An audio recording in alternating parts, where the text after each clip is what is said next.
Good evening.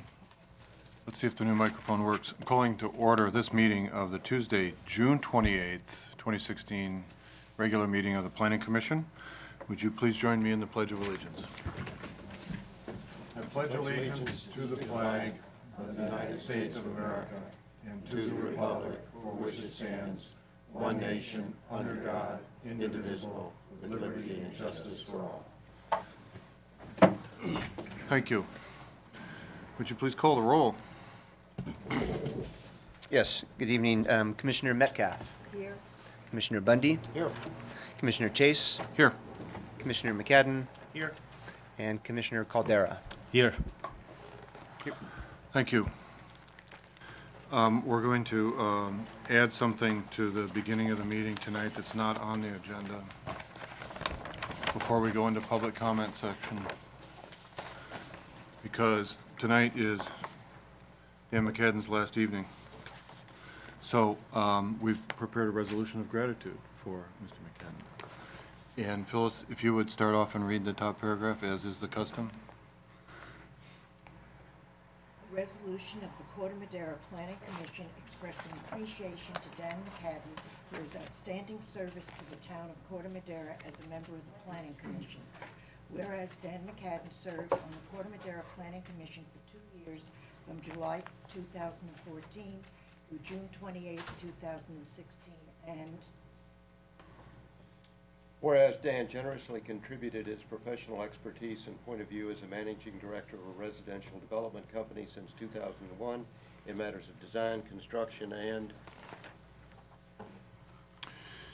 whereas Dan consistently showed his appreciation of people's need to express their opinions and feelings, assuring that all parties received a fair, open-minded, and respectful hearing, and to come away from the process knowing that they have been heard, and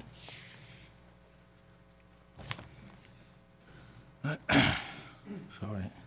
last whereas. Whereas Dan brought his calm demeanor and his welcome sense of humor to all Planning Commission proceedings, and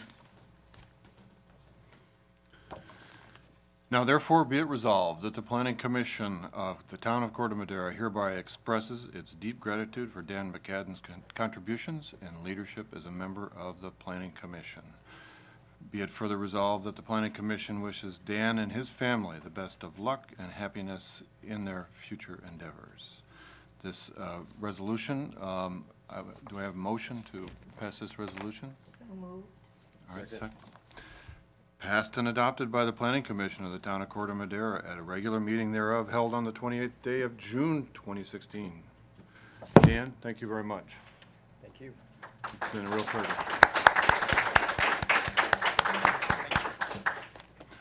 All right, so really don't want to see him go, but that's the way it is. We have a new member coming up, and we'll welcome her with open arms.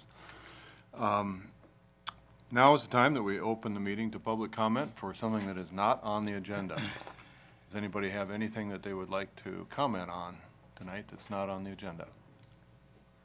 Seeing no one stand up and take advantage of this, we'll close the public comment section. We have no consent items or continued hearings, so we're going to go right into new hearings. And the first thing that we're going to address tonight is a new hearing for the Verizon store at the Village, a precise plan amendment number PL 2048, and design review number PL 2016-0047 for exterior modifications to the elevations of the tenant space K001, formerly a Talbot's retail store, into a Verizon retail store. The application also includes illuminated signs. So with that said, Mr. Boyle is the presenter. Please proceed. Thank you. Thank you, Commissioner Chase and members of the Planning Commission.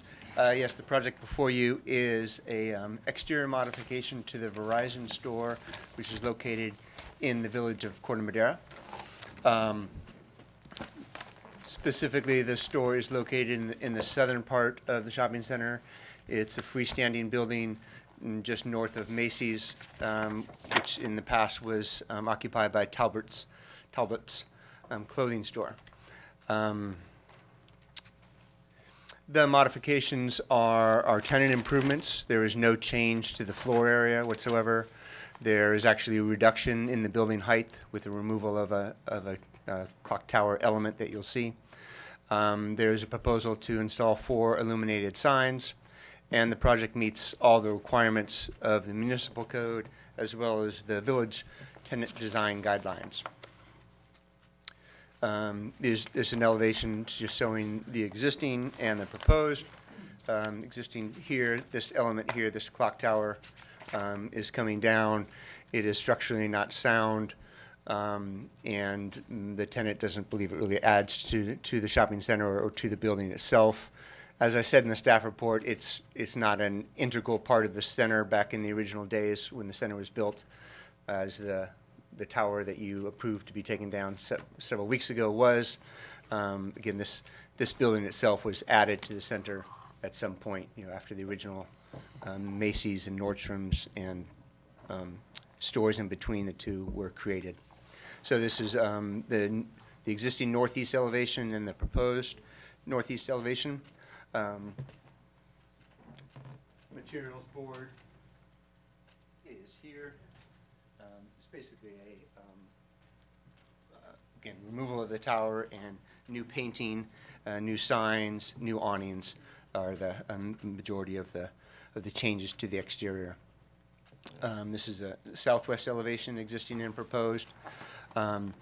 With the removal of the clock tower element, the front door slightly shifts in location, and there are some changes to the windows. Again, as I mentioned, in terms of the overall height, the slight reduction in height, given that's, I think that's slightly taller than that, or maybe the same. Next, this is just showing the side elevations, northwest and southwest, existing and proposed, and again, obviously the Verizon signs. Again, all of them will be illuminated. All of them meet all the requirements of the town sign ordinance as well as the Village of Corte Madera's sign ordinance.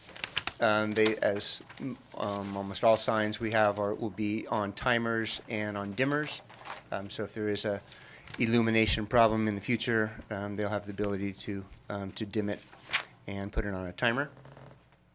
And so with that, staff is able to make all the findings for the precise plan amendment and the sign application, and recommend approval of the application as it was submitted. And that concludes my report, and welcome to answer any questions that you have. I believe the project architect team is here if you have any questions of them. All right, thank you. Thank you. Mr. Boyle. Starting over there with Phyllis, do you have any questions for staff about this application? Not at this time. No. Dr. Bundy? No. Dan? No. All right. Nicolo? No, thank you. Okay. So would you gentlemen care to make your presentation for this? We don't have much to present. It's exactly as Phil depicted. As he said, we're relocating the front doors so it's more central to the center. Which one's the light? The red one? Yeah, the red is the laser. There you go. Excellent. So relocating the front doors to there. The color palette that we've chosen is one that fits the center. It has the landlord's approval on it. As far as the windows, all the windows are actually staying the same with the same look that Talbot's has had, except for the back of the building where this was a door. It's now just a storefront for us. And it's pretty basic project. Also agree with Phil, the clock tower is separating from the building, so something needs to be addressed there. All right, thank you. Before you step away, Nicolo, do you have any questions of that? No, thank you. Dan, how about you? Yeah, quick question. The facades, like this one here, so right where that center window is, I was looking on the plan. How much, approximately how much space there is from there to the edge of the roadway? What I'm driving towards is that looks like a very good candidate for some landscape against the building to kind of soften it.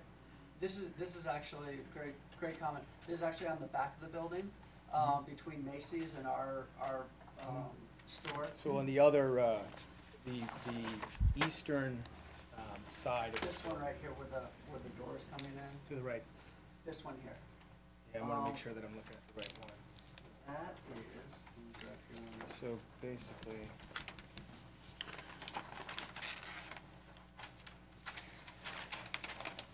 so if I scroll through, I think it shows the, let me see. this is the elevation. That one, go back. So this is the top elevation. So the This one front right elevation northeast. So, Here. yeah, so it appears that the landscape out there is fairly low and, for lack of a better word, not very tall. So given the other types of landscaping that the center has done, which is pretty impressive, it's nice, it would seem like there's a real opportunity there. And your sidewalk and your space there allows for it. So is there any consideration given to landscaping? And is there any, I would go back to staff, any sort of, for lack of a better word, requirement to sort of beef up the green space of that area? So, I'm going to interject here. Does your purview end at the edge of the building, or has that become Mesa Rich's responsibility out front? It does. Our lease space ends at the edge of our building. Right. It is, you are correct, it is actually pavers that go around it and a lot of low Yep. landscaping. We'd be open to asking Mace Rich if they'd like to extend anything beyond, but it does go past our lease line. But Right. my guess is that you've got landscape that Mace Church has probably installed and does care for that's outside the lease line. That So is I just think correct. it's something to consider, and it would really nicely soften up the area, and that's the interaction from people coming from the parking lot to Right. the space. I think it's a net benefit, and it wouldn't be very expensive. So just a thought to see if that was considered. Yeah, I understand what you're saying. Right in front of here now, there's a patch of grass right in front of this opening, say 15 feet off of that. Right. Out is a patch of green grass, which we have no intention of changing or manipulating in any way. So there's green grass currently right here in front of this window area. Right. It's green, and then it's pavers all the way around to the side. So, which is all, once again, at the line of the exterior wall is our sphere of influence. And it is tree lined throughout the walkways of the center, and on the other side of our space, the back side of our space is completely under tree cover as well. Right. Okay, before you go, Dr. Bundy, any questions? No.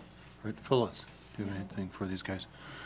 A couple of thoughts, and maybe it's not within your realm here. So the building shell is actually owned by Mesa Rich, is that right? That's Okay, correct. so the decision to upgrade or the material on the exterior really resides with those guys, or anything else with the building?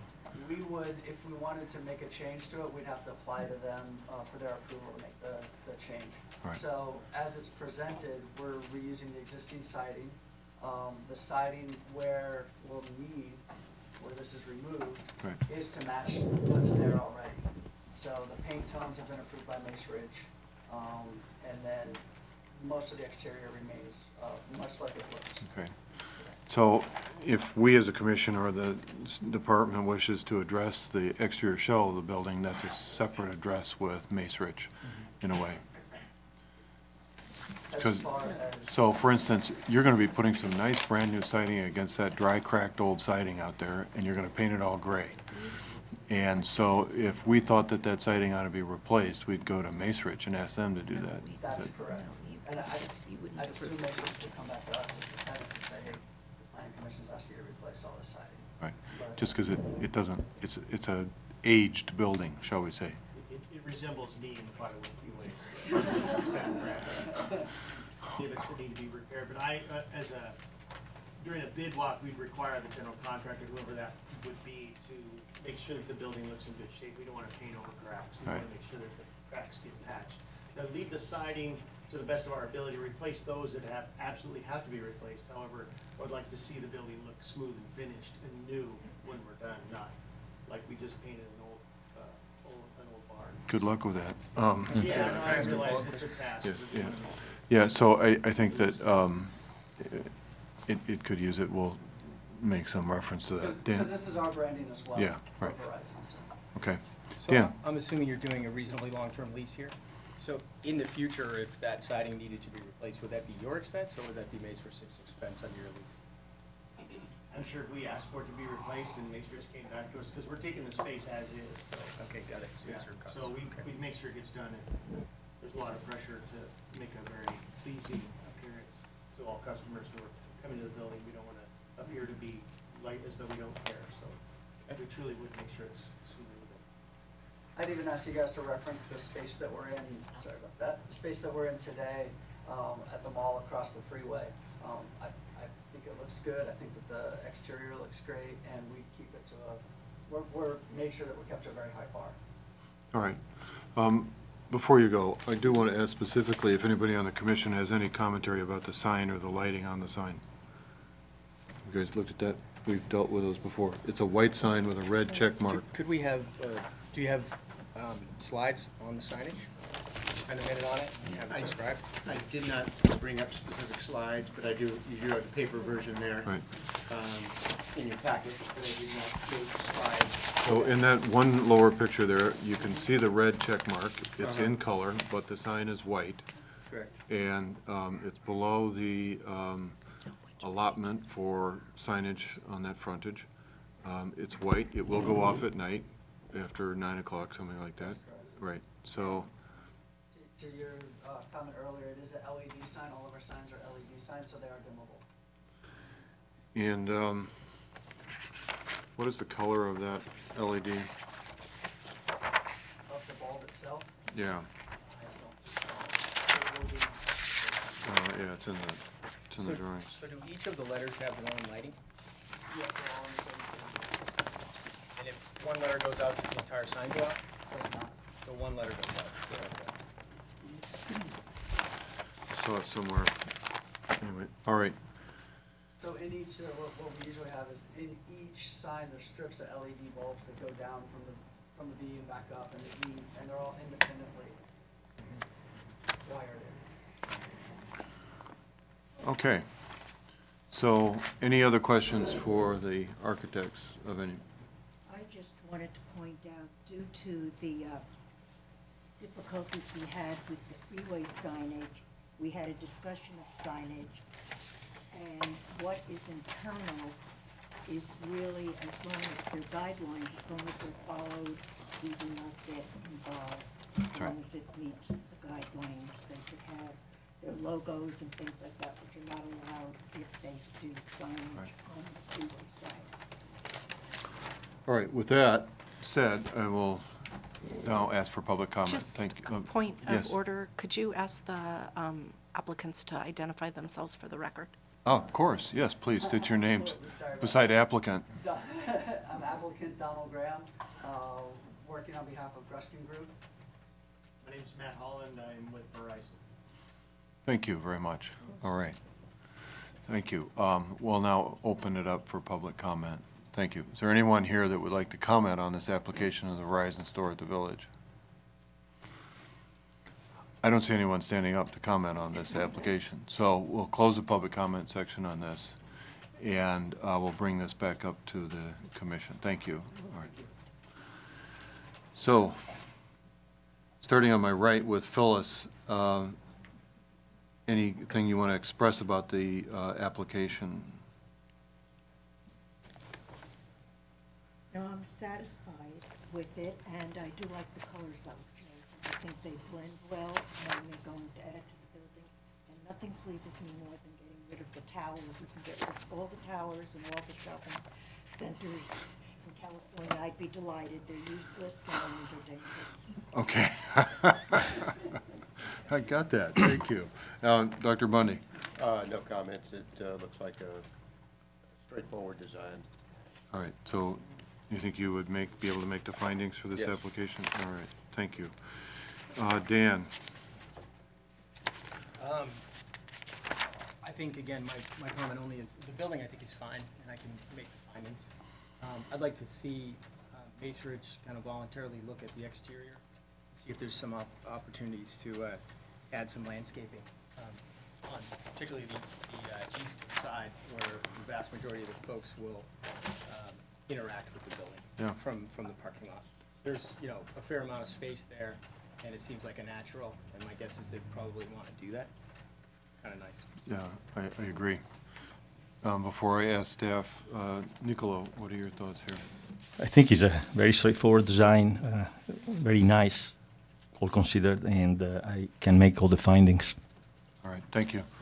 Mr. Boyle, with this potential upgrade to the landscape around that and so forth, it is not a part of the application to address that, but Correct. what remedies do we have or ways do we have to ask Macerich to do that as a part of this, or is there a way to do this? Well, I'll chime in on my 2 cents and see if Judith wants to add. My thought is we could certainly ask Macerich if they would be willing to improve the landscaping around this particular building, but I don't know Yeah. if we have any, if we could attach it to this application. It's my understanding that the precise plan does not require them to upgrade the landscaping just because there's a change in tenant or the siding or the exterior of the building. But certainly, given that they are a partner with the town on a variety of projects and things like that, or rather, not partner, but certainly usually cooperative, staff could, or the applicant could certainly reach out and make those requests, but they would be voluntary in nature at this point. The only time that you would have an ability to regulate those items are when Macerich is before you on some sort of modification to the precise plan or the center. Thank you, Judith. I wonder if staff would consider drafting such a memo that it would include an update on the report of the west side landscaping from Macerich. That is, I believe, due pretty soon, and that could be pointed out has some issues in general around it, and I'd be glad to enumerate those with you offline, but there are issues with the landscape that is on the west side. Okay. All right. Can I make one more Sure. follow-up Yeah. comment? Maybe a question to staff. So this is the second time in approximately 30 days that we've heard, and I think it came from the applicant, that there are structurally unsound components to this mall, i.e. the 2 towers. So they may be saying that for effect, but do we know if there's other structurally unsound components to this mall? And, you know, the question is whether that's a health and safety risk.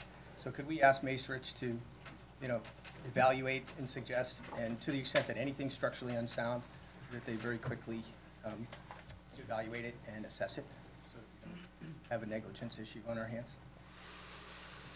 That's a fair request. If they want to keep using the rationale, then, you know, let's find out how far it goes, I guess, would be the. Sure, so if I understand you correctly, so you're asking for kind of a summary from Macerich on the quality of or the structural soundness of their buildings. Structural integrity, yeah. You got Macy's that is wearing, and there may be some issues there. I don't know. Right, so just let's for find out. clarification, just Right. where, Macerich does not own Macy's, if I'm That's correct. right. So Macy's they own their own building, they own their lot. Okay. Nordstrom as well, they own their building, they own their lot.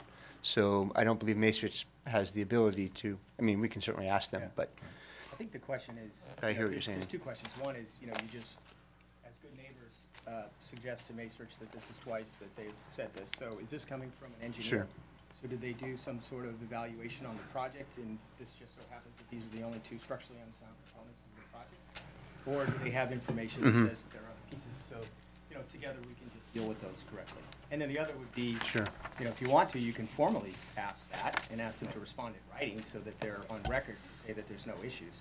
It's really just a disclosure, and hopefully there's none. But it seems a little coincidental and a little convenient right now, and it's problematic and troublesome to think that, you know, those things weren't disclosed up until there was an application underway. So hopefully there's no problems, but I think we should. sure. Yeah, and normally Macerich is at these hearings.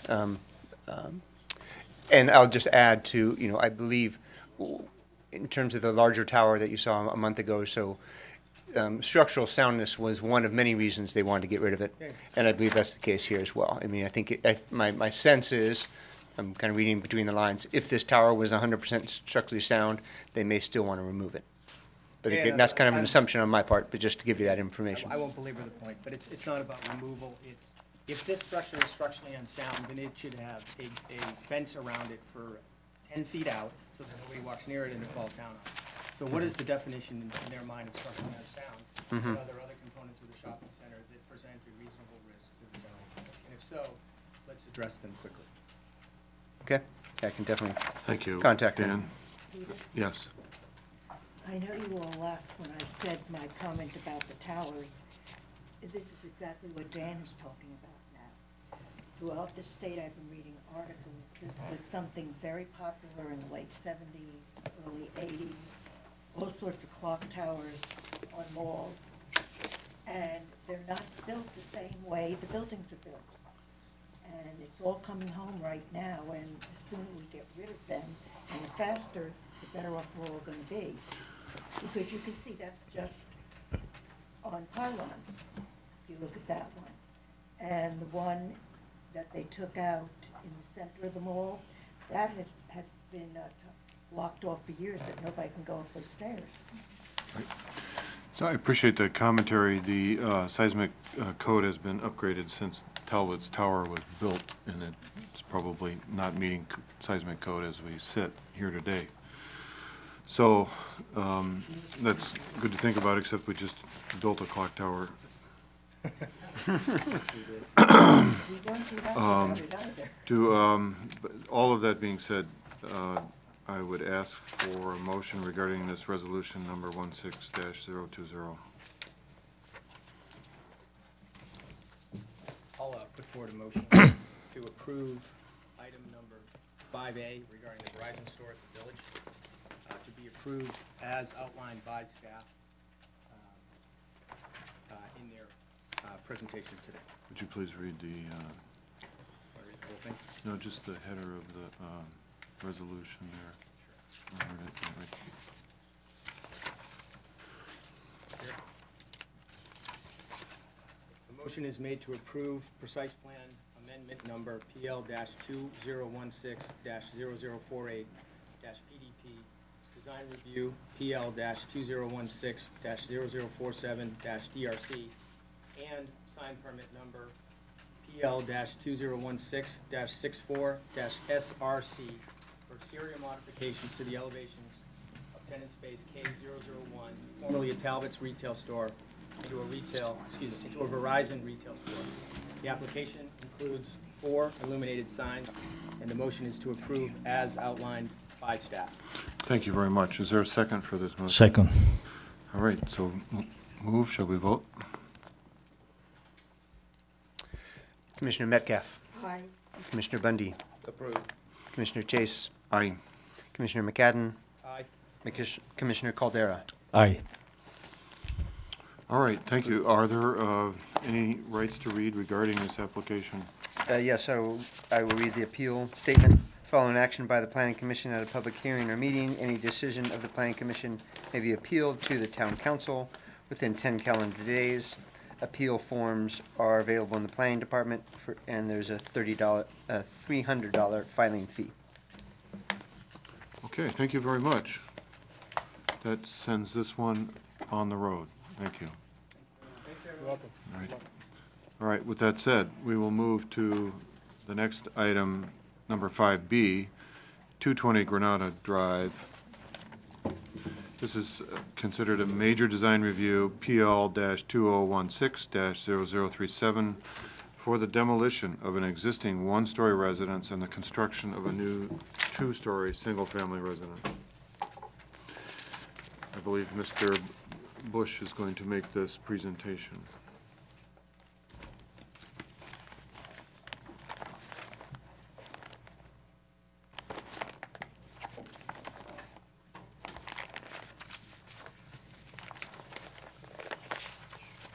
Thank you. So what we have here is a design review application for a new home at 220 Granada. Here's a vicinity map showing it's in the southeast on Granada Drive near the end of the road. Here is some site plan showing the topo lines of the existing residence, generally showing the characteristics of the neighborhood. Long lots which slope down from Granada Drive, all of which are double frontage lots here between Granada Drive and Prince Royal. Here's an aerial showing that the lot, presumably because of its slope, is primarily covered with grass and trees. The upper third of the lot, where the existing residence is located, is a level graded building pad with kind of a terraced landscaping down off the level rear yard. The existing site plan shown here reiterates that here. Here is the proposed site plan showing the location of the home is similar to the existing. It's moved a bit further away from Granada Drive. The setback of the home is increased. However, the setback of the garage matches the existing, which is just over the required 20-foot front setback. Here as well, you can see the proposed patio, which extends around along the north and the south of the lot. All setbacks, as proposed, meet the standards for the R1 zone, and the lot is around a half acre. Here are the numbers for the existing and the proposed. I've highlighted the largest changes here. The floor area is being doubled. The home would be going from a single story to a two-story. The height would go from approximately 12 feet to 25 feet, so doubling in size. And also, as you can see, it does meet all standards for the R1 zone. Here, we're looking at the front elevation as seen from Granada. You'll see that it's a very modern design. It uses a number of materials to articulate different surfaces, including natural stone, stained wood paneling, stucco, and a low pitch roof, a membrane roof. Here we're looking at the rear elevation, or what is the north elevation. Again, basically the element of the rectangles as a design element, with the paneling, the number of windows here looking out over the primary view, which is the northern view from this lot and from surrounding properties. Here we're looking at the west elevation, so the rear yard is to the left. The garage would be to the right there. So this is looking from what would be 216 Granada, the neighbor. As you can see, there's use of a number of clear story windows to limit privacy impacts on the adjacent neighbor. At the second story in this location that I'm pointing to here, this is a vaulted ceiling, so these are essentially clear story windows. They're fixed windows. And here, these windows will be opaque as a condition of approval to satisfy the neighbor's request in response to consideration of privacy. Here, looking from at the east elevation, as seen from 224 Granada, again, continuing the use of the clear story windows for reasons of preserving privacy for the neighboring residents. Again, a request was made from this neighbor that the windows which are not clear story are fixed so that they cannot be opened, so as to, again, limit privacy impacts on their property. Another feature which I'll point out here, again, this is the garage, which extends beyond the main house here forward to the front setback. This area above the garage is a deck, and so one of the bedrooms here leads out onto that deck, which faces Granada Drive. Here are some photos taken last week of the story poles showing the existing conditions, clearly with the story poles installed. This is looking from Granada across the street. This is provided by the applicant from the rear yard. Again, on the top left is a view just from the sidewalk, looking from 216 Granada, and the bottom right is looking from 224 Granada.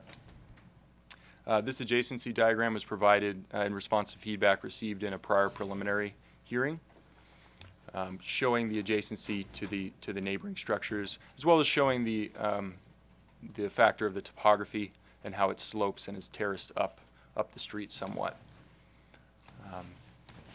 So you're looking at roughly 20 feet from the neighbor to the right, and 32 feet on the left from the top floor here, and about 27 feet here.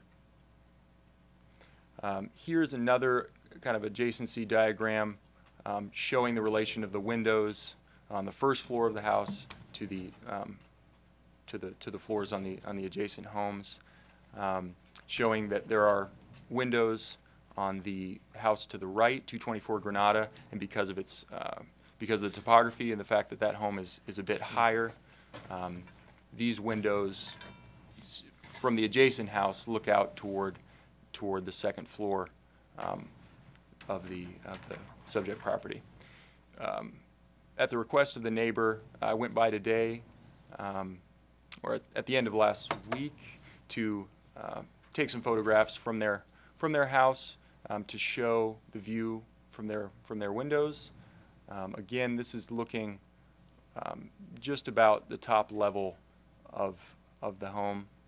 Again, this is an office space with a desk that looks out onto this view currently, over the roof to the sky, and somewhat of the hills as well, but not from the perspective I've shown. This is one of two bathrooms that looks out over that view as well, and obviously this is seeing from the rear yard the proposed structure, how it extends back a bit. Here's the landscaping plan. As shown, it's quite similar to what exists now, although the intent is to rebuild the terrace beds in the rear yard and supplement existing plantings with drought-tolerant and native plants. Most of these plantings are low plantings, herbs, lantana. These trees here are lime trees mixed in with that are expected to grow to 12 feet in 3 years. On the plans, it shows the sizes at planting as well as the expected size in 3 years growth. So lime trees are expected to get to 12 feet within 3 years. These plantings here are expected to get to 72 inches, as well as these providing some screening to the upslope neighbor at 224 Granada. Also wanted to provide a bit of context in the neighborhood, which has changed progressively since the 1960s when these homes were built. There's a pretty wide variety of designs on Prince Royal, Endeavor, Granada, neighboring streets. You can see some similar elements of the opaque glass and homes from various eras and different styles, clearly. And here on the bottom left, we have what may be the most similar in design to what's being proposed. Very, very modern home that was built after it was approved in 2011 on Prince Royal. Again, a view of that as well. The applicants requested early on in the process to receive a contact list of all properties within 300 feet so that they could do outreach and reach out to interested parties and share the project with them and gain their feedback. Staff also was in touch with 2 adjacent neighbors as well as one neighbor above the house on Endeavor, which would look down on the new home. Staff also went to 224 Granada, like I had shown with the photos there, to see the house from that vantage point. And I believe both the applicant, the designer, and neighbors are here as well today. Ultimately, you know, the home is clearly a significant departure from the existing residence. It's double in the size in terms of square footage and in height as well. Staff believes that, you know, despite this change, the applicant has managed to balance the concerns of the neighbors with what is a house that is consistent with designs that are in the neighborhood. And staff believes all findings can be made and recommends approval of the project. Thank you, Mr. Bush. So I'm going to ask the other commissioners if they have questions for staff before we let the architect or the applicant make the presentation. Nicolo, do you have any questions you'd like to ask staff right now? I do. Just to get things clear, how many neighbors have expressed specific concerns, such as, or apart from the 216 Granada, which we have the actual concerns, the two items? So staff received feedback directly from 216 Granada, which is to the west, 224 Granada, which is to the east, as well as neighbor on Endeavor.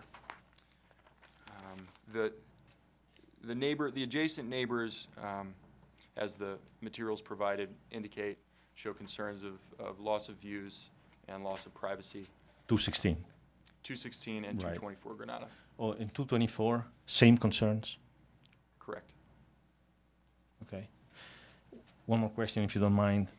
On your condition of approval, item 3. No, sorry, 4. Item number 4. Do you think that the specific item would satisfy, or have you heard that the 216 neighbor would be satisfied with your condition of approval, number 4? Or it's just a suggestion, but you don't know if that really mitigate the problem?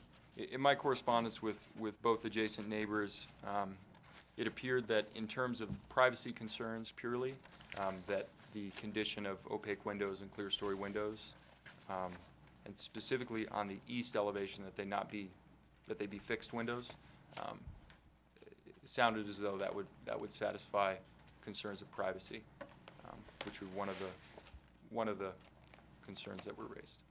So maybe that's going to be fixed if both the applicant and the two neighbors would agree tonight. That would be off the table as an issue. They may wish to They will to speak, to I'm that. sure. Yeah, sure. And we will ask them for that tonight, yeah. That's it. Thank you. All right. Thank you, Nicolo. Dan, any questions for staff at this point? Just a confirmation. So all of the windows, you know, they have the arrows on them showing that they open. This is an accurate reflection of what's being asked to be approved today? It's what is being proposed, and the condition of approval would Affect this? yes. We Okay, changed At some that. point, I'd like to understand, you know, window by window, what Mhm. we're changing. And what you're calling a clear story Mhm. is just the single, small upper window? Or is it part of the larger? So how many clear story windows are on that facade? So when I'm referring to a clear story window, what I'm referring to the windows here that are generally above head height. Just those three, not the uppers of the... These of the- windows on this elevation here, there is no second, it's a vaulted ceiling at this section of That's the not home. under your definition here, that's not a clear story window. So there's only 3 windows on that facade that would be referred to as clear story? Correct. Okay. As they relate to that condition, yes. So this is the plan that the applicant has put forward for approval. Correct. Okay, got it. Thank you. All right, thank you, Dan. Phyllis, any questions for staff? Just proofreading in that agency when I was at the university, clear story is misspelled throughout the whole thing, but I think it's important that it's okay. It's C-L-E-R-E-S-T-O-R-Y, not clear dash story. And I do think when we're approving this, we should be spelling it right. I think it would be Representative, I have a question about your report, which may or may not be important. I'm just curious, since I see the report as part of an entirety. Under background, where you listed the dates, Yes. that would be on page 2. Now, in the summary above, you make mention that we had a preliminary design review before the commission. Mm-hmm. Should that May 10th date be listed as part of the chronological listing of the events that pertain to the application? Would that be more clear if somebody goes back 10 years from now to find out what happened and why? Absolutely. And that can be changed for the Well, for the future. future. As far as the design of the house goes, and I did see, and if anybody else is interested, on East Blythedale, when you get off the freeway driving towards, I don't know, Boat Nursery, on the left-hand side of the street, there is a prefab home being put up there. I think it's Persky Architects, similar colors, very, very good looking. It certainly is an asset to that neighborhood, and I would assume this design would be also. All right, that's good information, Phyllis. Do you have anything else you want to ask of staff? No, because I read their Right. old things, their prefab Okay. stuff, I think. Dr. Bundy, do you have any questions for staff at this point? No questions for the staff. Okay, nor do I at this time. So we would turn it over to the applicant to make their presentation at this point. So, please.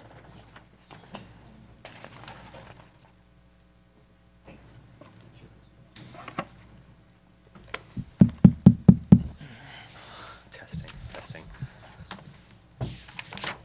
Commissioners, thank you. My name is Toby Long. I'm the architect working with Martha and Bill Zeller on this fun project. It's great to be back. This is another important milestone for us, so we're happy to be back here.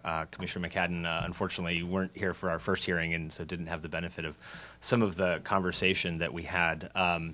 As to avoid maybe repeating too many aspects of the project, obviously this is a new home construction. The intent per most of the work I do is to build the bulk of this project off-site.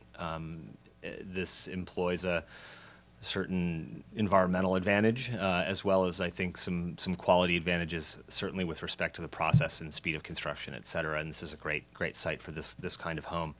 That said, this house was designed very specifically for this site and for Marty and Bill, and we've been working closely with the neighbors to try to work through some of the questions that have emerged more recently.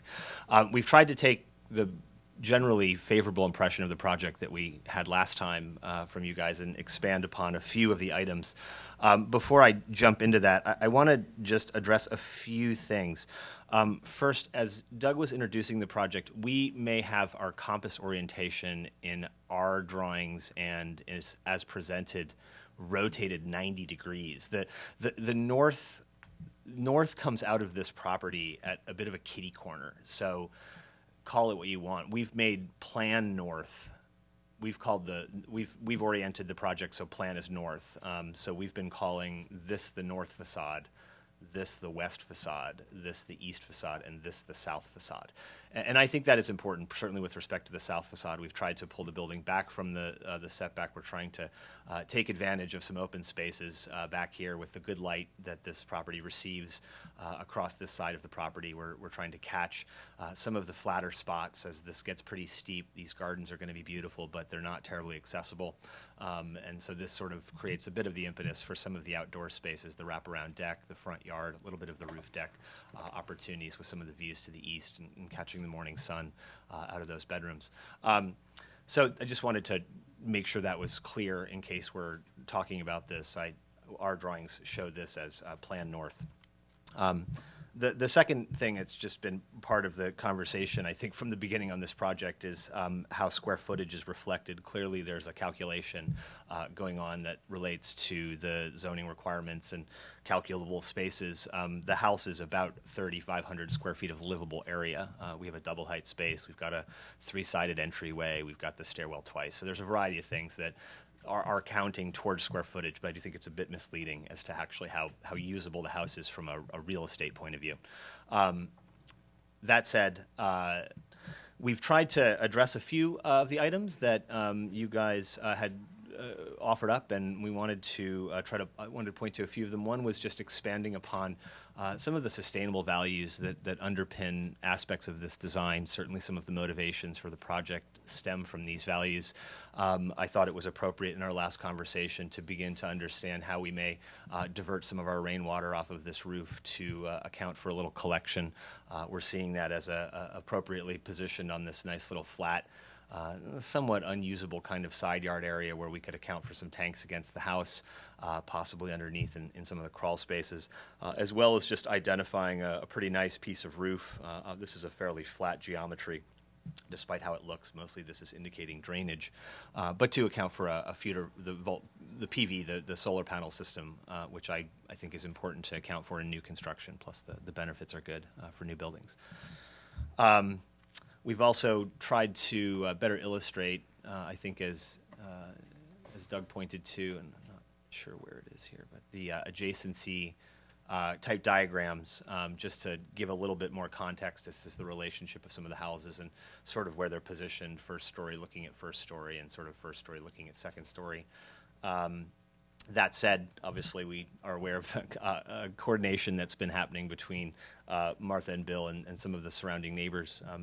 Bill's here, so maybe he can speak to a little bit of that discussion that's taken place. As Doug described, we're certainly happy to mitigate through view issues and privacy concerns related to the windows in the Claire stories, understanding that we'll keep some opacity across these windows, particularly down low, and limit the operability of the low sections, so that, again, those privacy issues are addressed to the north. And then to the south, I believe, Bill can correct me, but I believe we were primarily working through the discussion of these windows and working to make sure that these were opaque. These are pretty important windows that are about 30 feet off the property line that go into the living room. And this is a nice open stairwell, a window that goes into the stairwell, which is coming up through there. So as you pass down the stair, obviously this becomes much more private. And the sill of these windows are all around, this one's at 7 feet, this one's at 6 feet. No. Oh, are you the applicant? Yeah. I'm sorry, yes, Sure. I'm Bill Zeller. Okay. Go ahead. That's all right then. Please step up if you want to come in and say something. Toby wasn't aware. I had a conversation with the neighbor on this side. The concerns on these windows being opaque, these are actually below the level of the fence, so they're not a concern to the neighbor as far as I know. These are, and they'll either be opaque or possibly deleted and just have the clear stories, and we'll however those are spelled. I'm an engineer, so I don't have to spell anything, but so these, I believe that's the discussion we're having right now. We haven't finalized it, but we'll certainly comply with whatever the requirements are, along with making sure the neighbors are happy with the solution on there. But we did have a conversation about these windows opening into the open space that's the second story of the vaulted ceiling, and they recognize that there's really no chance of any kind of looking out through there that would violate any privacy issues. Okay, that's very good. That's very helpful. Thank you. Toby, would you care to continue then? No, I think that's a good pause point, so that's a great summary. Certainly happy to answer some questions. Okay, well, good. I think there will be here from the commissioner, so please reside there at the podium, Phyllis. Yes, the windows to the right, the upper ones, what room is that? Pardon me? What room is that? Oh, that's a bedroom. And below, This is also a bedroom. and you said, the owner said that the lower ones are hidden by the fence, so they're not an issue? Did I understand that correctly? My neighbor next door has not indicated those are an issue. They're concerned about privacy looking into their backyard from the upstairs windows. Yeah, you'll be asked to comment. Thank you very much. But go ahead, Toby, and explain the relationship of the windows and the screening that is at that level then. Yeah, I mean, I think as Bill stated, at the first floor level, there's not much of a relationship. This is pretty well screened. At the second story, it's probably better.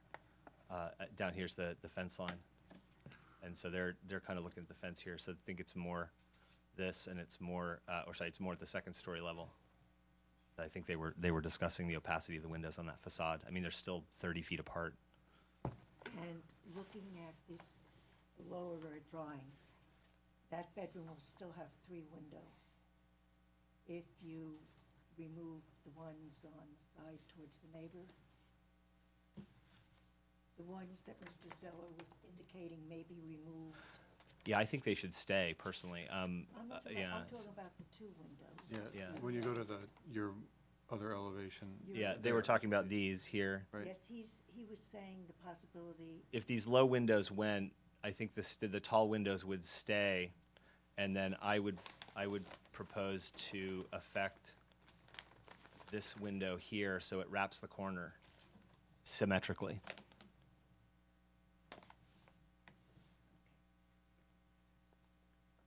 I like it as it is. I agree, but we have to live together. That's true. Phyllis.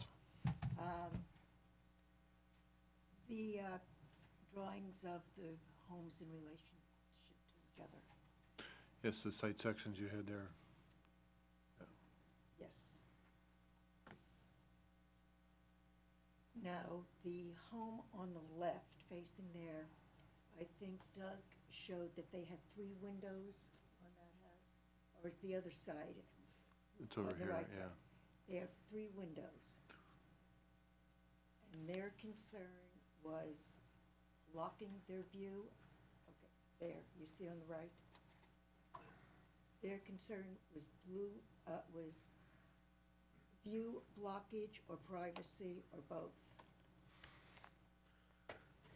So this neighbor over here, this Yeah. house over here, she's asking if this neighbor's concern was view and was it also privacy with these 3 windows right there?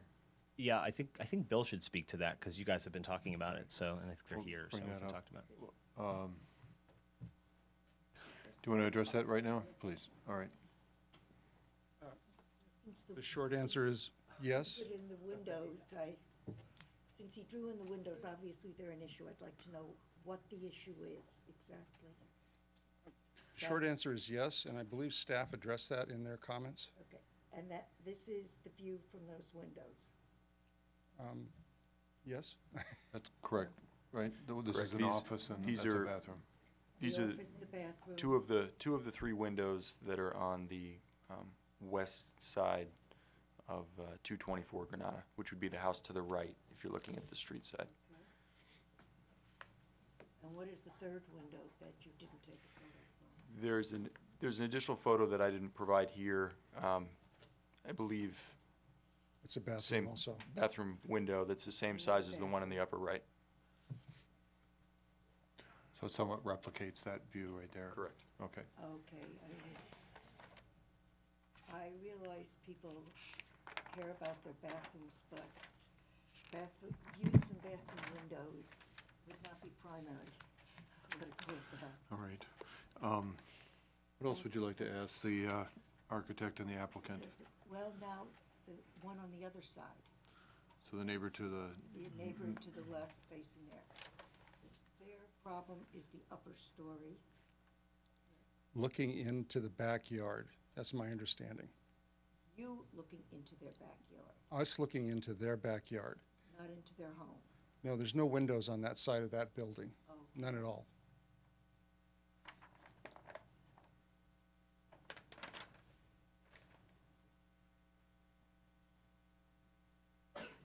right, so just to paraphrase what I've heard so far is that from this bedroom, they're going to be obscured or turned into clear-story windows so that there would not be a view into this backyard over here, is essentially what you... story up. Right. This is the first Oh, floor. okay, so that's the... There is no second story slide that I can see. There's another, Right, but the layout is somewhat But the it is a same. bedroom. Yeah, right, okay. The second-story bedroom is back, what, 4 or 5 feet off? It's, it aligns with this wall right yeah. I see. And that was the only, that room was the only room that was a problem with the neighbor. That was my understanding, yes. From a viewpoint, From, yeah. from their Our- view, our I think privacy it's been view. taken care of. I believe this neighbor commented that their view in this direction is blocked somewhat. Is that correct? So that was also viewed. The view that's blocked is from a bedroom window that's on the west side of Oh, here. 216. And it's looking diagonally across the back of the house. Okay. So it's from here, Yes. looking that way. Okay. Yes. Okay. Thank you. All right. Thank you, Phyllis. Dr. Bundy? I'll defer until I hear comments from the neighbors. Okay. Niccolo, questions for the applicant and the architect? No, I'd like to ask for everyone, if when we talk about windows further down, there's a A2.2 drawing that has every window labeled, so it would be easy for me at least to follow which windows we're gonna maybe make changes to. That's all. I'll let you do that because you're the point. Okay. Dan, do you have any questions for these gentlemen? No, not at this time, thank you. All right. So Niccolo, is that what you want to do? You want to go through and? Yeah, I would like to be clear, because I'm confused. I lost some of the... Okay. So,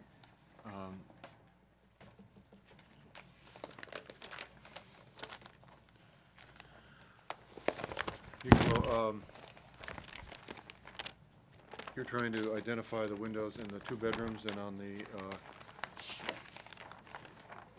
north side of the house that are being changed. Is that correct from the drawings that we have? Yeah, A2.2, which is the second floor.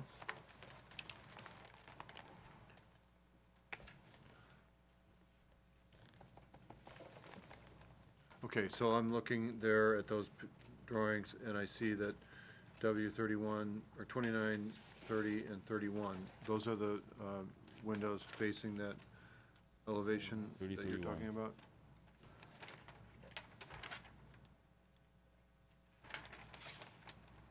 Okay, so, Or have I got this backwards? yeah, me too.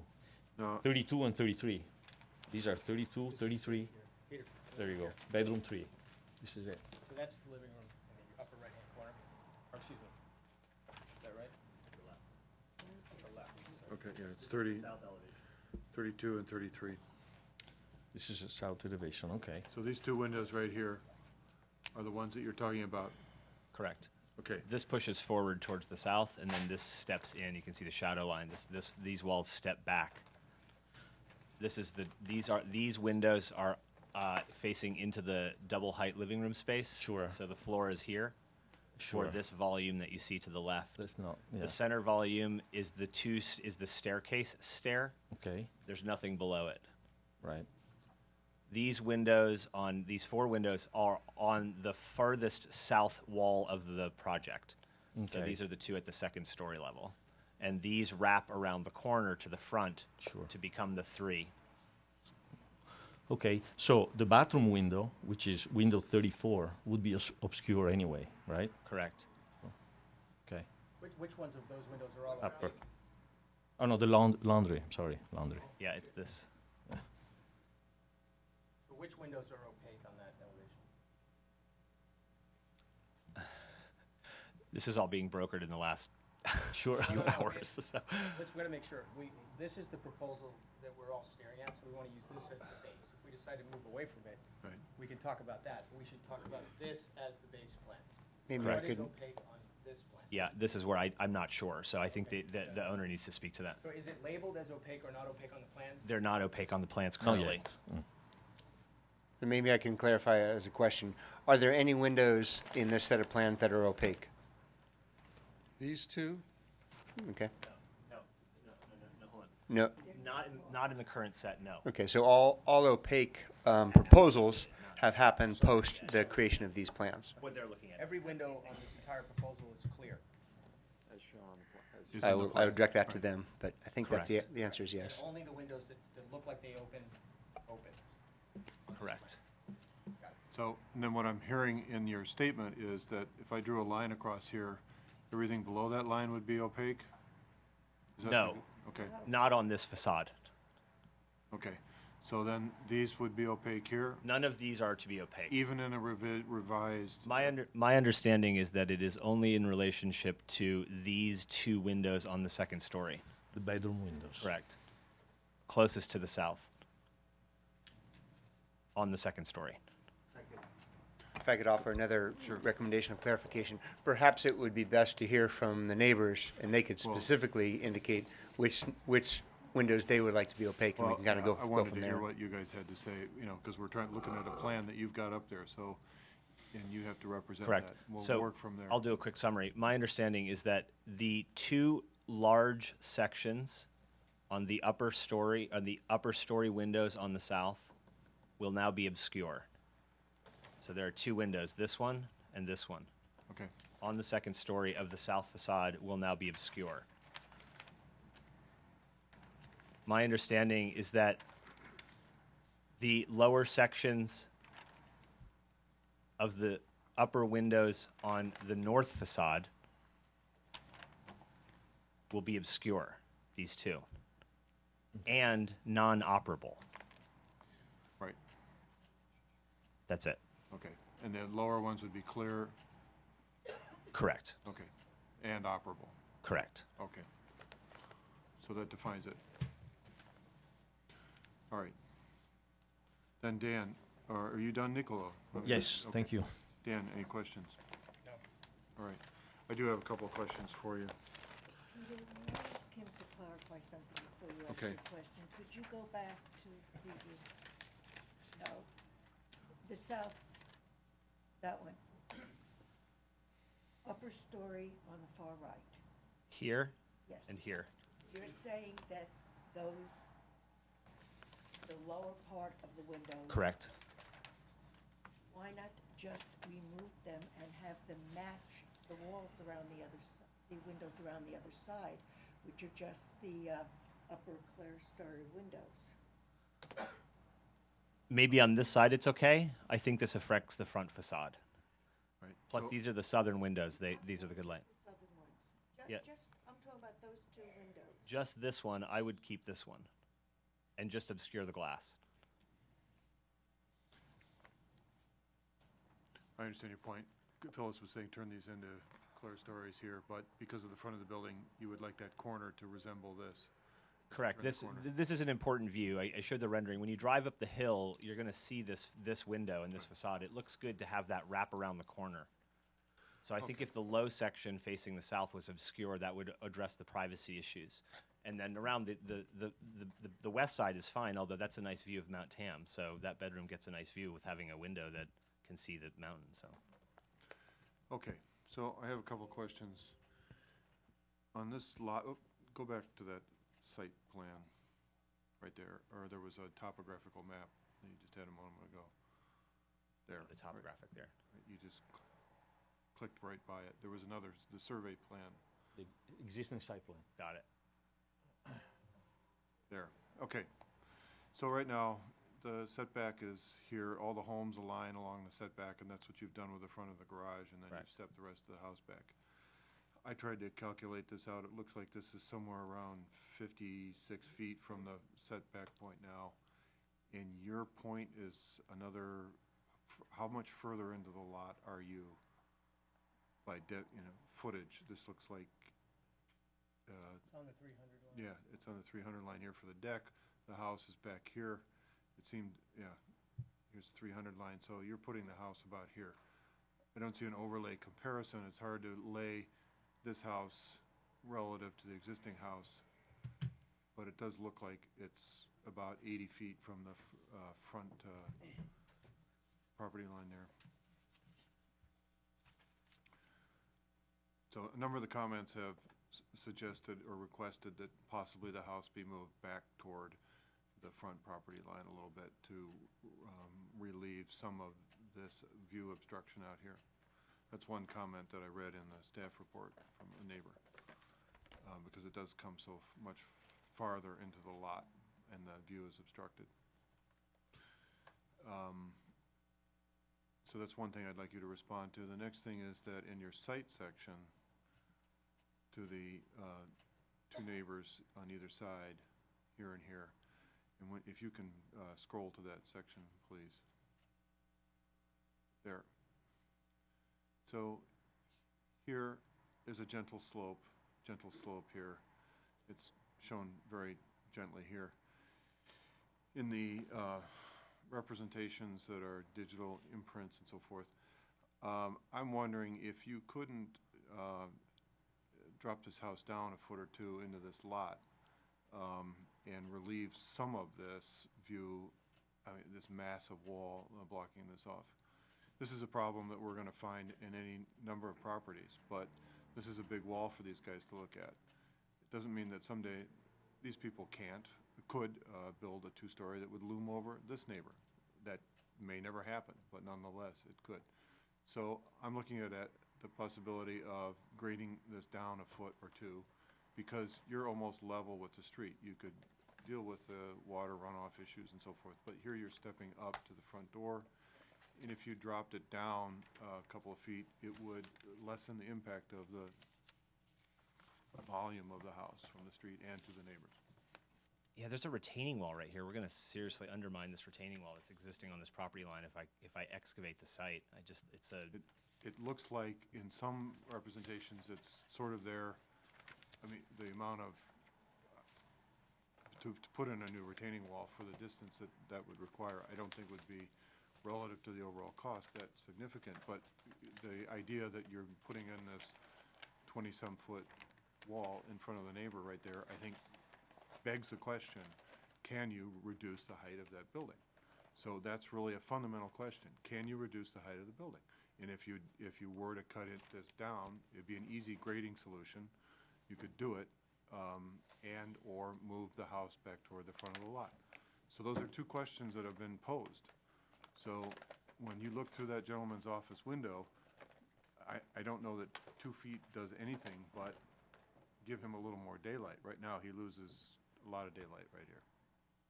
So I'm asking the question, and I think that we'll see what the public comment is. I don't know what the specifics are along here. I stood there, I took a lot of photos, there's landscaping and so forth, but I would think you'd be wanting to build an appropriate retaining wall here for the gardens that you want to plant there. One plan shows a very steep slope, those other plans show a very gentle slope. I was just trying to illustrate the slope more at the street edge. This not a section through the building. It's mostly just at the street. So this is pretty level for these guys here. It drops down about 4 or 5 feet. The intent was to sort of replace the house in a spot that was pretty much graded, not have a lot of earth movement, more disruption to the site, drainage patterns, et cetera. So we could take it under advisement. We're also pretty substantially, off our setbacks too. We're trying to, keep the building narrow on the site, not build to the full widths. I think that may change if we move up. We may go wider. So there's a certain relationship here that I think is managed and balanced well. These are 21 feet from wall to wall, and better part of 30 feet wall to wall. And not uncommon for the area. Some are closer, some are further, right? Sure. So just so happens that the feeling of light and daylight, is impacted in this residence over here by Sure. this wall. I don't think it's insignificant. I think that this can be mitigated over here, but this is, I don't know on the back side of the house what the view is from their deck or their backyard.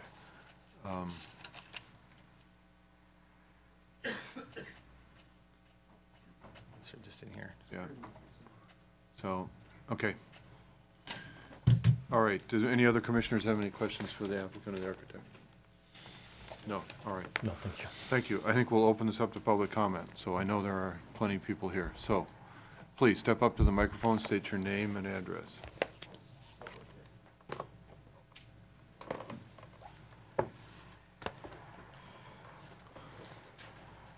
I'm Mark Bergenon. I'm the neighbor at 216 Granada.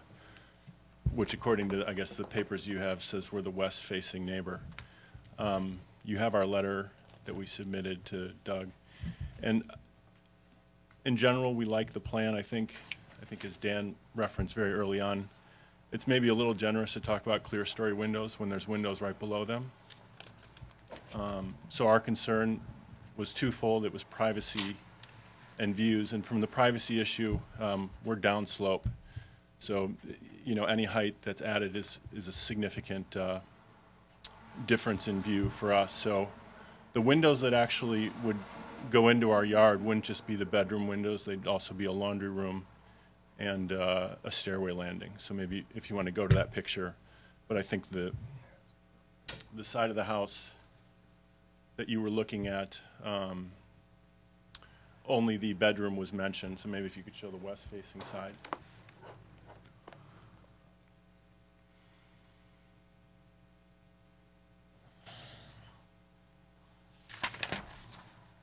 So laundry here room it's the window. bedroom, but there's also, Stairwell. I think this is laundry room and then stairwell. Right. So all of those, it is a second story level and they will be looking down. We did voice our concern. Clear story would be preferred. Opaque is good. Opaque can be changed. You know, with all these things, windows, fences, they can all be changed by new neighbors. So I think they should be taken into consideration. So we would prefer clear story and not opening. I mean, I guess if you have opaque windows that open, you maybe haven't changed much. So that would be our issue. And then if you just look at an aerial view of our lot is set back from all the homes on our street. So we actually have a significant backyard. So not only do we have a backyard that we use quite a bit, but then all the houses around us already stick out quite a bit, and then this one's going further out. So we did express concern about loss of views. We understand that it happens, and it's not significant to us. But if there was a possibility to do anything, it would be to move it closer to the street, and we'd probably get a little bit of that back. But the main issue is the loss of privacy. Thank you. Yeah. All right. Next, please. I forgot to state you have 3 minutes to make your case. Hi, my name's Tad Devlin. My dad's here as well. We're at 224 Granada, so the house to the east. So I have some comments and some follow-up based upon what I've heard. Our concerns are the height, as Mr. Chase referred to. Can you do something to reduce the height and move the house back? Perhaps sinking it or setting it back, as Mark referred to. I think there is a significant lighting impact to what is the office window, both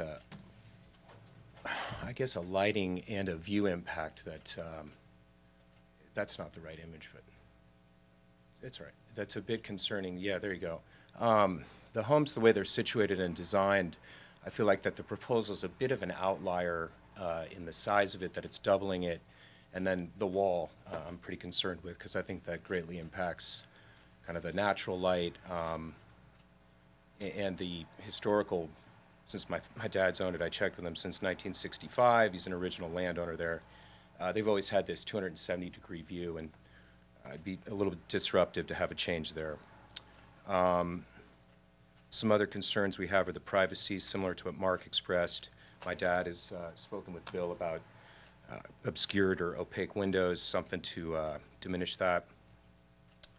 I'm also concerned with the precedent that Mr. Chase mentioned, because it's kind of a slippery slope, no pun intended, but if we just keep building wall after wall, then the whole thing kind of changes. So I'm concerned with that. And I'm just wondering if we can get a new set of plans or what the process is for to address some of these comments and concerns. Thank you very much. So is your father going to speak, or? No. All right. Who else would like to make a comment on this application?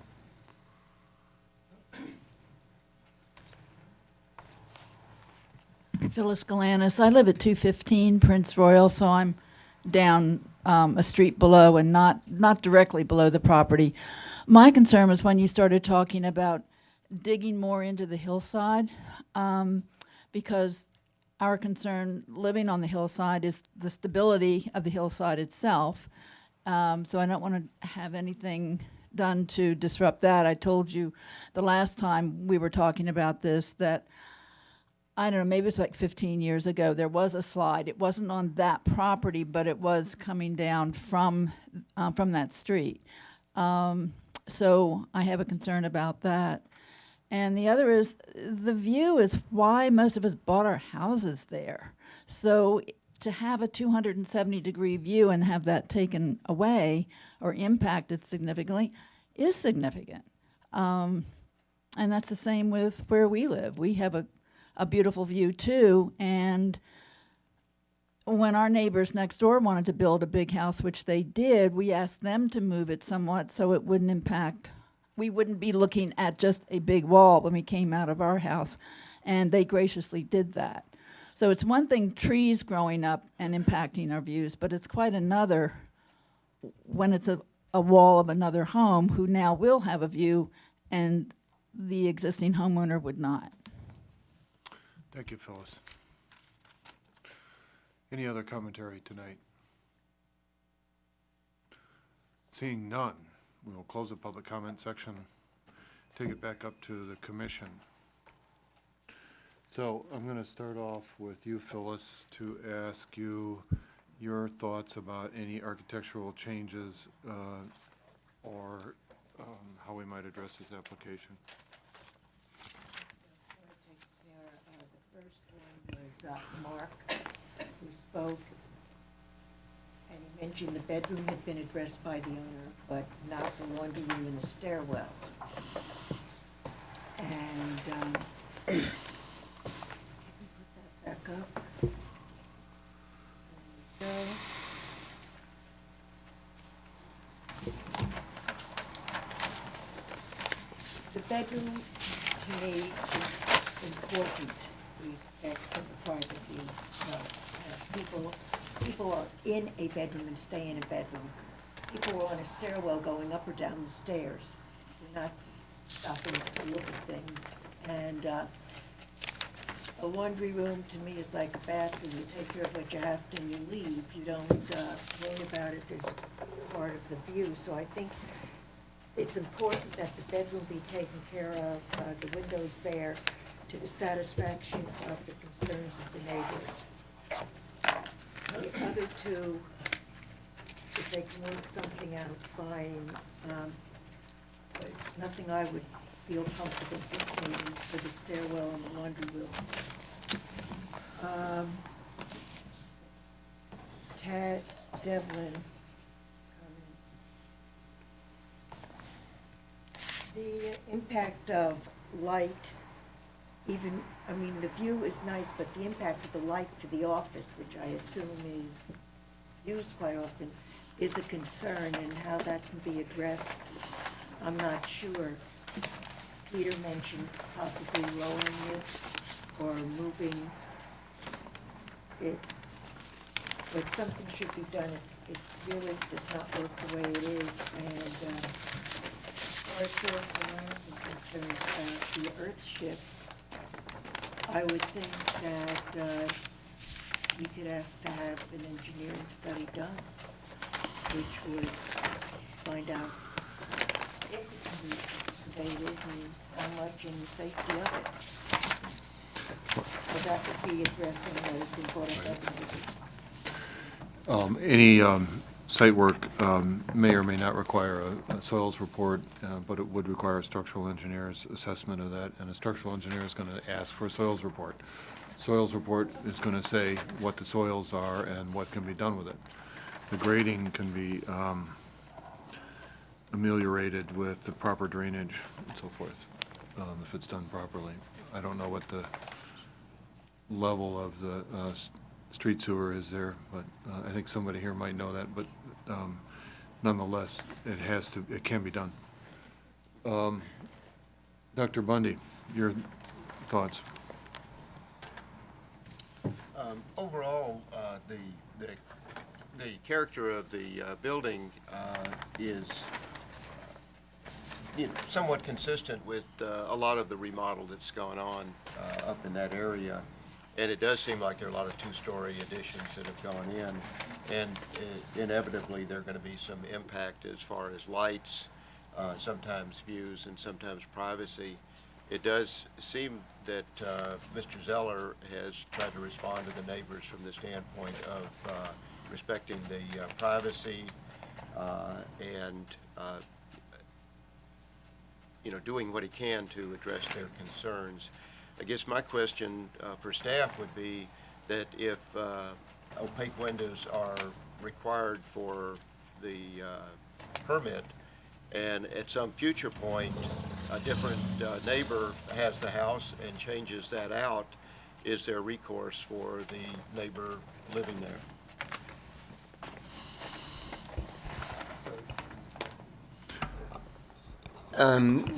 The general policy of the department since I've been here is if a home goes through design review and goes through design review and then years later someone wants to change a particular elevation, staff goes through the file and determines, okay, was that particular elevation critical in terms of light, air, or privacy, and is the change that this person is proposing going to affect that? And if the answer is yes, then we say no to the proposal, or we say you need to go back to design review and go back to the Planning Commission. Yeah, the record that would show that the home is conditioned for approval in a certain manner, and the windows couldn't be changed without reapplication, yeah. Okay. That's all. Okay. So, Niccolo, I'm going to go over to you. Sure. Well, the building, as I mentioned last time, is really elegant, contemporary. I really go for this type of construction. Modular, I think, is a great new way of building. Right now, we know that there are two major issues. One is the mass of the building impacting views, and the other one is the privacy. The privacy can be mitigated, I think, somehow. However, the mass of the building and the impact of the view is one of the findings that I don't think that can really, there's no way. It's just, I would like to see maybe an effort to see if there's any way that the building can be moved towards Granada, a study, something that shows that it wouldn't work for a certain specific reason that would justify, the impact that is causing.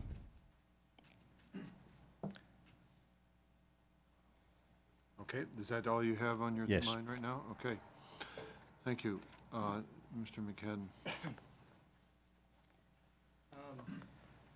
would echo Niccolo's comments. I think it's a really lovely house, and it's nice to see some of these contemporary sprinkled into the neighborhoods. And you've got a really interesting lot here, nearly 20,000 feet. And I may be in the minority here, but big lots, come with hopeful big rights for certain metrics. And the development metrics are listed in the front. So, to my knowledge, unless I'm mistaken, the applicant is not breaching any of those metrics.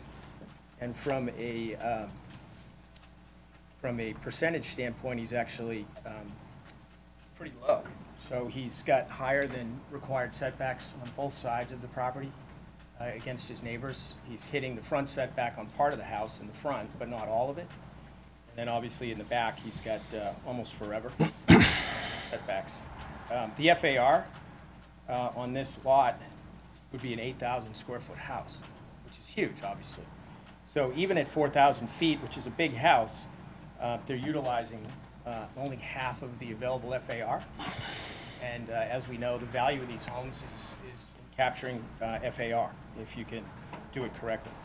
Lot coverage is amazingly low, and it's probably the lowest I've ever seen in town at 7%. So all these metrics are low, and even the height at 25'4" is almost 5 feet under 30 feet. which is, 15%. So he's 15% under height. So just on those metrics, he's actually been pretty kind as it relates to what could be proposed here. So it naturally has effects. So what we haven't focused on here yet is the big view off the back. And that's really the primary view. So I think there's some effects on side views for sure, but I think the primary focus, ideally, the primary focus, even though there's secondary focus, is on the view, what's being called to the north. So I'm probably in the minority, but I don't think that there's a lot of sins being created there in terms of what they're trying to achieve.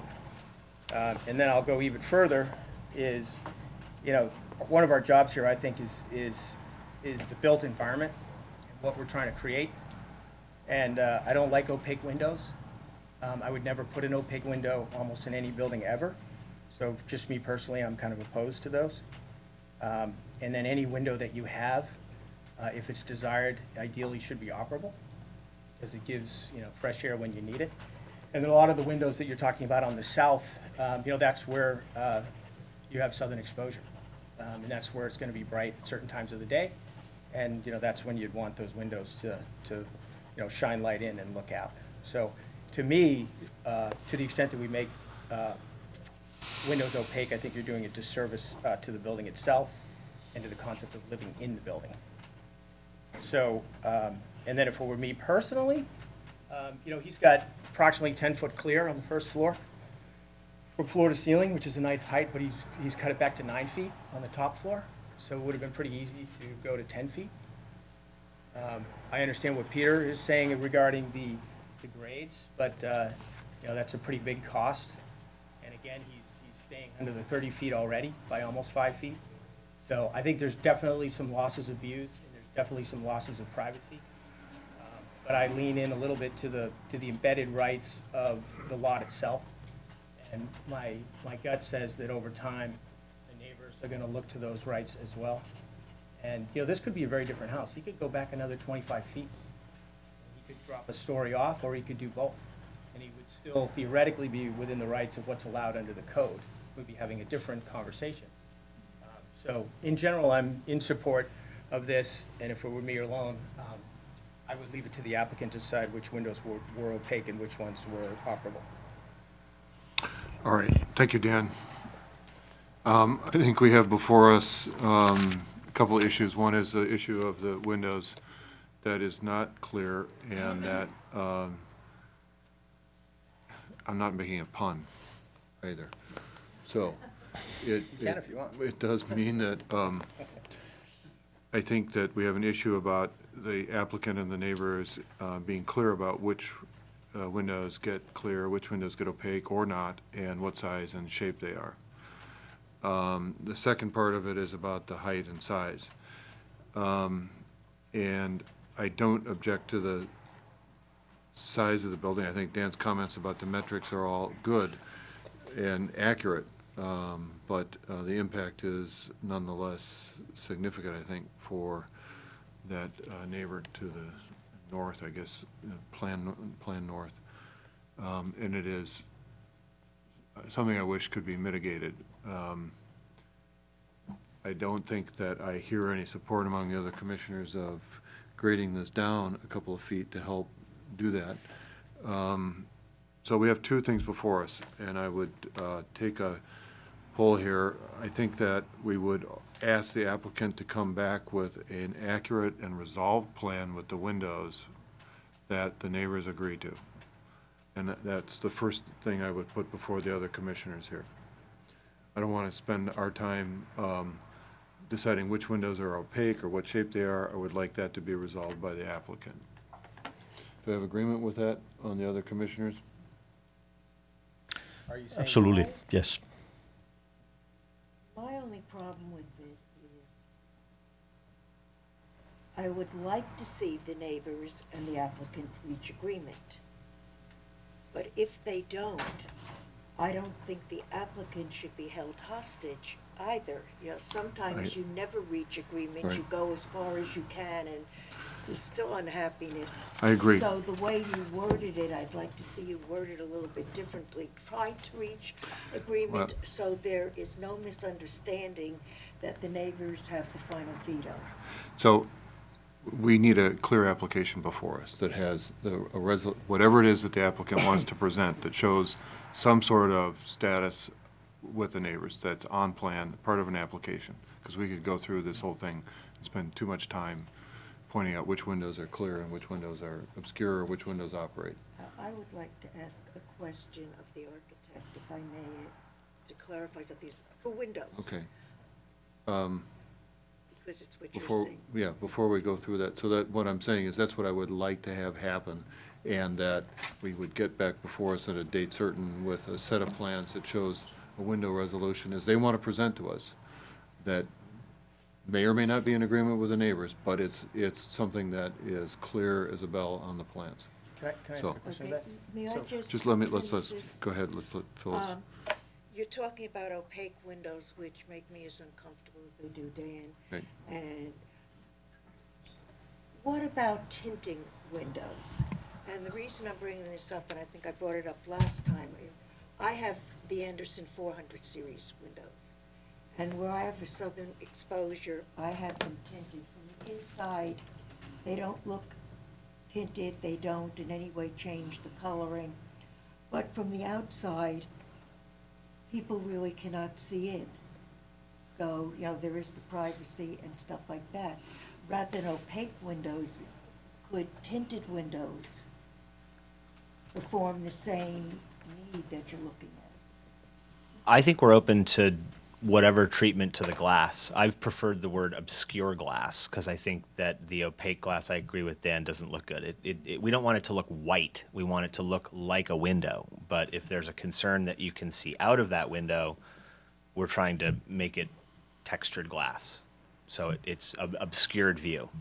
Right? Okay. I just wanted to understand. So I'm in agreement with that. Dan? So just in terms of procedure, the applicant has proposed this plan, which does not have opaque glass. So are we reaching consensus that that's unacceptable to the commission, and therefore we're sending it back for a new plan? I think that we can say that we are in agreement that opaque glass is not a good remedy, but it may be the only remedy that comes back before us after you review it with the neighbors, or after the applicant reviews it with the neighbors, in spite of our request not to have opaque glass. So, I guess I'm asking if that is the consensus of Okay. the commission to send this back, as opposed to, and I'm not going to say that if this gentleman wants a window and the neighbor says, I'm not going to accept it as a clear glass, then it may come back as opaque, and despite our own, we've made conditions of opaque glass for certain residences around for this very reason about visibility in and out of the building. So, but would Use it- the word Just obscure a sec. then? would it make sense to go commissioner by commissioner? I think there's two questions. One is, do you think it's necessary to have opaque glass? And the second question was, do you think it's necessary to limit windows from opening? And if the answer is yes, and that's the consensus, then that's the direction, which is come back with a plan that addresses both of those things. I think that's In the a aggregate, we can do guidance that we can provide, yes, and we can do that. And that's part of the task here, is to poll the commissioners here.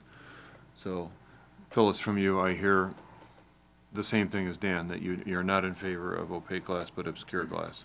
I prefer that. Okay. Dr. Bundy? I wonder if we have a sense of what they're proposing from the standpoint of operable and opaque or obscure glass that the neighbors have asked for and sort of accepted that recommendation. Is it possible to approve this plan with the final plan coming back to the building department, planning department for I understand. approval? I would like to see us see something that we can look at before turning it over to staff. I think we might have too murky a approval if we try to just state something that lets staff approve it.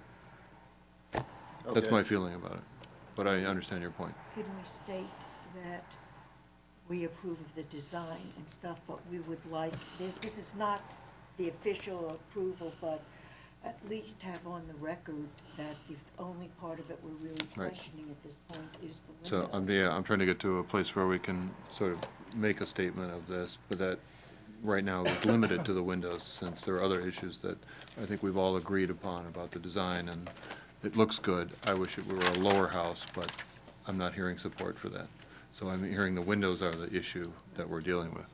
So Dan, your thought is it is clear windows and operable is preferred, but what is your idea of obscurity versus opaque? My definition of obscurity. There's the humor coming back. So, yeah, so it's, So I would, again, I believe in clear windows, and I believe in operable windows, and I would leave it to the applicant, and I'd be fine with this plan on the window plan as it is. So I guess I'd leave it to them to figure out. One other proposal here is, we're not talking about a lot of windows. So if the commission really feels that it's in a position to review windows, there's probably only 4 or 5 of them. We could look at them, make a decision, and move this application forward, and to the extent the applicant wanted to do something different, they could come back in front of us. It's 5 windows. 5 windows. So we right. could Well- take that time if we so choose. Well, it would be, it's not clear to me exactly what the neighbors would accept with this. So I think that has to be put before us as a clear plan, and that's what should be put on paper. That's my feeling about it. Okay. So, Nicolo? I concur. I think that it would be necessary to see a proposal with some treatment to the windows that would satisfy both. Okay. Straw poll. I hear 2 people saying they would move it forward with the time spent dictating the windows. Phyllis, are you also in that mode? That you would move it forward with being specific about the window treatments? I don't have the information. All right. So I personally would move this to a date certain with the applicant to return with a clear set of plans. So, or I would entertain a motion to move this application forward with specifics about the windows. So that's where we are. That's what I hear. So who's going to step forward and make? I'm going to ask this one more time. I think personally for me, spending another few minutes on this to look at the windows one by one and see if there's a consensus here. I mean, if you make them all opaque, I think you satisfy the neighbors. So that's one end of the kind of the spectrum, and the other is that they're all clear. Right. So we could look at them one by one. And to me, the neighbors make points, but that's for us to consider. We've heard that testimony, and therefore I think it comes back to the commission to evaluate and make that decision. Again, that's just me. All right. And my point is that I would like to see the architect resolve it to their satisfaction with the client, right? I mean, I think we can do this real fast, but I'm motivated. when you say fast, right. 2 minutes. Really? Yeah. Okay. I think the proposal that we would be prepared to agree to today. I don't know if the neighbors want to weigh in on that. That might make it longer. Well, that's the problem, is that it's not something that the neighbors would have the right to comment on. We would be Right. imposing that on them. That's my point of view. I have a quick question. Yes. This is now regarding the windows. To all the commissioners, what about, can you make the finding number 3? I would like to know your opinion completely.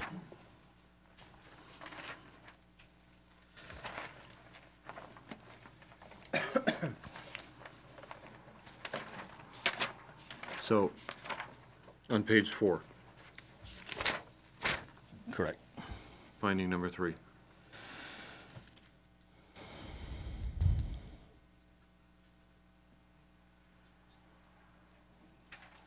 I can. Phyllis?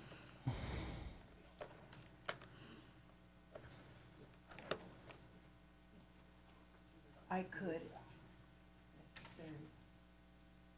All right, Dr. Bundy? Yes. Okay. Myself, not so much. Right.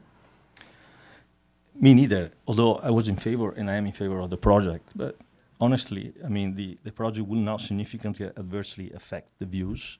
That's something that it does. Now, I don't know to which extent. That's something that is kind of generic at this point. It's not defined, but in all honesty, it does affect adversely views Well, it's within our purview to say that in the development rights of the property, as Dan says, do override some of that concern. So we have to decide that issue, whether it's tolerable or not, or it's within the rights. So, this is a moment here where we have to decide, we're going to condition it or move it and to decide the windows with the architect, or we're going to continue it to a date certain. Phyllis?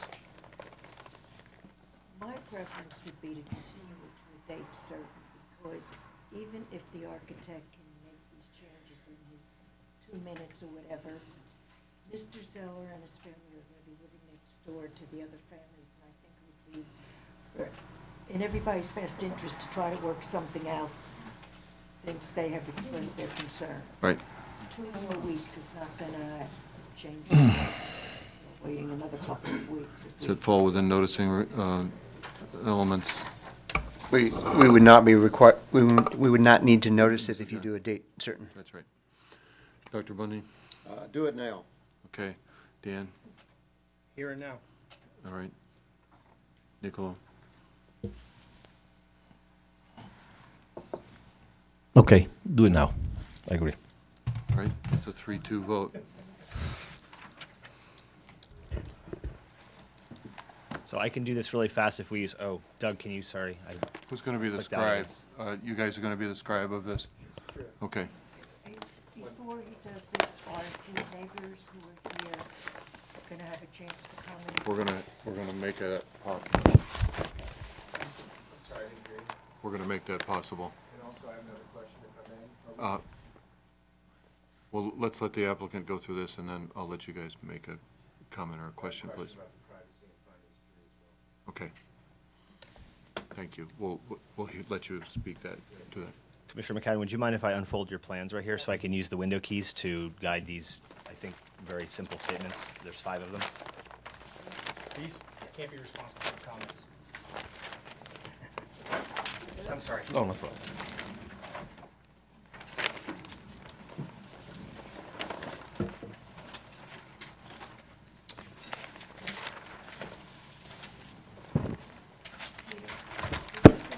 Dan, I had an extra copy. This is from the last meeting that you missed. Thank you. Okay. You can walk with that microphone if you want. Oh, thanks.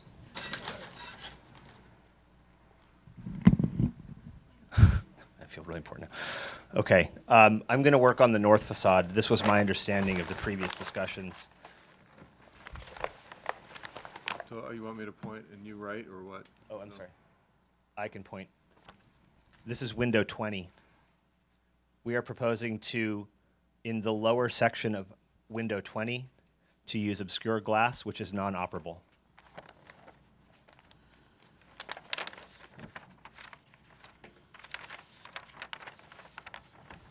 Okay.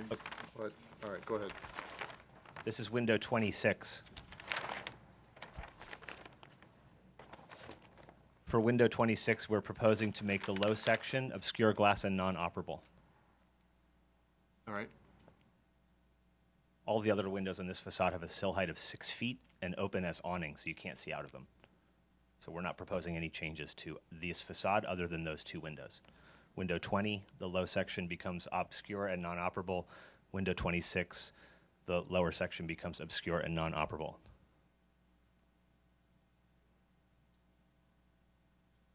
This is the south facade. We're proposing in the laundry room, which is window 34, to remove the low section entirely. Okay. This is the south facade. This is the bedroom 3. This is window 33, which we are proposing to remove entirely. It's the closest to the neighbor. It's the one that would look down into their rear yard anyway. So we're going to take it out altogether. Which one is 33? Right here. No window there at all. There'll be no views from bedroom 3 to the south or into the yard. So we won't see. We'll only look to the street. This is window 32. We're proposing to make the low section obscure glass, but operable. That's the bedroom. Okay, so That's it. those are the changes that you're proposing. What about the staircases? We'll get to No, that. no, no changes there? No, no change to the staircase. The stairs, the landing at this window is right here. You can't ever see out of these windows. Okay. You can only see out of these windows from inside the center of the home looking back out, so they won't see the yard. So Dan, you've heard these changes. He's proposing obscure glass. Your comment was that obscure glass was not a good idea. Was it resolution? So with that said, before we ask for the public to comment on this, do you have any comments on those proposed changes? Me? Yes. Yeah, and then I'll ask the other commissioners. Oh, I don't have any comment. Okay. Interesting. Does that satisfy what you were after for, would you be able to, Yeah, I mean, I made findings before. Okay. It's not my preference, but okay. Niccolo? No, I'd like to see the neighbors. Yeah, That's my we will hear comment. that. Okay, but as far as what he just proposed, No comments. okay. Dr. Bundy? Mr. Zeller is okay with those He's gonna changes? he's gonna speak up in a moment, yes. But, that's your, so That's that's your my question. question. Yeah, right. So Phyllis, I would like to hear from Yes, Mr. okay. Zeller and the neighbors. That's- But with the architect on the north facade, windows 20 and 26, what rooms are those? You mentioned on the south facade, not on the north. This is a bathroom. This is going to be private anyway. This is already, there's a tub. This is already private. So you're saying that's 20? Correct. This is going to be obscure the whole way around the corner, but on this facade, this is going to be obscure. And And where's then 26? this is the master bedroom window.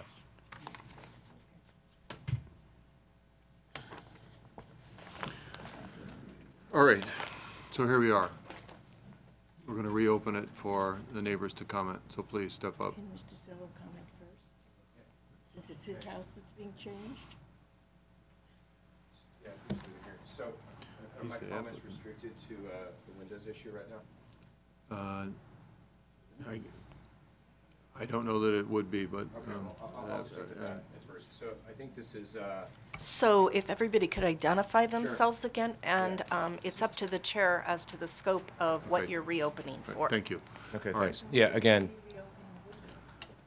Yes. Tad Devlin, my dad's here. We're at 224 Granada, which is upslope, I'll call it, from the site. Is this the view from my dad's place? Yes. Thanks.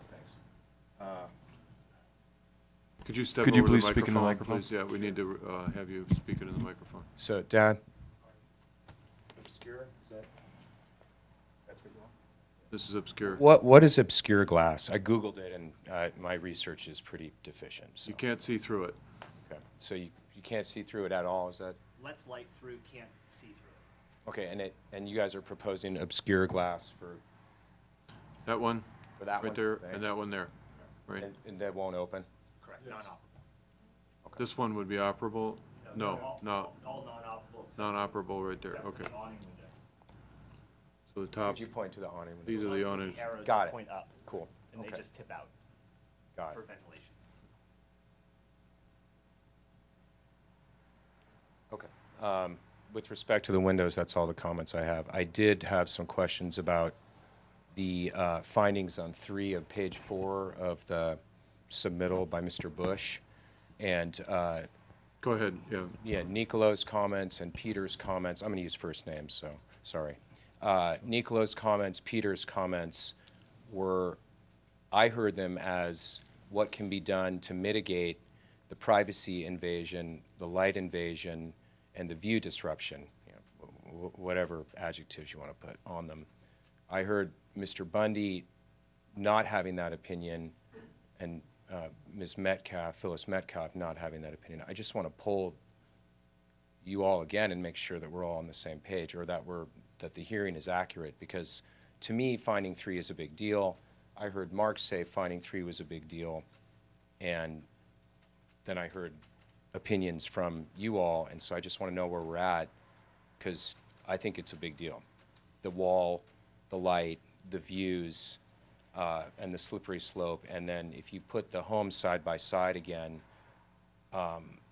it just looks, it's attractive. I'm not going to deny that, but it is an outlier and what some communities have called a McMansion compared to the existing design, which was, in my view, and if you look at historically the way that the hill slopes, is that nobody encroaches on anybody else's view or light as the way it's, and I think 250, and I don't recall your name, ma'am, but that's the way it was designed and that's the way it's been. And if we start doing these new walls, then, you know, I don't know, then sure, then every upslope neighbor may do the same thing. And so I think that's a consideration. I think that's reflected in finding 3. So those are my All comments. right, thank you very much. All right, Mark, would you have any commentary?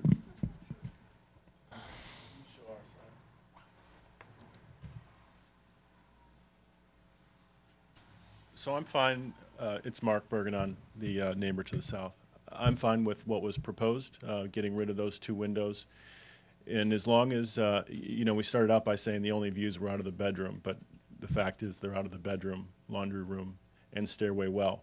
So as long as what he said is factual, that you can't see, you know, that it's not a significant view from that corner window or the stairway landing, I'm fine with it as proposed. Otherwise, I would suggest obscure glass on at least that the stairway landing. If a person, you know, above 5 feet tall can see out the window, then it should be considered. Yeah, they are probably about 15 feet back into the house as they start down the stairs. Yeah, so it has a very different perspective. It's very hard to see at that point. From that point, yeah, Yeah. I would think so. Right. Okay, thank you very much. Mr. Zeller, did you have any commentary about this? Yes, I think Phyllis wanted to ask if I concurred with my architect's assessment. Yes, I do. That would be, I would agree with that proposal. I'd like to add just a couple of quick comments. My house is almost exactly the same as the Devlin's house, and I have been living for 15 years looking into the wall of Mark's house, which is a 2-story house. Hasn't been a problem, particularly.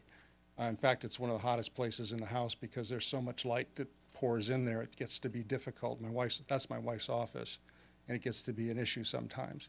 You know, as far as fitting into the neighborhood, we really did work hard to get the house scaled to what we thought that where the neighborhood was going. It's not where the neighborhood was. I did a little bit of research of the 13 houses on our block of Granada. 5 are 2 stories. Within the 300-foot radius, there's 8 houses that are over 2,800 square feet. Now that's the MLS kind of 2,800 square feet. So and there's 3 that are nearly 4,000 square feet. So I'd like to propose our house is really, while it's bigger than what it was, it's certainly not out of scale with the neighborhood in general. All right, thank you very much. Since we've opened it back up, is there anyone else that would like to comment at this time on this application? Phyllis?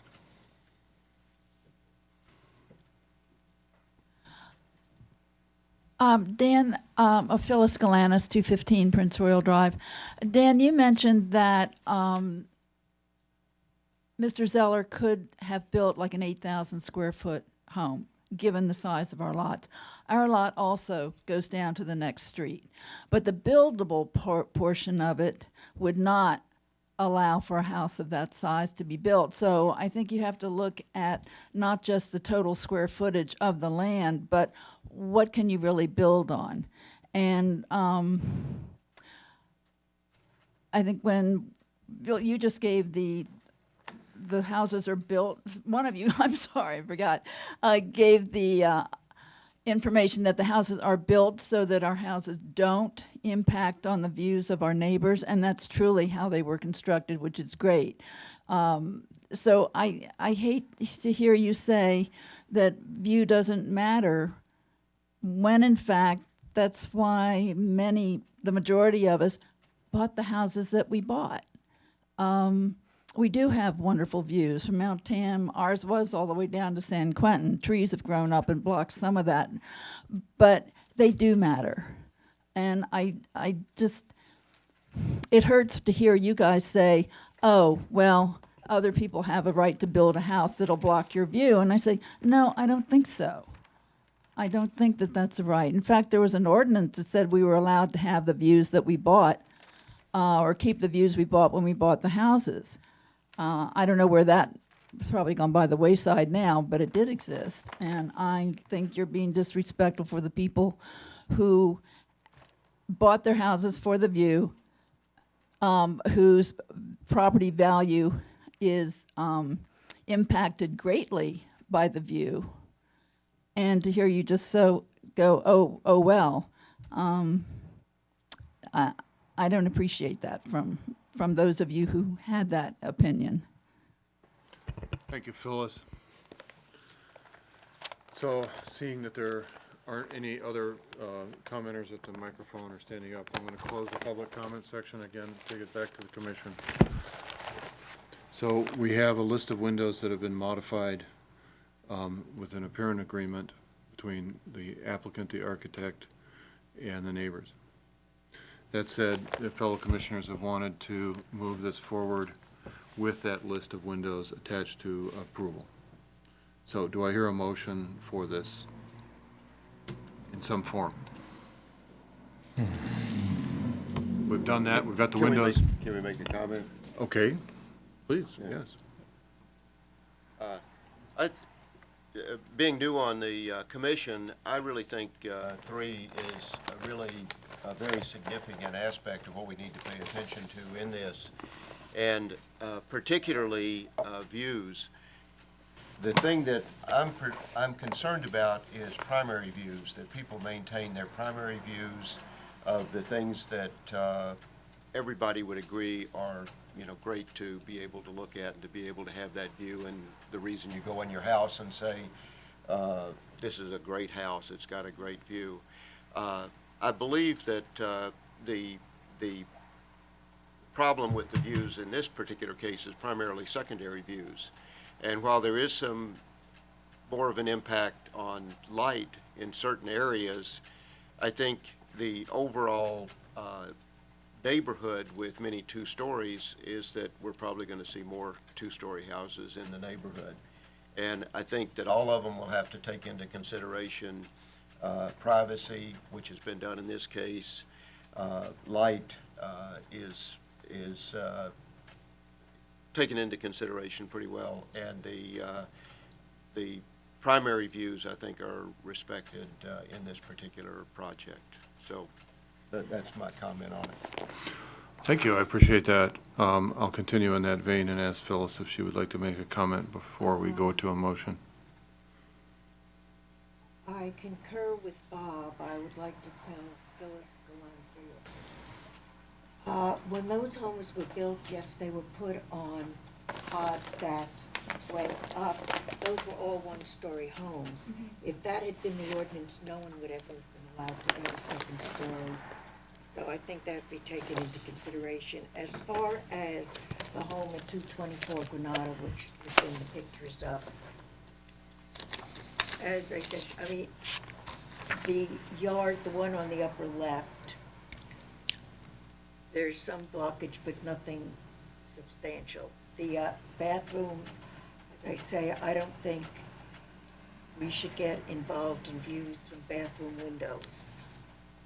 My concern is the one below the office. And it's not the view because, I mean, the view is the sky, and the sky's nice to look at. It's whether or not enough light will be coming in. And it's hard to tell from that picture, and Doug, you took that? At the top of the picture, is that the mesh of the 2nd story? Yes. Okay. And how close is that? That's 20-some feet away, I believe. So there's considerable space. I think looking at this, and it's not the most comfortable decision to make, but I certainly can go along with the finding 3. Because, as I say, it's not the views as much as the sunlight And if it is 20-some odd feet away, I think there would be light coming in. Thank you, Phyllis. Nicola, any final thoughts? I have one item. I'd like to go back to the windows, if it's okay, very quickly, for the neighbors, 216. Can someone put on the video sheet number 3.1? And that's just want to make sure that he knows. No, 3.1. 3.1 is the sections. We don't have it on Oh, we don't slide. have it. Okay. Right. Well, this from the upper landing, when you're up on the second floor, you're standing there. You can see the full height windows, these two.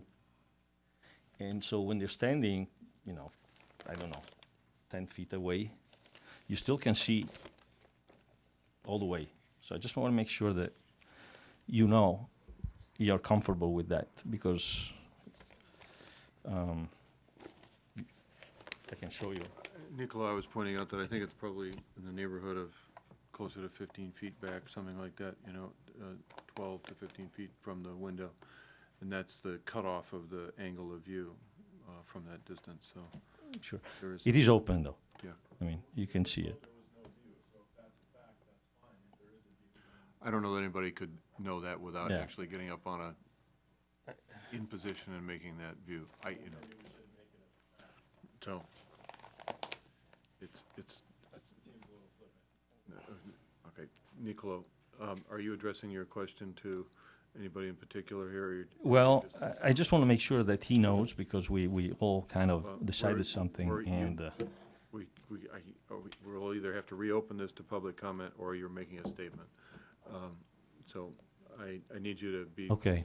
clear about Right. what you're trying to say. So I'm not convinced that this is what we decided a few minutes ago about the windows. I don't think that these windows are what I thought was, which you cannot see through. I mean, you cannot see a view from it, from the landing So upstairs. if you look at the second floor plan, you're going to see the chimney obscures it, the piece of wall obscures it. You can't see at an angle through that side of the windows. So Yeah, 2.2. 2.2. So when you stand here, As you come down the stairs and you look kitty corner towards their rear yard, you're going to see the side of that chimney, you're going to see the side of the wall. You're not going to be able to see through those windows. can you put 2.2 on? We don't have It that. has- Oh, it's sorry. right there. Got it. So if I still not. I can see the point you're trying to make, Yeah. Nicola, but in plan, if you drew a line there, you would not be able to, you'd be cut off by the building from the landing. I understand. You I understand can't. what you're saying. The yard isn't straight across, correct, Peter? Let me, No, it's- give me a Is that second. the angle? Just want to see this one.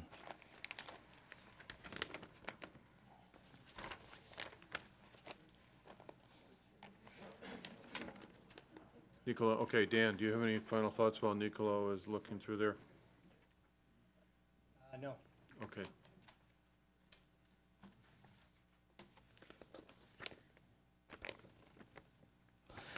I'm sorry, I cannot make the findings, or, I think these windows do have some kind of view.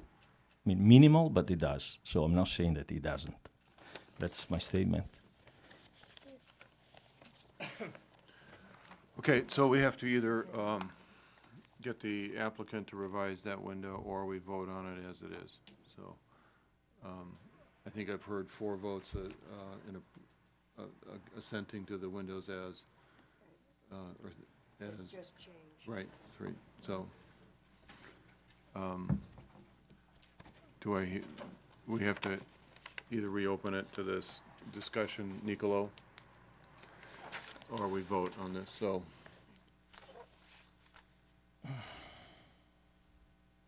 I'm going to say that I ask for a motion on this to either reopen it or to move forward with the windows as amended. Could I propose a very simple mitigation to the neighbor? Okay. We're reopening this again. So this is Doug, kind of can nuts. you- I can you- apologize for this. Could you go to the front facade? We're using a screen in the center of the building to help control some light privacy type issues from that big window. It adds some character. Could I propose adding a screen to the lower section of the stairwell windows? So if you're looking down, you're going to see, you can't see through the screen. I think it would add nicely. It wouldn't be opaque glass. If you can go to the side facade, Doug, we would add it to the lower 2 panels. So you'd put that screen right Put the across screen here? right there. Okay, Like a scrim? The same as the front facade. It's just 2 by 2 cedar. They're spaced about 2 inches apart. They let light through, but you can't see through them at an angle. all right. Okay, I'm going to ask, since it's reopened here, Mr. Bergeron. That's fine. Okay, I'm fine with it the other way if you can't see all right. what he said, otherwise that's a nice option. Okay, I'm just going to take your, for the record, your assent to that. So, okay. So then, if there's no other public comment, I'm going to bring it back up here and move for a motion with that as an amended window. I'll put forward a motion. All right, Dan, please. You want me to read the resolution? Thank you. Yes, please.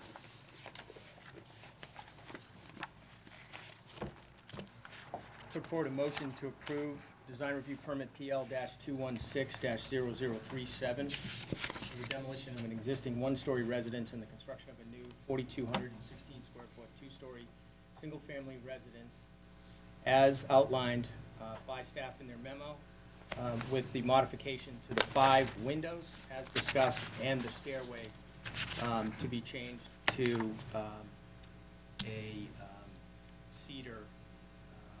It's not the No. stairway, it's the window. It's the stairway window to be changed to a cedar shutter-esque condition, similar to the front of the house. I'll second that if we're adding the proviso that the spelling corrections be made. Staff can attain that objective, Yes. right? All right. Shall we call a vote, please?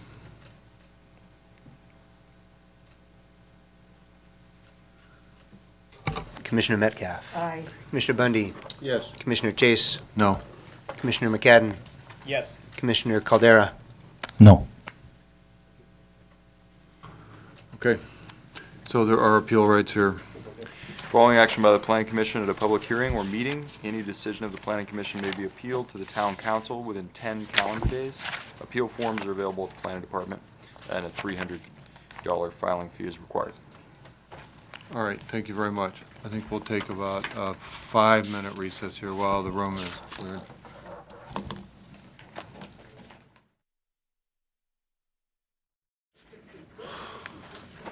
All right, thank you for your patience. At 9:50, we're going to sit down and hear from the Honorable Dave Bracken about discussion of encroachments into town rights-of-way and town-owned parcels. Okay, let me just get a little bit set up. I'm sorry, I'm not quite there yet.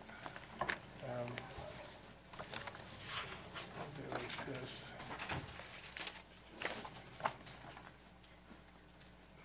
Thank you, Commissioners, and thank you for putting this on the agenda. Yeah, tonight we want to discuss rights-of-way and, what they are, how we acquire them, and how they're regulated. Okay, and we're not asking you for any action tonight, but I would ask for, let me call it guidance from you, because we've had issues. We always have issues with rights-of-way and their use, and especially with properties that abut them. Some of those issues, a lot of those issues are big trees. Who's responsible for the tree? Who's responsible for a structure that's on the right-of-way? And we do have structures on rights-of-way. But anyhow, again, it would be good to get guidance. This, I guess the issue, the reason this is on your agenda is because the mayor asked for it, and an issue came up with a fence on a particular right-of-way that we gave people an encroachment to build that fence, and that encroachment was their permission to do it. But again, since we didn't notice specific people, I want to keep this general for the most part. But maybe we come back if you can suggest that we zone in on particular areas, particular types of encroachment, that kind of thing. We can come back and be more specific and be more astute with who we notify to come and comment on it. Yes. So, again, I'm not, let me just get this. So what we're looking at right now is Marin map, and I'm going to use this a lot here.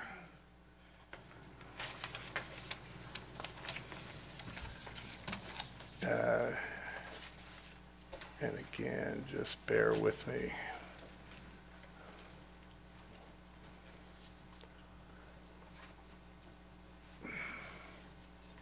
I don't know if you use this very much. It's a pretty good tool because what I'm going to show you is the aerial photography with the property lines on it. Now, I just want to say the property lines on Marin map, they are rectified as much as they can, but they're certainly not something you would use for a survey or any kind of legal action, but they're pretty close. Yeah. They do a good job. So we obtained rights of way, basically are property owned by the town. We obtain them two ways. One, you're probably the most familiar and most usual way we obtain them is through a subdivision map. On the front sheet of a subdivision map, you'll see, we call it a jurat sheet, and it'll specify certain rights of way that the owner of that subdivision is dedicating to the agency, the town in this case. It'll also have a certificate on it that says whether or not the town accepts that right of way. So that's the main way we get rights of way. Very typical in that standard subdivisions, design subdivisions. And when we do get it that way in a design subdivision, the right of way will be very specific. Typically, when we design a subdivision, we'll set that right-of-way line 2 or 3 feet behind the back of sidewalk. Everything's designed at once. The houses, you know, like Madera Gardens, they'd be built all at once or within the next couple of years. We put it back from the back of sidewalks so you have room for meter boxes and that kind of thing. And that right-of-way width would be set by the width of the road you want and the width of the sidewalk and that kind of thing, whether or not you have a planter strip between the curb and the sidewalk.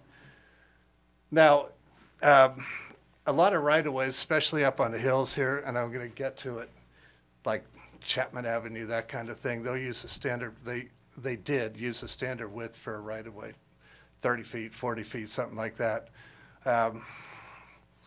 Without a lot of thought of whether or not, usually they don't have sidewalks, without a lot of thought about everything fitting within that right-of-way. So let me just blow this up a little bit. This is Madera Gardens. And you're going to see in here, I got to, unfortunately, I can't brighten.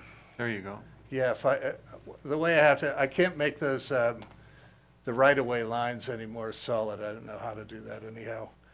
But if I tone down the aerial photography, you can see them. So you can see in Madera Gardens, very standard subdivision, the right-of-ways lines. Now, these are a little wider than you would typically have in a modern subdivision. Madera del Presidio, Meadow Creek Station, you're going to find those lines, 2 or 3 feet behind the back of sidewalk. But still, Madera Gardens, 1960 vintage, everything's, the road will be in the middle of the right-of-way, that kind of thing. If we go up, let me just zone out here a little bit. Let me just go up Chapman and Stetson.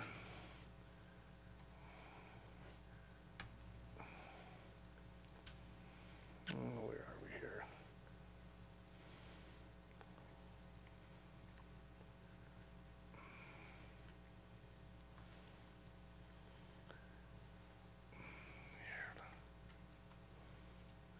Just want to show you examples. You can see this right-of-way line is clipping the houses. A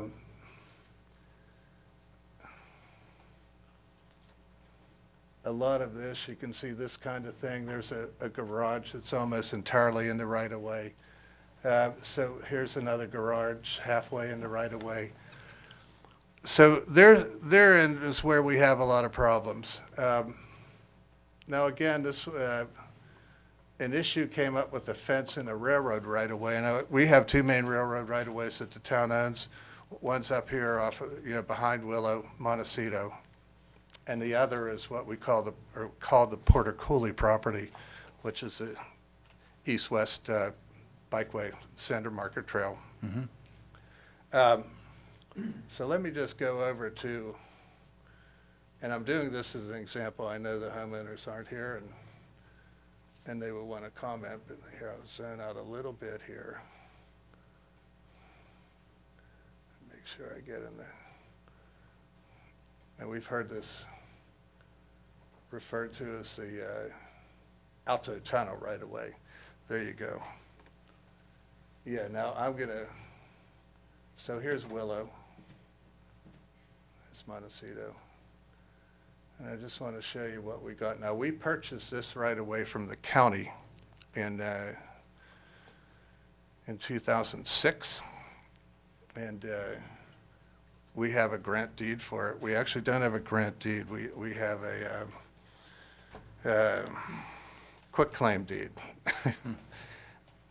I would assume most of you know what a quitclaim deed is. It basically says the county gave us any rights they do have to this property, but not necessarily, they don't necessarily know what the rights are. And the reason they probably did that, I'm not absolutely sure of this, is because trying to survey these old railroad right-of-ways is very difficult. So to really establish exactly where that property line is, where the right-of-way line is sometimes impossible. So much easier for them and for the town. It didn't really matter at the time, I guess, that they just give us a quitclaim deed on that. Quit, not quick. But you can see it here. And here, let me get this pointer. This one right here, yeah. So there's the right of way here. I gotta figure out how to work all this. Here, we can give you another one. No, this is good, I got it. I'll try and work, this is good, I'll try and work the pan and do this at the same time. But you can see, here's the right-of-way line for the backyards of Willow Avenue. And all these houses were encroaching, you can see that. I can zoom in a little bit. See, some of these actually are clipping.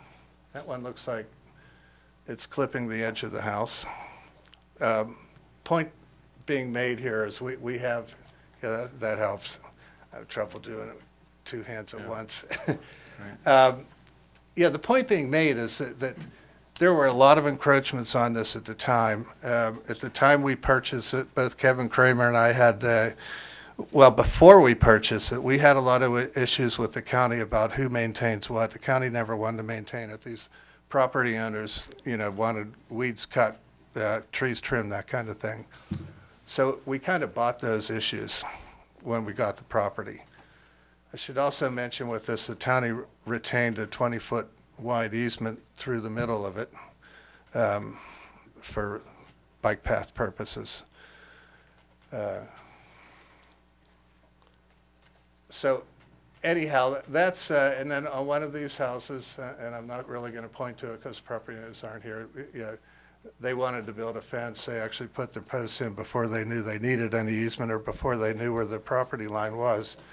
And we went ahead and gave them we actually gave them we gave them permission to do it. And I'll get into those different permissions in a minute. So the other, let me zoom out. So we have those encroachments. We have encroachments. We have encroachment with every house that borders the street because the streets are right away and they have driveway approaches. They have shrubs. As I said, they sometimes have carports or garages or that kind of thing. I just want to go over to the Center Market Trail. I'm not going to bore you too much here, but I just want to show we do have, so this one's a little better because the red line's the right-of-way line, it's also the corporate limit between Larkspur and Corte Madera, so it's a little bolder. But you can see, if I go, sorry, you can see all of these houses have some backyard encroachment on it. Just want to get, we've had trouble with these. Here's some encroachment here. You can see structure encroachment there. Anyway, so with that, I'll diminish that and go to how we regulate right-of-ways.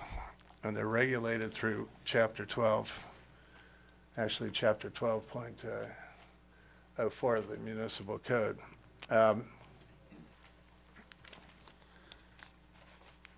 And this municipal code, this dates back to 1969, most of it. And it's pretty standard, whoops. And it's written, I'm not going to read this to you. It's written mainly for encroachments for utilities in the street, that kind of thing. Back then, I think the town ignored a lot of the, where's the property line, and if you're building, part of your garage over it, it wasn't an issue. We regulated this so we wouldn't have contractors digging up the street, leaving open trenches, that kind of thing. 1969 vintage. And it has a whole list of definitions, exceptions to it, restriction of use, permit required. And the permit that's required says you need to come to the Director of Public Works and get a permit if you want to encroach in the right-of-way. And then I'm just going to go up. I'm going to try and zoom in on this a little bit. Just make this a little bit.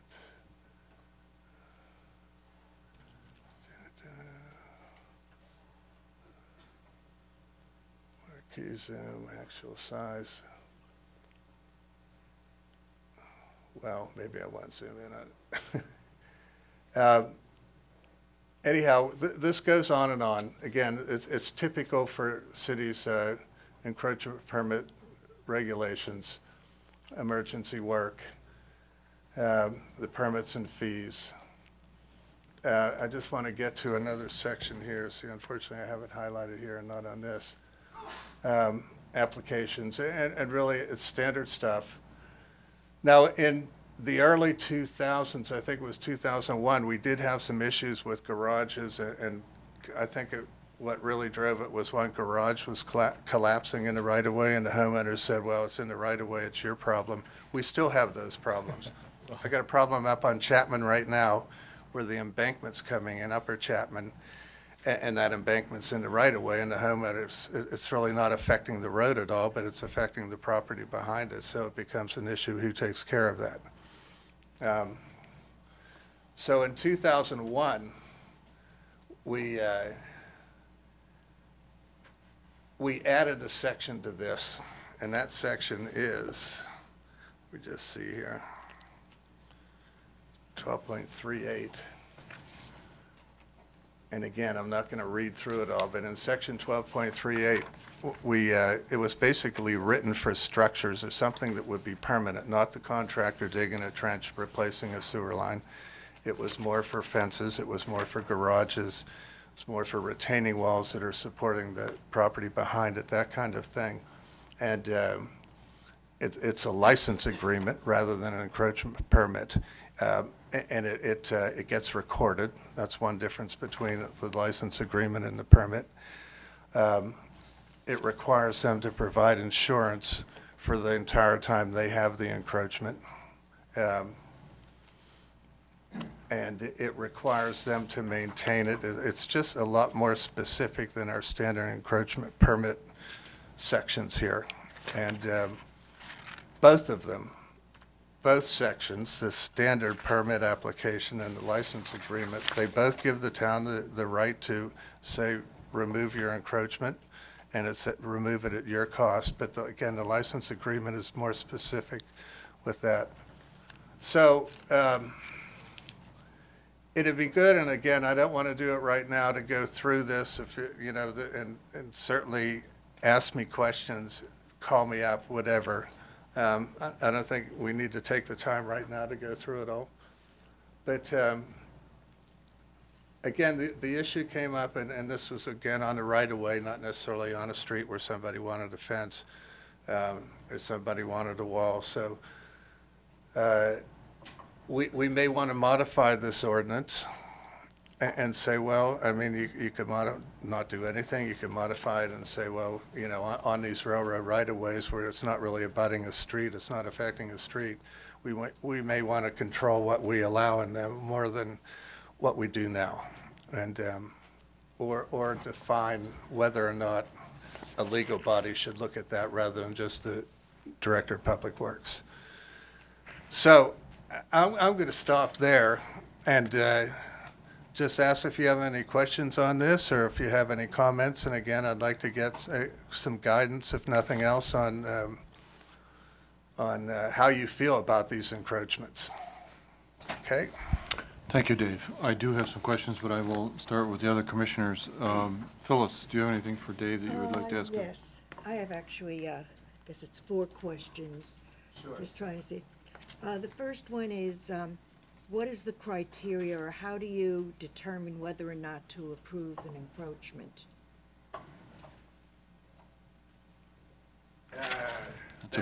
That's a big question. Again, typically, now we're talking more about the permanent encroachments. I don't mean permanent, but the long-standing on the, somebody replacing their sewer. Exactly. So to be clear on that. Let's just take, for example, a fence. Not any fence in particular. Okay.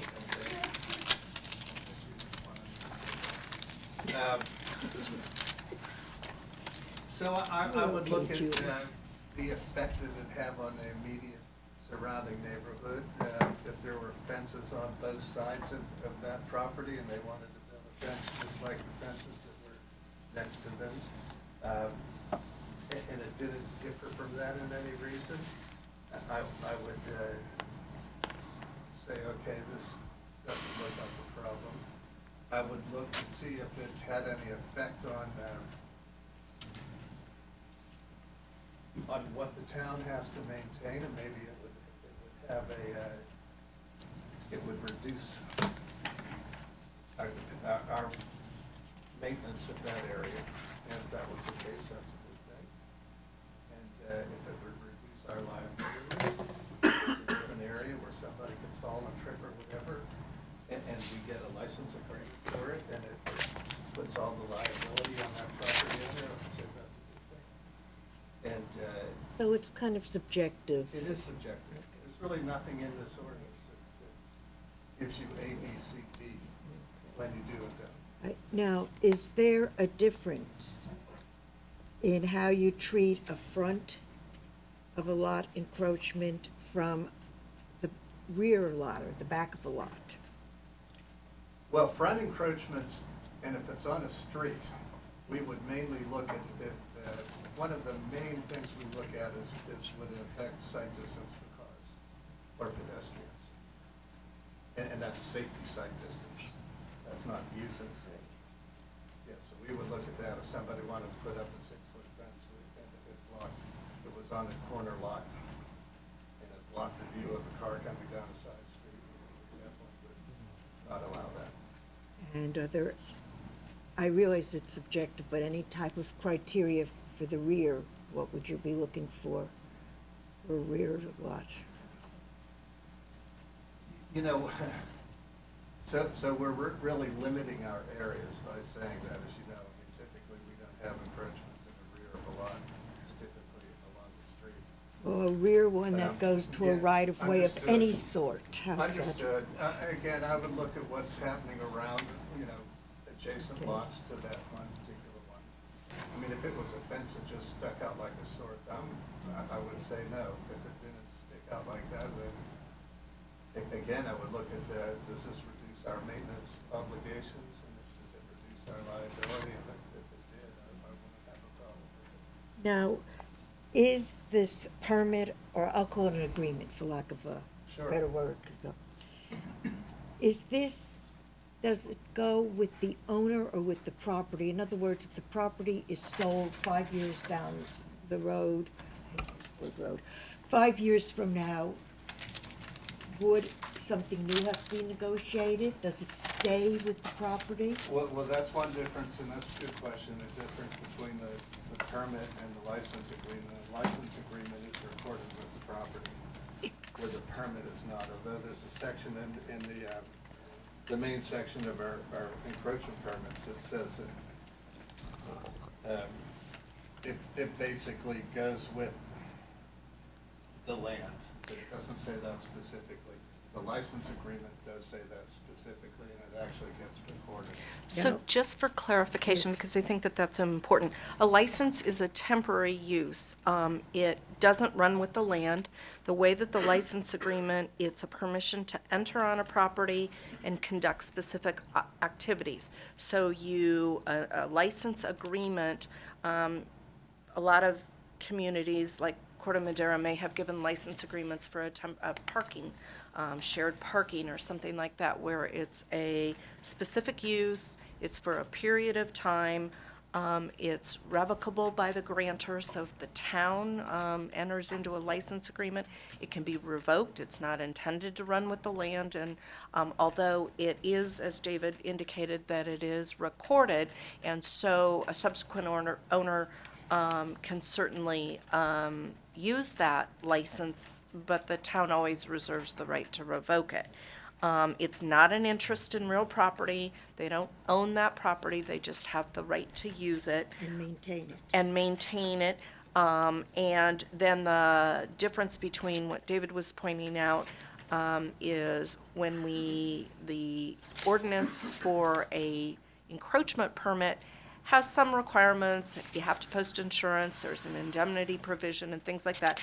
But the license agreement is a negotiated agreement. It's a contract, enforceable in any manner in which any other contracts are negotiated. And so there's additional considerations and terms that the town can add into it. They can charge for it. I don't believe that Corte Madera has done that. But it certainly requires insurance. It requires the ones that the town has entered into has indemnity provisions so that, you know, the town is as protected as possible. How do you check on making sure that the insurance is renewed with the proper clauses at the proper amount? Do they have to turn something in by a certain date each year? Generally, what the agreements require is that annually they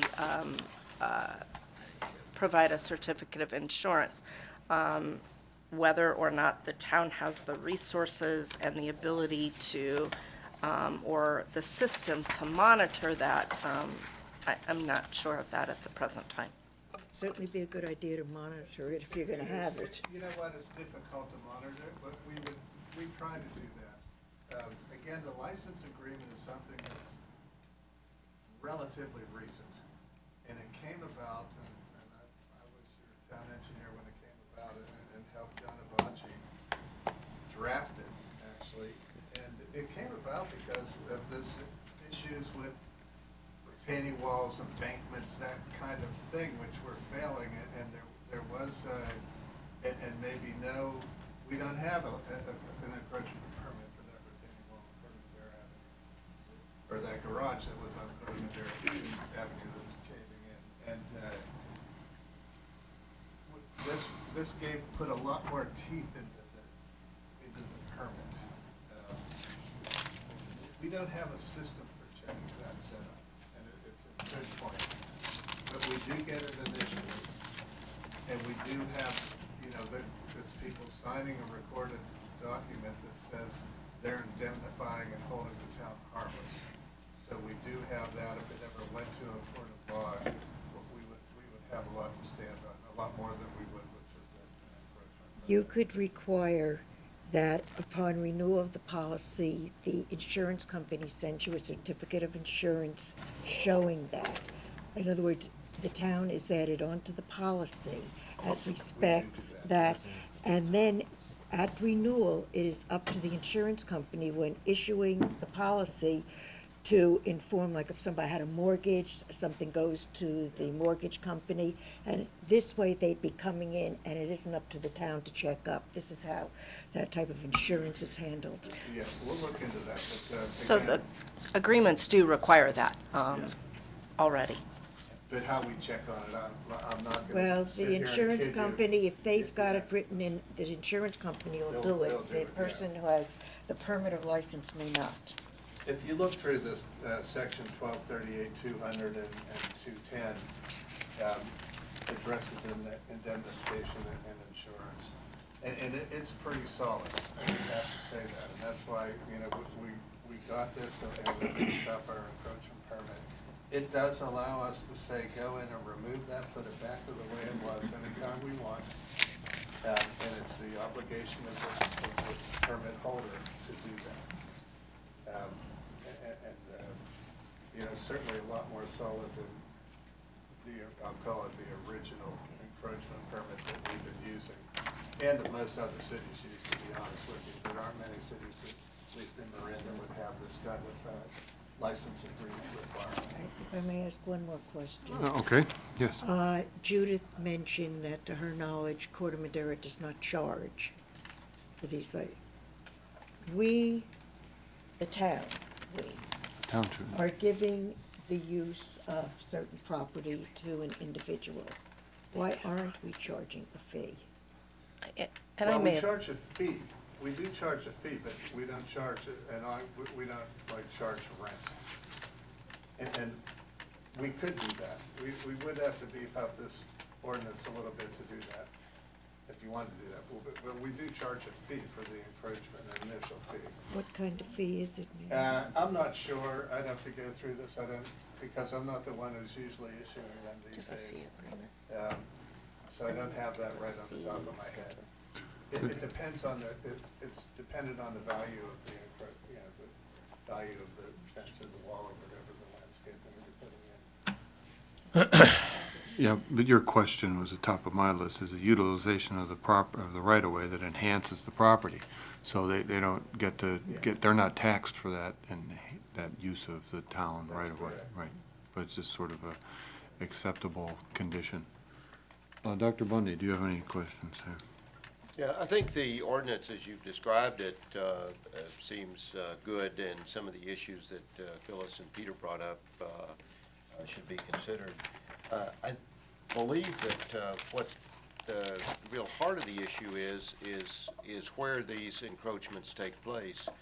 And just like, we're trying to have priority development areas, primary conservation areas, the north-south greenway, maybe we should look at the Sandra Markham Trail, the Alto Tunnel, as some of these primary areas that we shouldn't allow encroachments into, because these are sort of part of the public right-of-way. And so that would be my thought, that we should have certain areas that we're looking at much more carefully and either looking into them in greater extent before we allow something, or just not allowing it at all. And I appreciate that, and that's good. And again, as I mentioned in the beginning of this, we're looking for guidance from you. I mean, you're certain, and I'm sure that's what the mayor thought of when he asked that this be put on a planning commission agenda. Okay. So thank you for that. Thank you, Bob. If I could just make yes. one comment, and that would, I'd have to look through this in more detail, but we should modify this ordinance a little bit to reflect that, especially if we're talking about certain areas and not other areas. We should be specific on that. Not that that's hard to do at all. Okay. Niccolo, your thoughts or questions for Dave? Yeah, sure. I have a clarification. When a private entity obtains a license, does this entity assumes full liability for the duration of the license, complete liability in terms of all liabilities. Yes. Okay.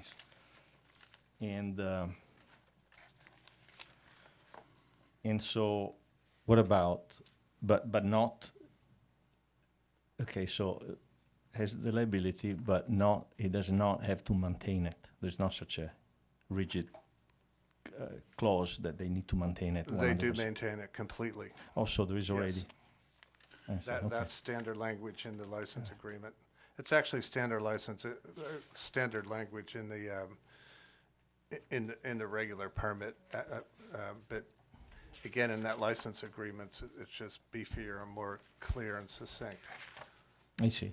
And lastly, just by what I heard, I think it would be a great idea, some sort of yearly tax. Just like anything else. Little, but. Okay, thank you, Nicolo. Dan?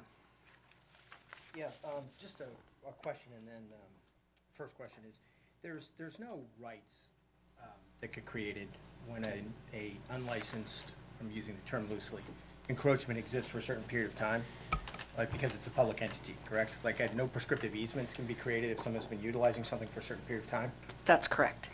That just doesn't exist in the public realm. In California, there is specific state law that precludes any private property owner from bringing a prescriptive easement claim against a public entity for its right-of-way, its land. So even if, just for, in plain English, just because somebody is encroaching, and it's been open, it's been notorious, it's been for 5 years, all the things, all the criteria that are required under state law for adverse possession, it doesn't apply against a public entity. So we don't ever lose that opportunity to require the landowner to remove a structure that's encroaching on public property. Okay. And the second is the goal of the evaluation of the encroachments to monitor go-forward encroachments and have some rules? And I'm sure the answer is yes.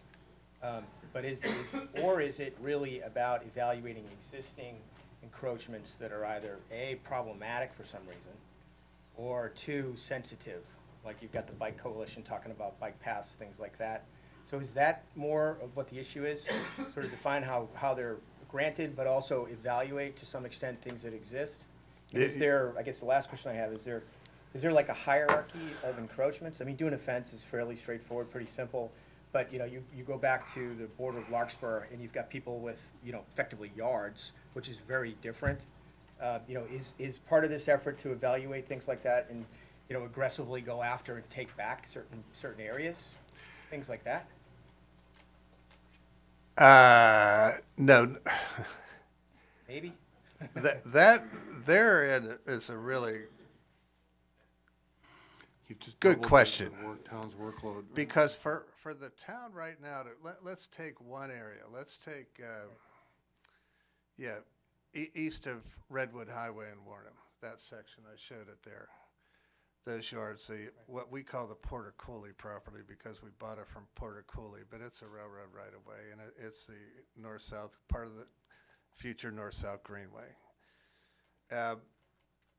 When we bought Porter Cooley, and I didn't really have a lot to do with this at the time, it was, I think, in the mid-1990s, we did aggressively go after those, and it's a trailer park there that, I mean, they have the greatest view in the world, right? We did go after them to get everything off of the right-of-way, and it, again, I didn't take part in that, but I know it was very difficult, and we didn't really succeed in doing that. Or maybe we succeeded at first, and then they came back and just, you know, moved their fence out again and things like that, and difficult to monitor it. But certainly, part of the effort of writing this license agreement was to put more teeth in that and be able to do that without as much argument from the homeowners. If we look at the railroad right-of-way up here that I showed, where, you know, hey, that property line, which would be really hard to define, as I said, that's railroad right-of-way, that you're looking at deeds that date back to the 1800s. If I was a property owner up there, and that railroad right-of-way line was right against my house, if I opened my back door and that door swung into that right-of-way, and the town came and said, hey, get everything off of this right-of-way, I mean, you can expect some sort of fight with that. Even though we do have every legal right to tell them that. I just don't want to spin into something that, is almost impossible to do. It's a really good question. Through the course of my career here, I've had to tell people to move things and do things differently, and everyone has a different outlook on that. And why are you asking me, and why aren't you asking my neighbor if it's one particular person, that kind of thing. It's usually a delicate situation. Have you ever had any experience where the title company comes to the table? So if you got a house that's, let's just say, eclipses the potential property line, and the house is over that property line, I mean, that would be red flagged during a purchase with the title company, because they have to insure over it. I mean, this kind of issue probably propped itself up here and there, no? Yeah, no, I've never come across that, because the title company probably wouldn't know that. They're insuring against it. They're ensuring that there's no, they ensure there are no easements and things like that on the property that aren't disclosed.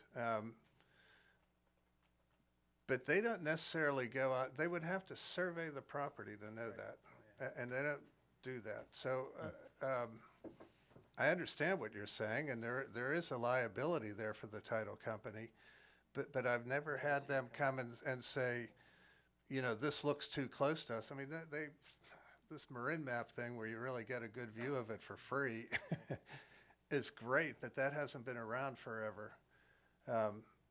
So, yeah, title company would actually have to do a survey to say that. There's not all title policies are created equal. I think a base title policy doesn't do that, and the title company has certain rights. But if you go for, I think it's called an extended, then they try to survey it, and then when they do a certain amount of work on it, then the title company will step in and say, if there's a problem, now I own it, right? So I'm just kind of curious. Yeah. No, well, I mean, to answer your initial question, no, I've never run across that. But I don't doubt what you're saying here. Self-police the encroachments is Yeah, to leak that right. information to the title company. Right. And get them all angsty. But there again, we would have to do that survey to tell them, hey, this 2 feet of your house or half of your garage The or owner whatever. would have to do it at that time and solve it at the purchase sale. So you're forcing At the issue purchase to of somebody sale, else. that's true, So, if and when that came about. okay, that's fine. Thank you. All right, thank you, Dan. Goodness, it's really helpful to hear this description, Dave. So it's clear that the property owners who encroach do so often unknowingly. That's correct. Yes. And that they go out and put up a backyard fence or something, front yard fence, and they don't know any better. Right. And there's no permit required for many of these activities that actually encroach. That's correct, and that's a good point. It's clear that they don't know. They're not doing it purposely. Right. In fact, if I went out there, and you asked me where's the property line, I'd have to survey it to tell you that. Again, you can use Marin map. A lot of times, if I need to estimate where a property line is, I'll find out what the right-of-way width is, and I'll assume the center of the street is the center of that right-of-way and measure over, the street's 15 feet wide or 16 and the right-of-way is 30 feet, and I'll just go to the center of that street and measure over half that right-of-way width and say, well, here's the best estimate right now of where that property line is, but that's not necessarily correct. If we could go up to Christmas Tree Hill and I could show you parts of the street that aren't in the right-of-way, literally. So let me ask you this then. An improvement by a property owner is in fact property of the town if it's in a right-of-way. So if they put a fence and they put a retaining wall in, that improvement is the property of the town, so to speak, until the town says we don't want that improvement there. That's correct. I'll tell you a little story. One time, a long time ago, I was doing some freelance landscaping. Somebody had dumped some of the salt and pepper gravel on the on-ramp at Sausalito, Caltrans right away. I thought, God, I could use that to put a little path in. So I go out and start shoveling into my truck. Well, sure enough, with my luck, CHP comes by and stops me, and they said, what are you doing? I thought they were going to bust me for dumping gravel on the right of way. And the guy said, no, I knew this was here, but I can't let you take that because once it's in this right of way, it becomes the property of Caltrans, of the state. So the answer is yes. I mean, Then he took the keys to the car. You were stealing. So anyhow, he didn't give me a ticket. Right? it's a conundrum then, whether it's a taxable improvement if the town actually owns it, right? But they're enjoying a free use of that improvement. So, but the town owns it. This is true. And you know, let's take the situation with the fence again, where everybody along the whole road there has fences. And again, I'll play the part of the homeowner. I mean, I would say, well, if you charge me, yeah, I'll pay it, but then I want you to charge everyone else up the row here that's got the same type of encroachment. Right. I mean, and you'd have to expect that and respect it. So I guess the only reason I'm saying that is it's never easy, right? Well, it's conceivable you Yeah. could turn this into a full-time and profitable Yeah, position in that's the true. town. So Not that then, I want to. The taxpayers could like it. so, I know, so, you know, when certain types of improvements are made, they require a civil drawing. If it's a drainage, something like that. If there's going to be a retaining wall, it's going to take a building permit. Yes. In the case of, say, the homes that we just considered, they have to have a survey submitted to the building department, I believe, when they get their building application. So I think that one of the important points, if it's not in the regulations, it ought to be that if you're going to do a certain type of a building permit, you need a registered survey, right, of your property. That should just go with the territory. I will say, in times I check plans for Corte Madera, individual building plans, I have requested that be made a condition of approval. Right. And I would do that if I saw that it was close to a setback or close to a property line. If there was something right in the middle of an acre lot, you know, I wouldn't require that, certainly. But So, you know, having firsthand experience with it in the town of Corte Madera, that a survey will cost $1,500 to $3,000 to yeah, get the property or line it could be surveyed. more. And at that point, it was discovered that, yes, somebody had encroached unknowingly, and in some cases knowingly encroached Some without cases, right. asking or getting permission. So these things occur, but that's an expense. You have to figure out where that lands in the type of improvement that goes forward. Just a fence, you can't expect them to do that, but should we not then figure out a way to get some sort of survey marks, or, you know, it has to be somehow incorporated into the improvement code, and I don't know what the building and planning might suggest for that, but with so many willy-nilly property lines, somebody just says, well, that fence has always been there, so that must be the property line. And you hear That's that a lot, absurd. sure. You know, and Yeah. anybody who thinks that, kind of off. I think David's also saying that although some lines may be given and you've got legal descriptions, at times it's going to be vague. And you're not even going to know where to draw the line. Is that what you're saying? That is what I'm saying. It's difficult, and it's also difficult to tell somebody who wants to build a fence, hey, you need to spend $4,000 or $5,000 to survey it first, when I can give them a license agreement and it says, hey, you know, you can put the fence right here and mark it in the on the ground, and then I say, you know, if the town ever wants to have that fence gone, you have to pay to remove it. So regardless of where the property line is. So would you have any specific requirement or suggestion, and Judith might, to putting teeth into the removal aspect of an encroachment? You know, it says it right here if the town requests it, but if somebody says, no, I put that fence there, I'm not doing that, there's no leverage that the town has really to go after that removal, right? Other than, Well, there is in the license agreement Well, where there we can put a lien is on the in property. either Can the lien it, permit okay. or the, well, there's, since the agreement is a contract, then it's a breach of contract if they don't remove it, so it certainly can be goes to the- litigated. litigated, And, right. or certainly, the town could move forward with a variety of different types of actions, and all resulting, as David said, with a lien. Certainly in the encroachment permit, although you don't see that so much, because that's generally issued for public works types. But I mean, that also would allow, if someone continued to encroach in the right-of-way, even with a permit, we'd have rights to revoke the permit and take action if the property wasn't removed. Yeah, well, There's an embedded right for the town to remove the Yeah. improvements in the license agreement. So, being that the town doesn't like to do direct mailings, I wonder if that, in the tax bills, there could be a notice put in about encroachment or something that told people specifically they would have to remove their encroachments. I could look into that. I mean, it just, why not, put it in there, or, because a lot of people claim they don't read their mail, they don't read the right thing on the web, so how do you communicate with people other than putting a notice on their door with a nail? I think that they read their tax bill. Yeah, We they know do. that. Yeah, that's good They have to read advice. that, and Yeah, that's They the only read thing. the numbers, not the yeah, words. right, the So- bottom number. All right, Phyllis, you had something? Yes, two things. One kind of piggybacks on what Peter was asking about. We'll go back to the fence, once they fence it in, their use of the property.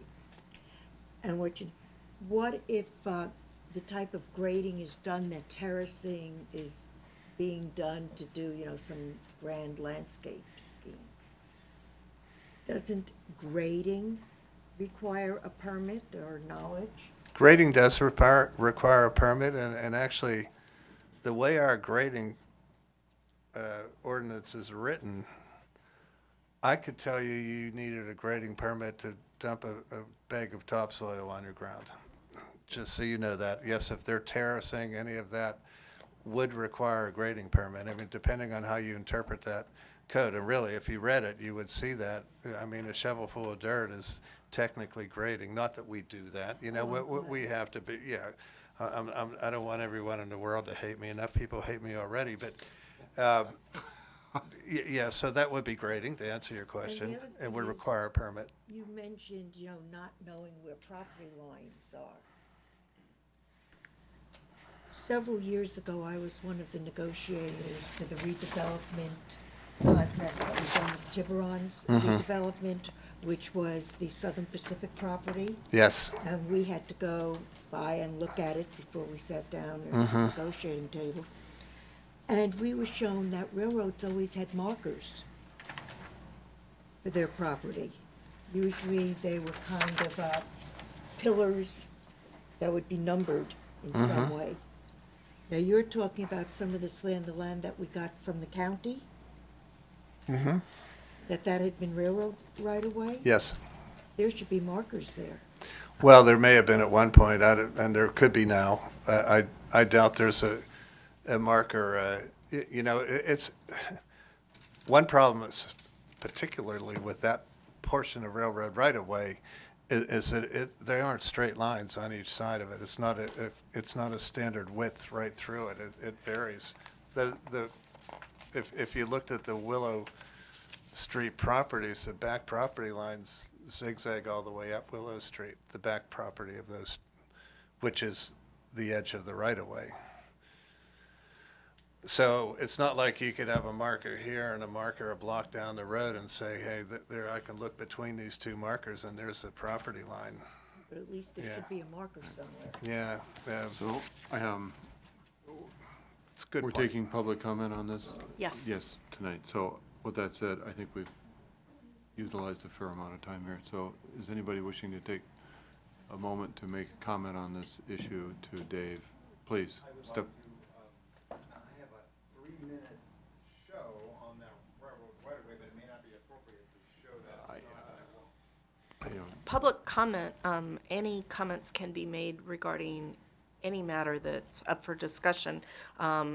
The commission may or may not be able to respond or address a particular property tonight. That's fine. And this is in general about the railroad right-of-way? All right, so it's, I'd like to hear it. what are, Insert that into, who has the show? Where do I put these? Oh, it's in the computer over here. So this is a little unusual, but, you know, I think that, So, thank you all. My name is Alan Bright, and I live at 8 Grove Avenue, right along Montecito. We've lived there for about 25 years, and we've actually helped to kind of maintain that right-of-way that Mr. Bracken's been talking about. There is a survey, and there are markers all along that railroad right-of-way, and they actually exist today. They can be seen on properties, and the property that we've not mentioned as far as an address today actually had that on their property, and the property owner cut it down after he met with the commission so that people wouldn't know what was on his property. he didn't meet with us. You yeah. didn't meet with us. No. So if you go ahead and hit on the first one. So if you can get to the right there, it's going to be cut off there. Sorry about that. Thank you for doing that. Okay, so this is the railroad right-of-way that Mr. Bracken's been talking about. Montecito is on to the right side of you, used by all kinds of folks. Beautiful place. It's a 60-foot right-of-way that runs all the way from Larkspur through Corte Madera, through Mill Valley, Tiburon. It's beautiful. They're all over, and people have maintained them depending on the town that you're in. You can see it in Tiburon. It's fabulous. Mill Valley's done the same thing. Those are actually wild turkeys in front of that guy. He's walking. Lots of deer and things walk on that pathway. It's a gorgeous, wonderful pathway. Wild blackberries. Next, please. Do you have that? So this is just a shot of that same right-of-way, lush landscaping, trees. The trees were all planted by the neighbors about 20 years ago and maintained over the last 20 years to make sure that this public right-of-way is used by people, meetings of families and dogs and blackberry picking, and it's actually a fabulous place that goes and cuts through this wonderful neighborhood. And there are a lot of people that back up to it, but a lot of people respect where the property lines are. Please go ahead. Another shot on the left, so you can see that very dense vegetation right there. That is the property that we have not been mentioning an address on. Next to it, they have a property line that sits down about 17 feet off of this edge, where their true property line is. That house was remodeled about 15 years ago, and there are true surveys that tell exactly where their property is. Next, please. This is that house. They came up the property line, put these fence posts up there, cut all the vegetation down, took everything away, and left this open kind of slope for after years of nobody ever having any worries of going down the slope. It's all gone. One day, they took it all away. Without any permission, they didn't talk to anybody, they just went ahead and did it. Next. This is the right-of-way that's been done by BKF Civil Engineers, and they've done all of the right-of-way through here, and it's all marked. It's all labeled, it's got dimensions on it, and the property that's number 10 labeled up there is the one that's in question that shows it, and as Mr. Bracken has said, it zigzags a little bit, but it's all actually legally documented, and everybody has access to it. Go ahead. This is the property boundary that was actually on their property the day after they cut everything down and exposed it from the path. You could see the boundary that the county had put down there about 12 years ago, showed exactly where the property lines were, about 15 plus feet down the hill, and their property line is actually beyond that a little bit further into that. Again, they have legal documents because they remodeled this house that show exactly where those boundaries are. They cut it down the next day, so it was gone. And they claimed they had no idea there was no property line there. This is the aerial of that building. You can see the property line in general, the shape of the backyard, how it angles because of the way the property lines actually worked when they remodeled. They followed exactly what the rules were. Title companies were probably watching. The redwood tree, the property line, you can see the fence is pushed out now about 15, 16, 17 feet, depending on where it is. They've taken about 1,500 square feet of public land that used to be all for all of us to use. Go ahead. Next. Doug? No more. Oh, no, go back. Say sorry. Yeah. We there? Oh, thank you.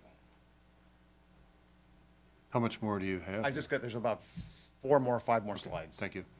So go ahead, next, please. This is the brochure of the sale of that house. You can actually see the property boundary marker up there. It was there when it was sold. It was right there, showed exactly where the property was, and all that lush landscape behind it belongs to the county and to the town now. And that was all there. It was that lush. Nothing could get through there until they took it all out.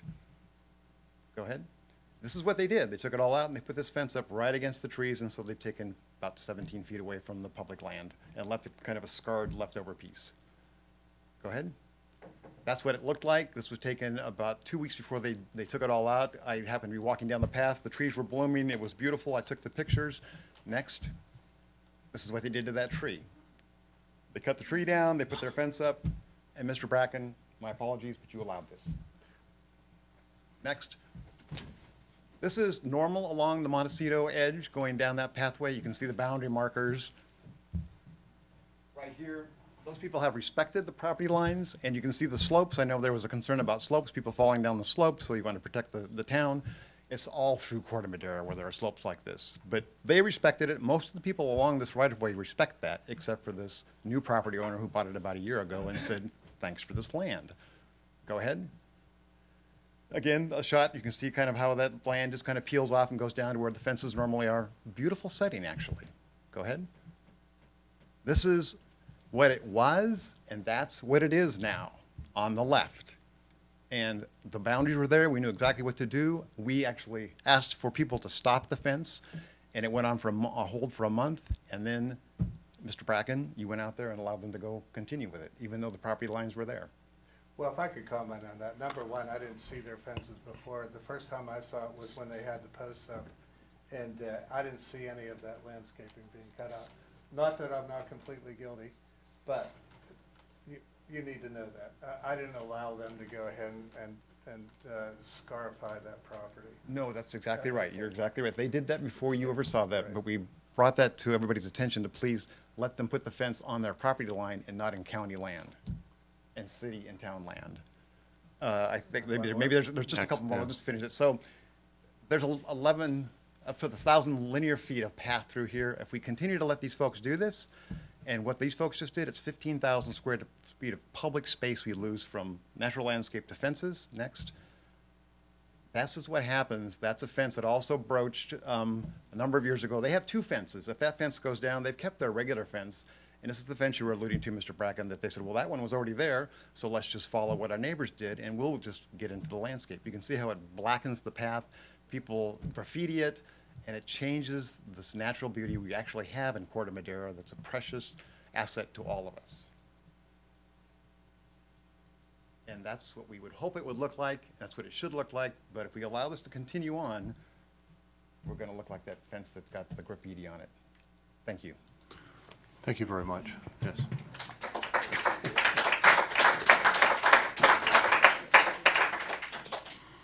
Any other people that would like to make a comment tonight on this issue? Please step up to the microphone quickly.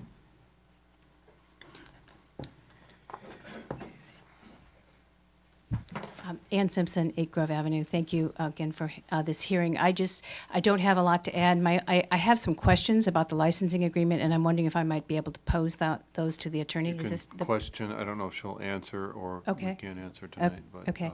Well, I guess the one point I did want to make is I think somebody had asked Mr. Bracken what the fee was for this license agreement, and I have a copy of it. It's 0, so they're not paying anything. My question is related to the insurance they're required to cover. My read of this agreement is it's for liability, that they're required $1 million of liability. That was my interpretation, but I just wanted to make sure that was correct, because that's actually not what is covered in this license agreement. It's $300,000 liability. So I don't really have much to add beyond the pictures you've seen. We do really appreciate the opportunity to basically to tell our story. Thank you. Yeah, thank you.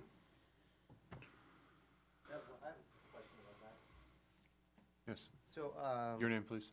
My name's Kenton Wolfers. So I'm curious if anybody has a number of license agreements that are actually in place right now. Dave? No, I didn't have that on top of my head. Yeah, that would be something So the other thing, there was a mention of taxing people. What I heard Mr. Bracken say was that it actually relieves a burden on the town of having to maintain it and relieves them of the liability if they have something. So to me, it seems like I sold a property that had this license agreement, and it seemed like a burden on the property owner to me more than, it didn't seem like something they should pay for, was what I'd like to say. And I actually have another property in contract that appears, based on his scan, to have an encroachment as well. So I'm curious, like, if you have an encroachment and somebody built a garage there or a carport, is there any consequence? I mean, for that? Well, I think we can't really answer that, so Just you curious. have to let that question stand, and we'll try to find a way to answer it, but we can't right now. Anyone else? Please step up. Yeah, I'm basically going to repeat a question. Please state your name. My name is Jonathan Skolnick. Sorry, I live at 439 Montecito, which is just a few houses down from the area we were just looking at. And forgive me, this may not be the forum, but what are the consequences, and how are those determined, and how can they play out? I mean, that's stunning what we just saw. I mean, those people, once they've established that, or is it just theirs without any recourse, or what happens from this point forward? Thank you. All right, thank you. All right. So is that it for public comment? Oh, Jonna wants to speak. I am decided not mistaken. It's a sore point with me. Oh, I was going to be brief. My name's Jonna Hale. I live on Corte Madera Avenue. It really galls me that somebody can take 1,700 square feet of public property and add it to their backyard and fence it off for their own exclusive use and not even have to pay a dime for it. You know, at $10 a square foot, which would seem like a fair annual rental fee, that would be $17,000 a year this town could get for that. And that would pay for some of this paperwork, some of this bureaucratic BS that you have mentioned is required if you really keep track of these things. And I don't know why the town is ignoring, you know, the fact that people who take public property for their own exclusive use shouldn't be allowed to do it. And if they are allowed to do it, they should be compensating the public for the loss of that property. And, you know, most encroachment permits that are along public streets have a semi-public benefit in that they get parked cars off the street. If there's an encroachment for a driveway or an encroachment for a garage, it has a public benefit in that there's not an extra car parked on the street. There's absolutely no benefit to allowing people to usurp public property for their own private benefit. And I think it's a terrible precedent to set because there are a lot of property owners who are adjacent to public open space in this town. And to find out that the town is condoning this on a well-known public right-of-way just encourages other property owners to start fencing off public open space adjacent to their properties. I mean, why not? The precedent has been set. It's not okay, and it shouldn't be allowed. Thank you, Jonna.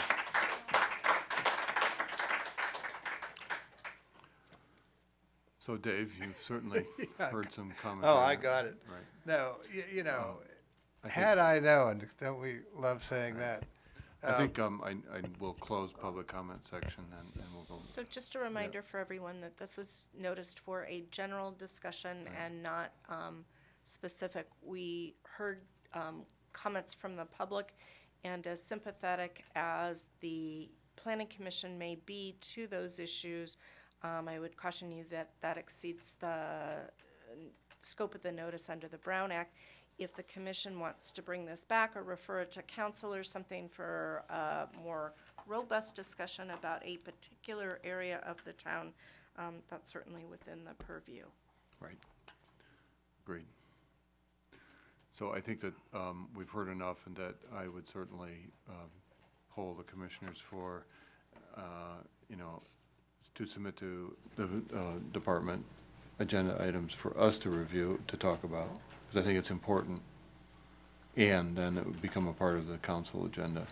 So, with that said, I think we've heard some pretty compelling arguments for doing that. And that creating a set of intentions for the town about where right-of-ways get enforced simply by bike paths and so forth would be a good start to that process. But I think we have to agendize that, discuss that, and start to talk about specific areas of enforcement. Yes, you have your, I know you've raised your pencil there. Yeah, no, I was playing with Yeah. my pencil. I concur with what you said, but I also would like to, I was gonna wait until we got to board reports and board requests, but I may as well do it now. I'm gonna request that the property that was brought forward by Alan Bright, discussion of it be on the agenda of a future meeting. Can I give the address as long as I'm asking for it to be on the agenda for a future meeting? Is that okay? Sure. 241 Willow, that particular property be put on the agenda, and the encroachment it has, and also a further discussion of this particular railroad right-of-way, and what is going on with it. Right. It seems a reasonable request at this point. Good. So, We also want to be sure we don't wait too long. I don't want to put off the year. no, I think that they were forced to get a license agreement, were they not? Yes, Yes. Yeah, after the fact. after the fact, right. Yes. Right. So, any other, I'd like to concur with you too. I mean, absolutely, 100%. I'm behind it. Dan, you always have good property. Well, see, we're trying to have good humor. I just have a quote. All the greatest disasters are paved with good intentions, Dave. There you go. So that's that. But no, I mean, I got actually, a to everybody Teflon here, suit the here. process is working, right? We've got a situation that everybody wants to focus on, but it's precisely why this issue has been on the agenda, and it'll get some life and it'll be discussed. So the process is actually working. So I commend it for that. And given this is my last meeting, I'll be sorry that I didn't get to take part in that today. Sit on that side. So, Yeah. thank you. All right, Dr. Bunny. Yes, I would also then like to put on the agenda the idea, if it's in our purview to do that, to have some priority areas for the public that should be protected from encroachments. And sort of viewed in their entirety of the pathway or the public access. Agreed, yeah, I think that's what I was trying to say, that we put that in. As part of our discussion, and I hope it's done within a month to 6 weeks, I would also like to have us discuss how to undo these encroachments if necessary. Good. That's a major undertaking, but I think that's part of what we have to do. So we would agendize that and establish a method, and I'm sure the town attorney would have a good recommendation for that. David, we have some chainsaws? Well, Judith I may think we end up want the renting a opposite, right? place. So keep in mind that these recommendations will be passed on to the town council and and certainly weigh in and set the priorities about what comes back to which bodies and how they think that the matter should be discussed. Are you saying And- that we cannot put on our agenda a discussion of this? You can ask the staff to agendize it, certainly the items that you did, but that, again, you're making recommendations to council, and certainly they could, in their purview, decide that certain matters come to them or be directed to the planning commission.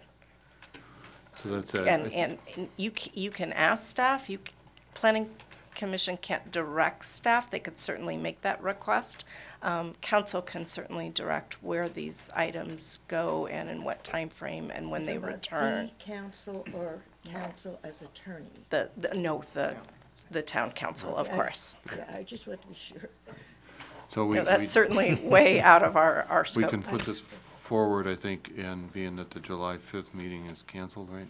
So we can make a hearty request to Sure. get it on our, and see if staff will let us discuss it further with specificity. And then we'd be able to make a more solid set of statements to the town council. Absolutely. Right. I think Okay. we should discuss it before Okay. giving our thoughts to Because the town we're not council. really on solid footing right now. All right. Thank you very Got much, it. Mr. Thank you. Bracken. I think we've Gotcha. exhausted that one. So we do have more business to conduct. So we have a preliminary study session for 122 Grove Avenue for the demolition of an existing two-level residence and construction of a new three-level single-family residence. So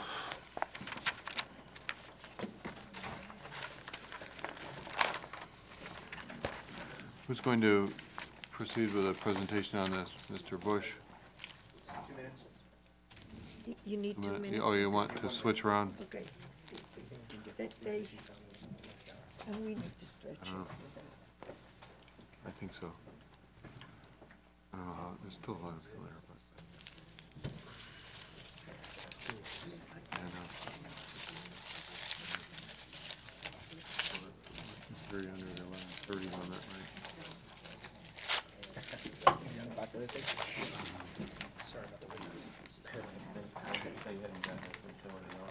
Yeah. Okay, are you set? Let's let Mr. Bush begin his presentation. Alrighty. So we have here a preliminary study session.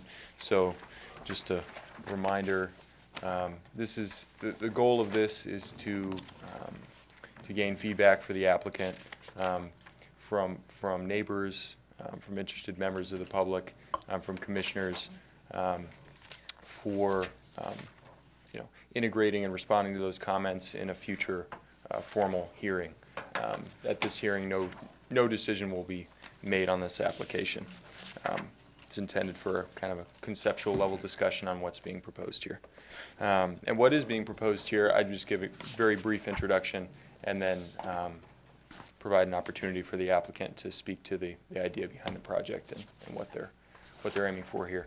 But what we have is a demolition of existing two-level residence, 122 Grove, and the construction of a new three-level residence going from approximately, including the garage, because this is floor area, 1,675 square feet on a 4,900 square foot parcel, and a new 2,700, roughly 2,700 square foot proposed structure. This is one of the smaller lots in the neighborhood. As proposed, the application does meet all standards for the R1 zone. As well as the design review application, there's a variance application for basically two variances, one for tandem parking, so instead of the required independently accessible spots, one of which must be covered, the other which may be covered or uncovered. They're asking for a tandem parking space to park one car behind the other car. So that requires a variance. And secondly, one of the cars would be, or the parking spaces would be encroaching into the front setback partially. So that requires a variance as well, because both parking spaces must be outside the front setback. Staff, it's understood that the applicant has met with some of the adjacent neighbors to discuss the application. Some of the concerns of the neighbors came up in that meeting, is my understanding. And I've also spoken with some of the neighbors myself, and staff has visited one of the neighbors' homes to view the story poles from that vantage point. So just to briefly here, here's the vicinity map showing that we're on Grove Avenue, kind of between Montecito and Grove here. Again, I provided some of these as visual visual aids as the discussion progresses if you'd like to see these. But story poles were put up. Those are voluntary at the preliminary stage. Those were put up, and I think clearly here they've done their job, in that we have neighbors and other interested parties here to discuss what they've seen and what's being proposed.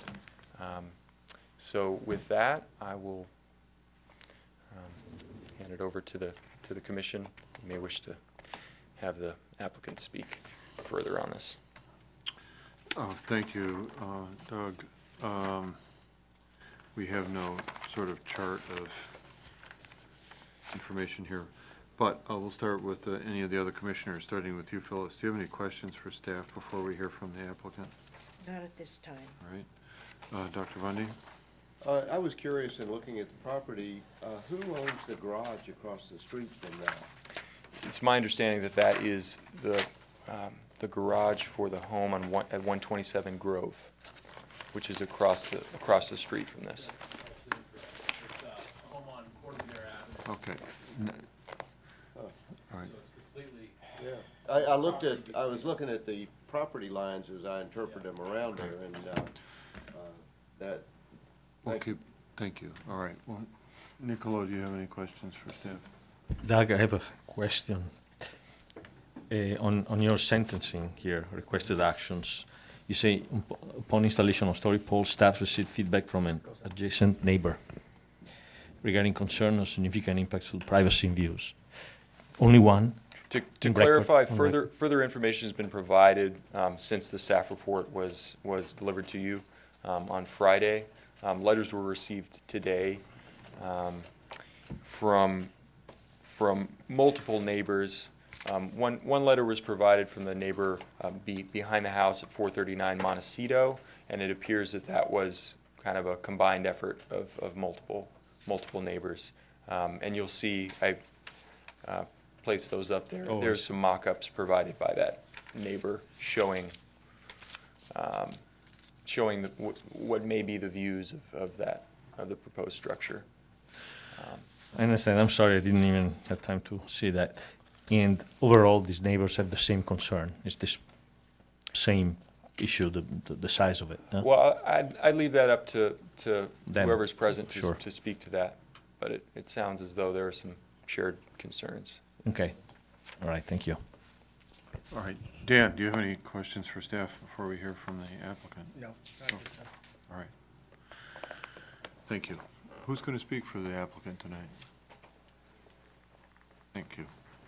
State your name, please. Jacob Saltzman, the homeowner and applicant. I'm here with my wife Lacey. We both own 122 Grove Avenue. Grew up in Marin, lived here my whole life. Realized the dream, and finally we bought a house together here in Corte Madera, which was great. Unfortunately, to our discovery, the house is in such a diminished state with the age that we're kind of at an impasse where we can only really build a new place. We've explored a few options of renovating the current structure, and we worked together with our architect, Andy Rogers, here to put together a lovely house that fits our family's growing needs. So with that, I'm going to turn it over to him and let him, or I guess if you have any questions for me. Oh, I'm sorry. It's on. I think we would like to hear from your architect. Okay, great.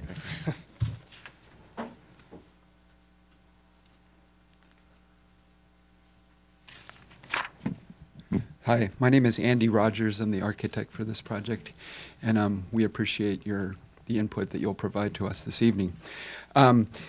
It was initially thought that this project would be a remodel, but it quickly became evident that the existing structure is in really bad shape, and it would cost much more to address those structural issues than it would be worth. Furthermore, the house was actually sited too close to the property line, about 3 feet away from the north property line. So in going forward with new construction, we could properly site the house, and we could also stretch the house a little bit further to the south, which we think made sense given that there's a pedestrian way there, so there's a little bit more space between my client's house and the adjacent house. We tried to design in such a way that we were being sensitive to the neighborhood's character and the neighborhood's scale. So we're not requesting any variances for height or setbacks. We also were trying to come up with a design that was sensitive to the neighbors' concerns and the impact that this house would have upon them. So we did try to work with the massing a little bit, so it's not just a rectangular box. It was very important to us to have a front porch that was predominant on the street side instead of a two-car garage, which would have been required according to zoning. And we also created a shallow hip roof instead of a taller gable roof as a way both to mitigate the height of the building, but also to kind of work with the neighborhood aesthetic. All of that said, we do realize that this house is quite a bit larger than what exists there now. I think that what's there now is certainly underbuilt relative to what's allowed by today's zoning. So we did go and meet with three of the immediate neighbors on Sunday, and we went to two of the neighbors' properties to take a look at the story poles from their vantage point. So I completely get that it's quite a bit larger and that it affects their views, but it still is within the zoning, and we think that there's some ways that the size could be mitigated so that it would work for everybody. So, thank you. All right, before you step away, does anybody have any questions for the architect or the owner? None? Not for me. Dr. Bundy? Since it's determined that the property need to be demoed completely to start from scratch and recite the building, was there a thought towards greater excavation of the first level to create more space there with maybe less height to the entire structure? Yeah, we did think about that. Given that the house, it makes sense for the house to move over from where it is now, so as to comply with the setbacks. Most of that excavation would be new, and it's also quite a bit more expensive to dig down and create that living space. As well, it doesn't have the same access to light and air as building up would. But we did look at that, and we do have about 500 square feet of basement space that's part of the 2,700 square foot total that we're proposing. So, and as well, I guess my clients wanted to have a 3-bedroom, 2-bath house, and given that the allowable height in the zone is 30 feet, I guess from the start we assumed it would be reasonable to add another level.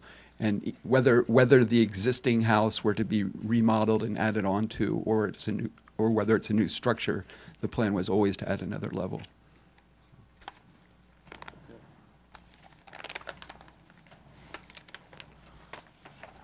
Phyllis?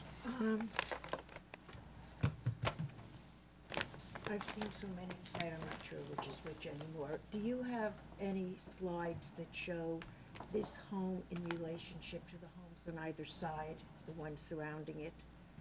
Yes. Oh, I'm sorry.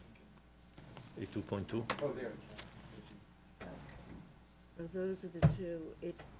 Those are the adjacent houses, shown from the front, shown from the street.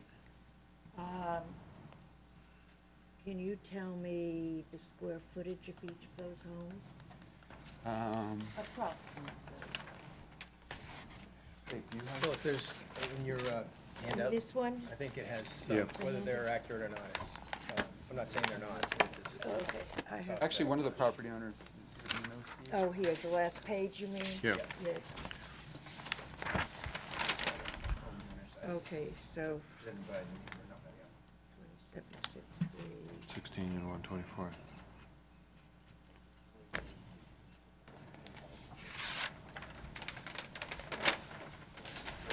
So this one would be the approximate size of the one at 116. What do those numbers say? Again, that's provided by the neighbor. Yeah, but it also shows that Zillow shows it's 781, and your home shows it's 1675. That's a big difference.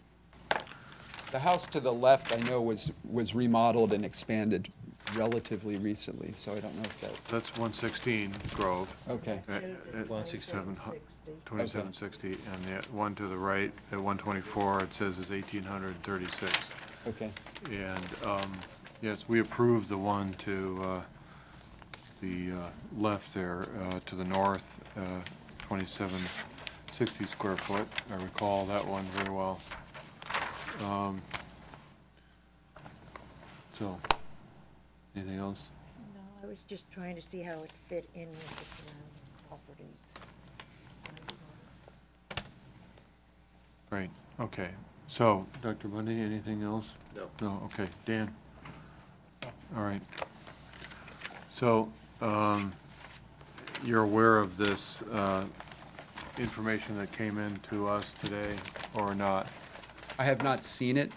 I think I heard probably most of the concerns on Sunday when we met with the neighbors, but. Bonnie Frank and Alan Bear. Did you give him a copy of this? The materials you have in your hands there were provided today, provided this afternoon. So they were included. They were not included originally with the packet. Right. I made additional copies available at the back as well.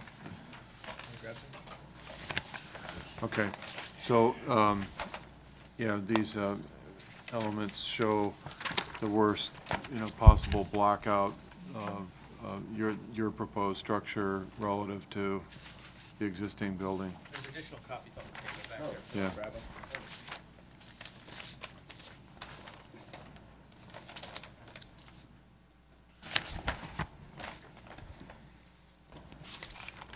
So here we are again with the issues of, light and view before us as it's impacted by this construction of this structure.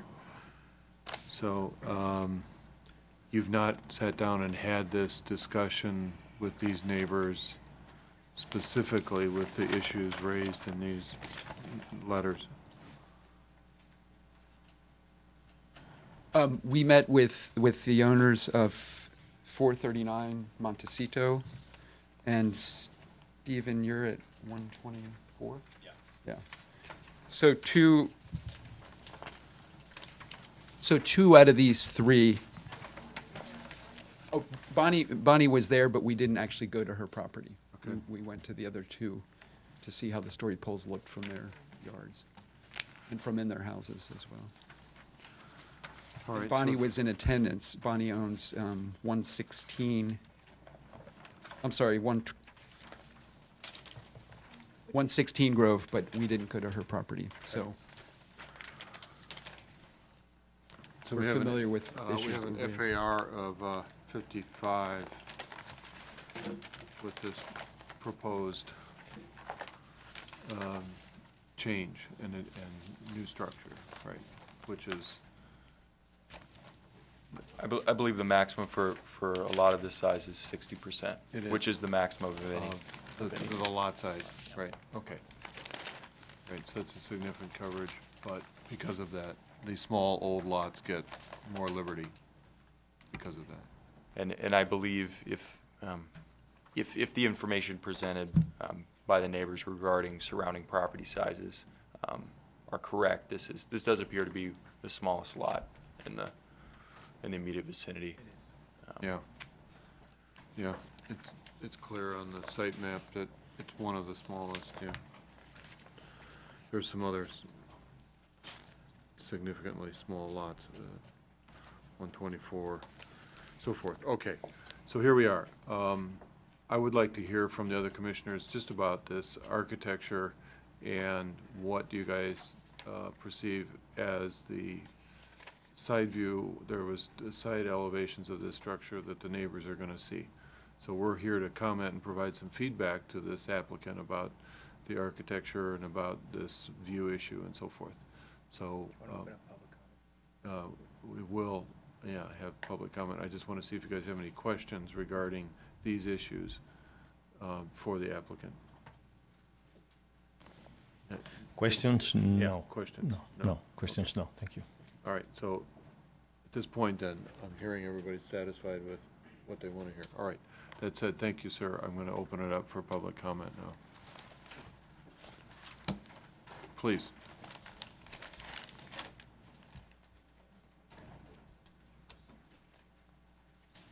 Jonathan Skolnick from 439 Montecito.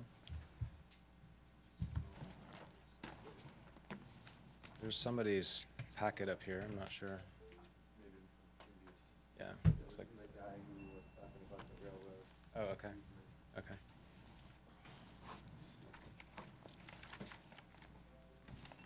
So I was the one that sent in the package today that you guys have. I have extra copies here if anybody cares for one or needs one. Thank you. I also have a letter that was sent to us just a few hours before this meeting from our neighbor Bonnie Frank. I'm not sure if you guys received that. I think we have that. I think so. It's the last letter.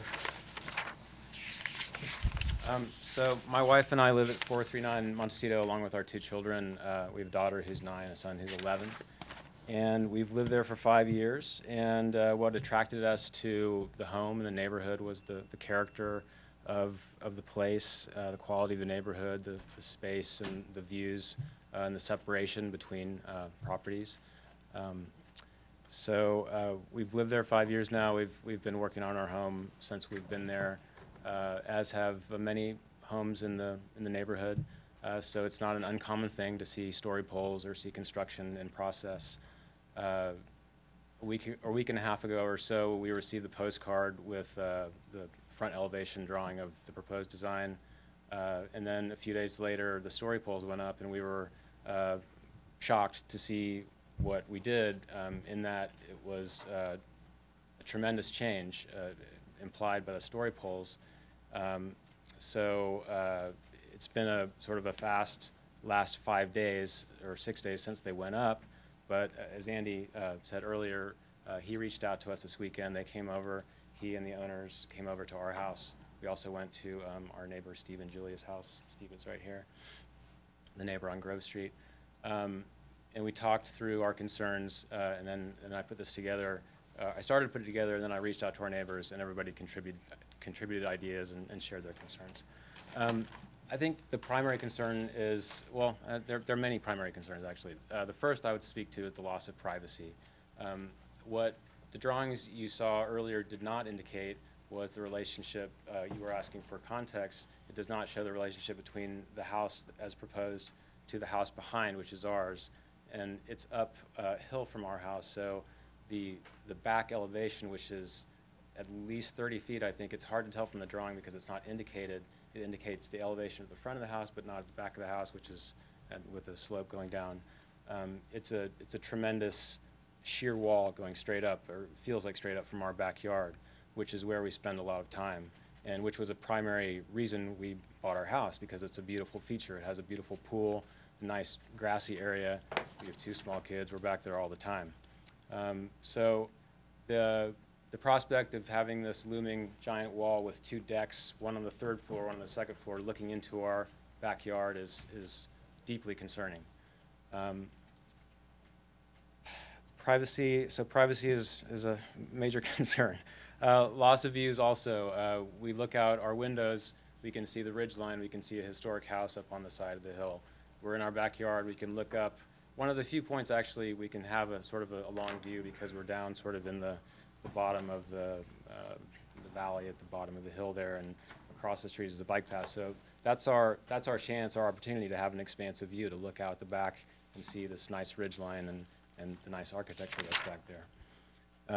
A third major concern is loss of light and shaded areas that will be created by this very tall structure in our backyard, potentially shading our pool. I think definitely shading our backyard. I'm not a shadow expert. I can't sort of speak to the specifics, but perhaps a shadow study would be in order to determine at what point during the year it starts like heavily casting shadows across the yard and the different times of day. Our pool is solar heated. We use it all the time. We use it from April to October. And the prospect of sort of having it shaded in the early part of the year, the late part of the year is something we want to avoid. FAR was mentioned earlier. According to what I looked at, it comes out to 56%. Comparing it to the 19 neighboring houses that I included in this list, it's 200% greater than the average of those 19 homes, which I would say is a dramatic increase. We're concerned, as one person earlier was speaking about, setting precedents within the neighborhood. I think that this would set a bad precedent to allow for that scale of home to be put on that size of lot. And, you know, it would, in my view, potentially create some kind of arms race to get everybody, you know, adding upper stories to prevent from being boxed out by their neighbors. Lastly, I would just say that we talked about some options to consider going forward with Andy and with the owners. Among those would be to explore allocating the usage of their lot differently, to eliminate a third story and to maximize the footprint at the main level. We'd also be in support of potentially expanding into the front yard setback if that's an option that would be supported by the commissioners.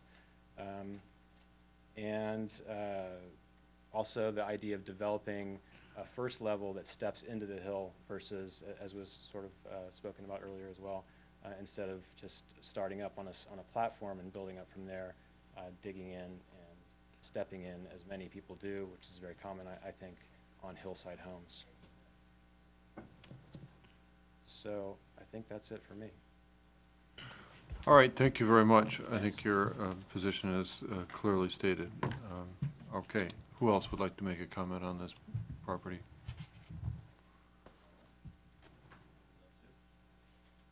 My name is Steve Maury-Prang, 124 Grove Avenue. We did have a chance, as John mentioned, to go over with the architect and the applicants. We gave them our concerns. I echo what John said. I'm sorry you didn't get a chance to write a letter. We were actually on vacation.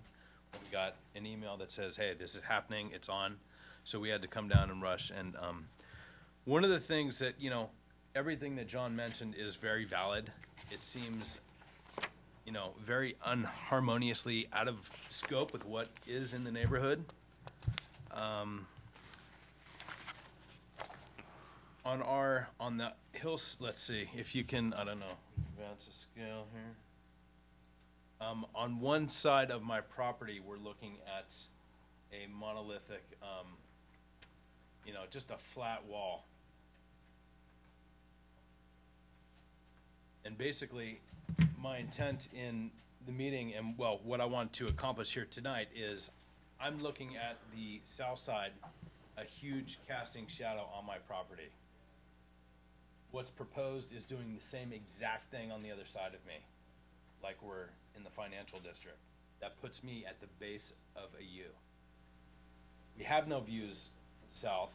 We've got very little east, and now we have no views to the north, which is all we have anyway. It completely eliminates that. A third story just does not make sense for the neighborhood. John put this together. It's, as you can see, it does seem very excessive. I look forward to having new neighbors, but I think this is not the plan that works for anyone involved.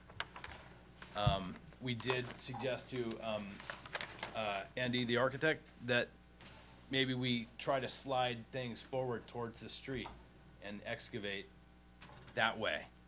I think when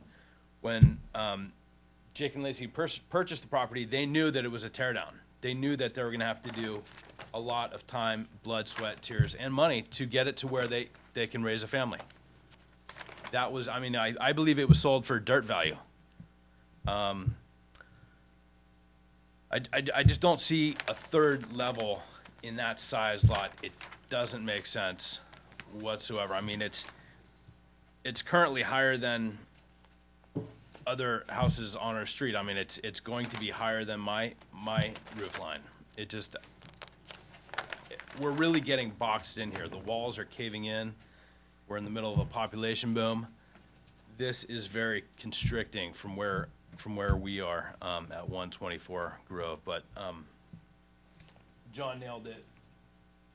I mean, we can be on our couch. We have 2 north-facing windows, one of which would be right at their wall. Our kitchen, right at their, again, at the wall. I mean, we from our kitchen, our back deck, and our front room, that's where most of the family space and living space is. Looking north, we are now looking into this, to this structure. So yes, it is almost intimately in our space. So we tried to get together this weekend to try to discuss maybe no third story or modifying what's there to push it towards the street. That's what we would love to see. All right. Thank you. Thank you very much. Is there anyone else who would speak to this? Please. My name is Brad Seaman. I live in the monolith next to Steve that he looks out at. It's quite a structure, and it's somewhat imposing. And I feel sympathy for him getting boxed in this situation. To me, it would make sense to excavate and go down and bring the whole structure down. The only reason I heard to not do that is because of the cost. And I think the cost of him losing his freedom, it seems like to me, it's just something that should be considered. Because I personally, I kind of look down on Steve's yard and his deck, and I rent there, so it's not my fault. But I feel for him, and I would hate to see him get boxed in on the other side, because he's a great neighbor, and I don't want to see things go south. So if there's another solution to bring that whole structure down, I think it would it'd fit much better in the neighborhood. Thank you very much. I appreciate that. Please. Yeah, I am Kenton Wolfers. I'm a local realtor, and I helped Jonathan and Kat buy this house 5 years ago. And I would just echo some of the things that Jonathan mentioned is the appeal of that property. And he reached out to me a couple of days ago and said, hey, we've got these story poles up behind our house. Would you mind coming and taking a look and telling us what you think? So I said, sure. So I went there, and I was shocked, really, because it's a monolith. I mean, it looks like literally a skyscraper, and it's because of the topography of the land. It's upsloping towards where this property is located. So I think it would significantly impact their view. I think it would significantly impact their light, definitely their privacy. It would be a shame, I think, to have that home built this way. I'm not against redevelopment. A lot of old homes need to be rebuilt, and if this was in a flat area where everybody was sort of on par, I think it would be more appropriate. But because of the topography and because of how it impacts at least 3 immediate neighbors, it seems inappropriate to me. Bonnie's house is down much lower. She has a flat lot that's well down off the street. This lot is, and I saw it before it was sold. It clearly was a tear down. Because it's small, the only thing to do is go vertical to max out the square footage. But because of the proximity to the other homes, I think it would have a significant negative impact on all of those homes for the reasons mentioned. So I'm sure they've done a beautiful job of drawing a nice home, and I'm empathetic to anybody who buys a property around here and wants to enjoy the benefits that come with that and building a new home for your family.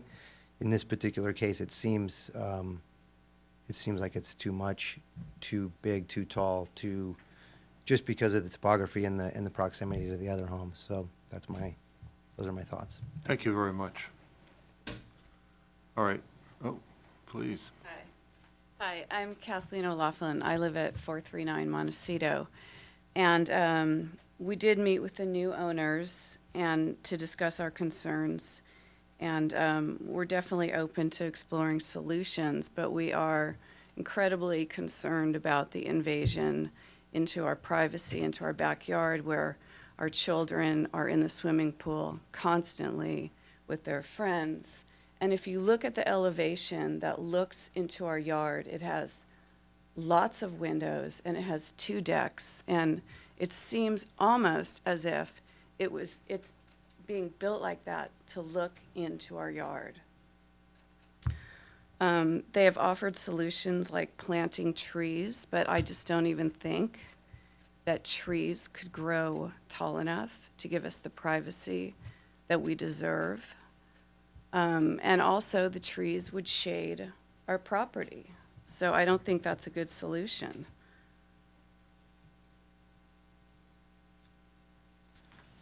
I just think the present design is too large for the lot. I think that the 3rd story is just not an option. I would also like to say that the neighborhood, Grove Street, is a really amazing neighborhood. There's an end of summer block party where everyone comes together and we just hang out on the street and talk and visit with each other. There's a Halloween party, and it's the same type of event.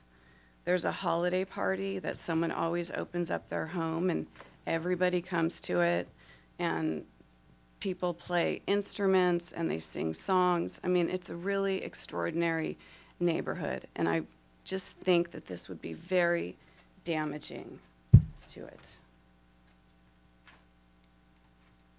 I don't know. I think we should just go over the pictures. How do we go? How does it work? Okay. So this is the view from Steve's house. And you can see, it totally, the proposed building would just cover their view, prevent them from looking out. And I mean, this is really so sad. Look at that. They have no view of the trees anymore. This is another view from their house. From our backyard. And they're out there all the time. We hear them with their kids. It would be terrible for them. This is our house, walking up the path. You would just, it doesn't even look as shocking as it does when you're at our house and you walk up the path along our house. I mean, suddenly there's this huge building. And here we are in the backyard where people would just be, it feels like people would just be looking into it, cutting off our sunlight at certain points. And here it is again.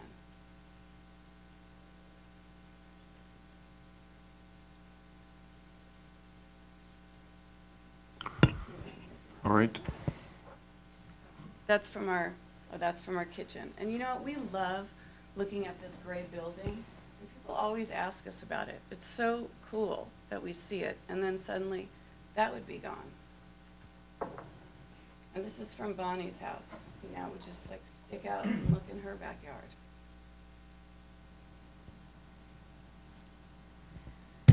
Thank you. Thank you very much. I think that exhausts all the members of the public here. Actually, I just wanted to say one last thing. I'll be very brief. Please. Yeah, this is Kenton Wolfers again. So I think it was wise of Jonathan to put this together. You can see that as an example, which house is Bonnie's? 116 Grove is on an almost 10,000 square foot lot, and they've got a 2,700 square foot house. So this is a proposed home of almost the same size on half the size of a lot. It seems out of character for the neighborhood.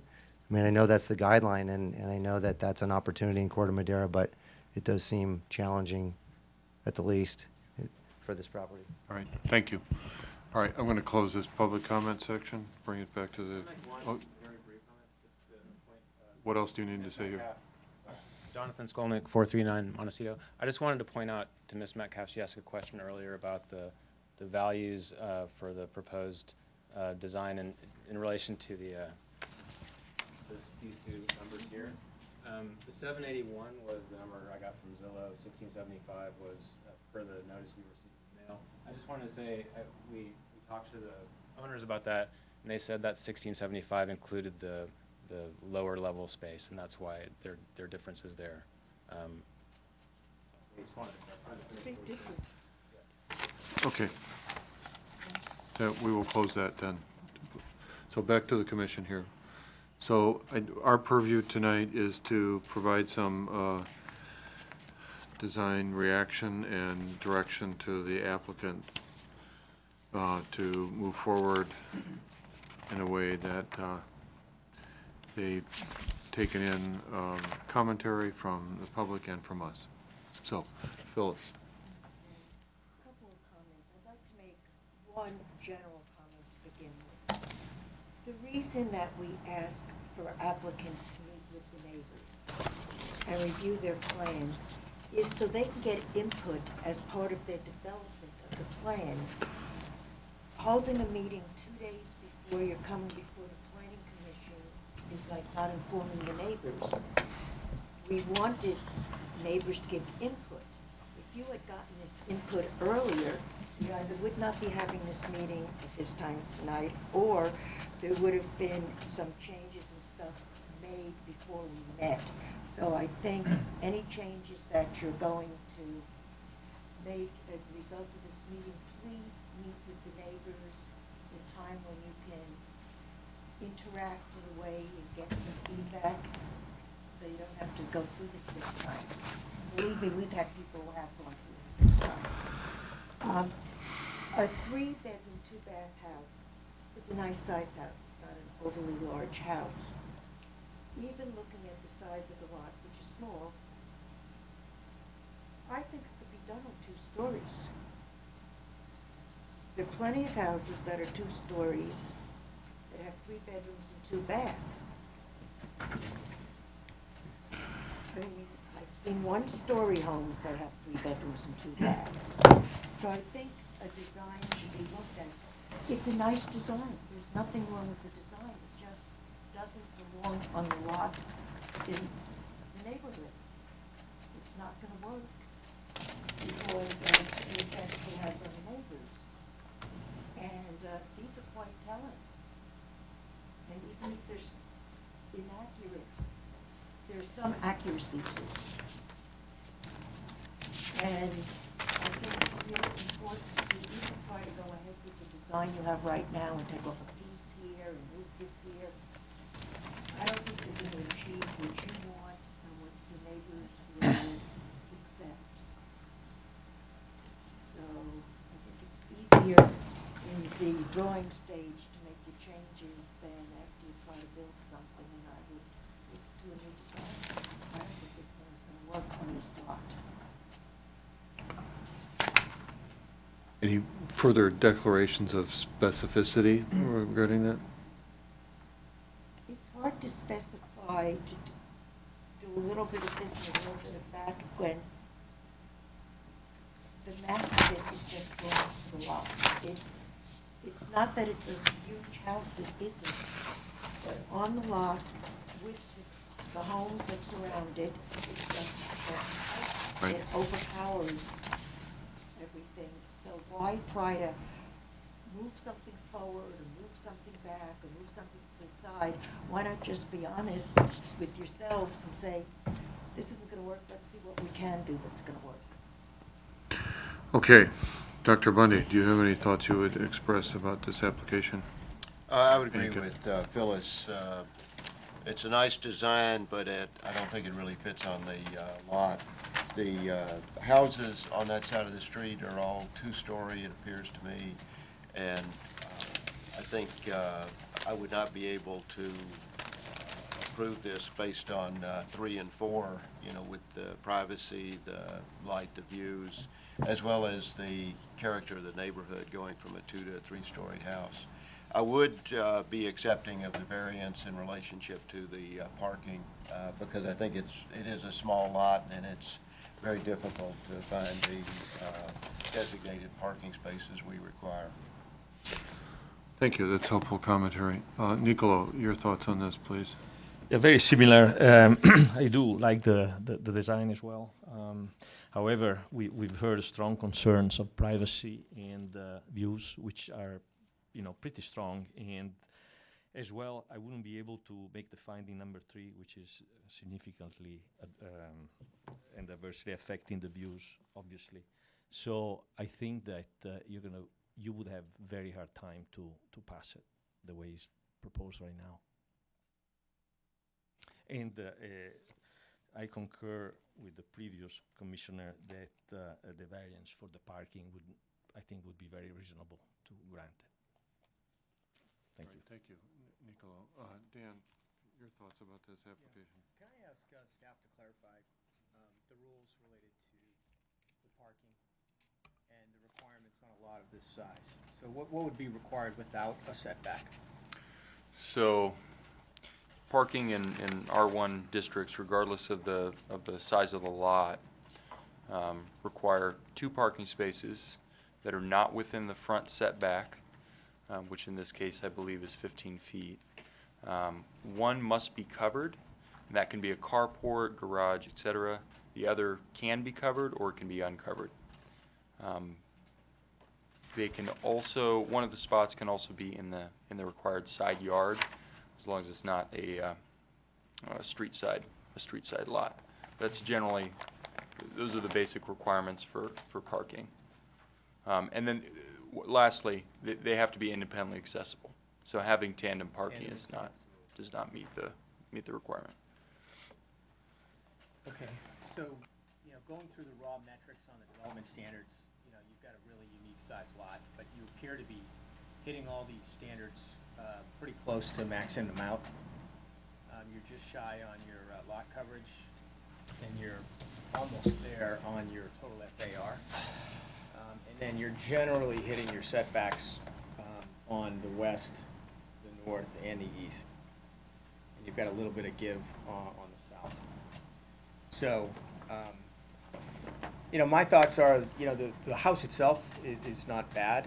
I didn't mean to say it that way. The house is actually quite nice. The materials are good. So I think you're on the right track in terms of what could fit into that neighborhood. But the scale of it is a bit off. You've got a really small lot here. And I lived across the street. I lived at 145 Grove, so I'm either knowledgeable or biased. I guess you can decide which. But there's a certain character and scale to that neighborhood. A lot of those houses are set back a bit. There's a big one right across from you up on the hill, which is kind of fun to look at, but there's a big front yard. And if you look all the way down Grove, it's fairly consistent. So you've got 30-foot height, and the development standard says you can have that. So, you could try to come up with a plan that maybe tries to grab you 30 feet. But if you really push the envelope all the way around, even though you meet the development standards, and even though earlier today on a separate house, that was sort of my test, this one is on a different style of a lot, and I don't think it's consistent with the general feel and, dare I say, historical context of the neighborhood. So if there's a way for you to get that square footage in a different context that can make it work better on the site, I think that's the trick here. And then, for me personally, if you're starting from scratch and you have a difficult lot, for me alone, and this is different than Nicolo or Commissioner Bundy, is asking for a parking variance when you're scraping a lot is that's just not in my lexicon. So a variance is a hardship, and if you're scraping a lot and starting from scratch, that wouldn't fall into a hardship for me ever, under any circumstance. So there are certain lots in this town that are just going to have smaller houses than you might want to have. And it just that's the restrictions. And I would put this into one of those categories. So I won't be sitting here in this chair when this project comes back, but those would be my thoughts on the project. Thank you. Thank you, Dan.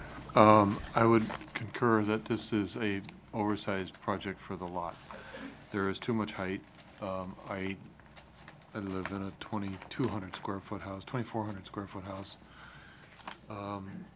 I don't have kids, but you have that problem. So this was a house you got probably cheaply, and to build the 2,700 square foot out on a small lot is just unjust for the neighborhood. I think that you have to go down on the ground and reduce your square footage somehow to get the bedrooms you need. And I think the house design is nice, but it's towering in that neighborhood. And, on that side of the street, we can't let anything get that big. It towers, for lack of a better description. On the opposite side of the street, there's a four-unit Victorian that goes up high, but it fits into the hillside. It's a different type of environment than this environment, and it's not impeding anybody. It's not towering over any other homes next to it, adjacent to it. That applicant, I'm surprised she's not here tonight, from 121, was very oppositional to 116. And this would be far more objectionable than that. So I'm in agreement with the other commissioners. I think you have to do something to scale it down. I think you have to figure out how to get the height out of it so that it doesn't tower down. I don't quite know how to suggest to your architect to do that. It's his challenge. It's too bad because for a nice family couple lot and all that, you've got an opportunity, but it's very limited. It's very limited, given that size.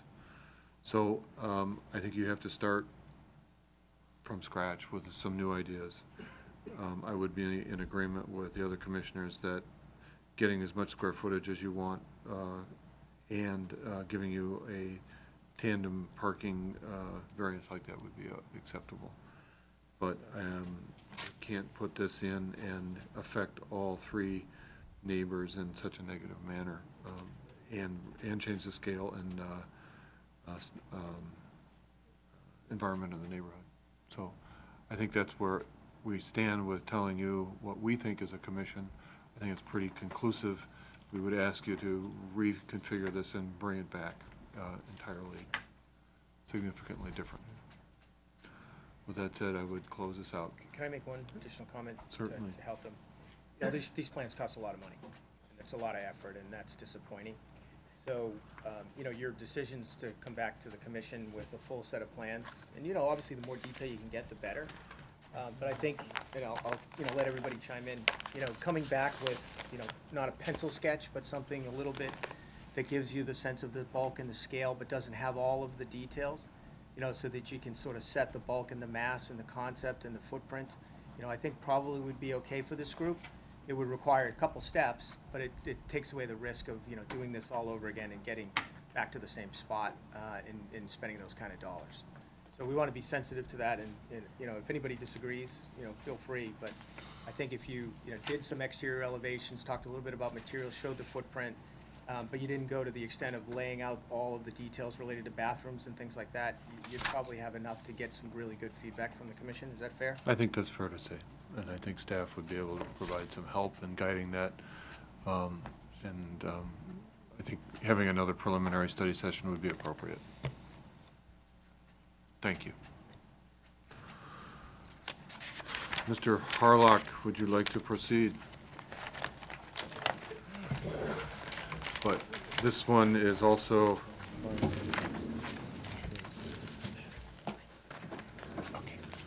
Doug Bush is going to present this one as well.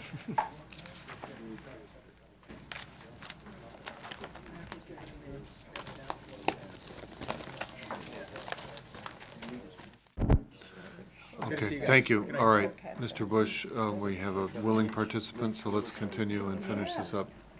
All right. Is it tomorrow yet? Yeah, not quite. 2 minutes. You've got about 3 Closing minutes. in, yeah.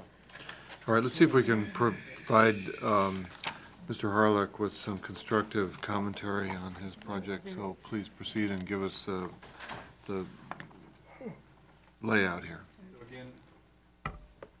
again, I'll provide just a brief overview to get ourselves situated here, and then I have full sets of plans available for the applicant to go through as he may wish. So here we are in Endeavor Cove. actually right above Granada. So I feel like we've been in this neighborhood tonight already. Here is a portion of the site plan. Basically, there's a 2,260 square foot two-level residence with a attached two-car garage. It's on a half-acre lot. Again, it's a lot that slopes down from Granada, from Endeavor down to Granada. The proposal is for a significant remodel, exterior remodel and interior as well. The resulting structure would be 2,790 square feet of floor area, so that that includes the garage as well.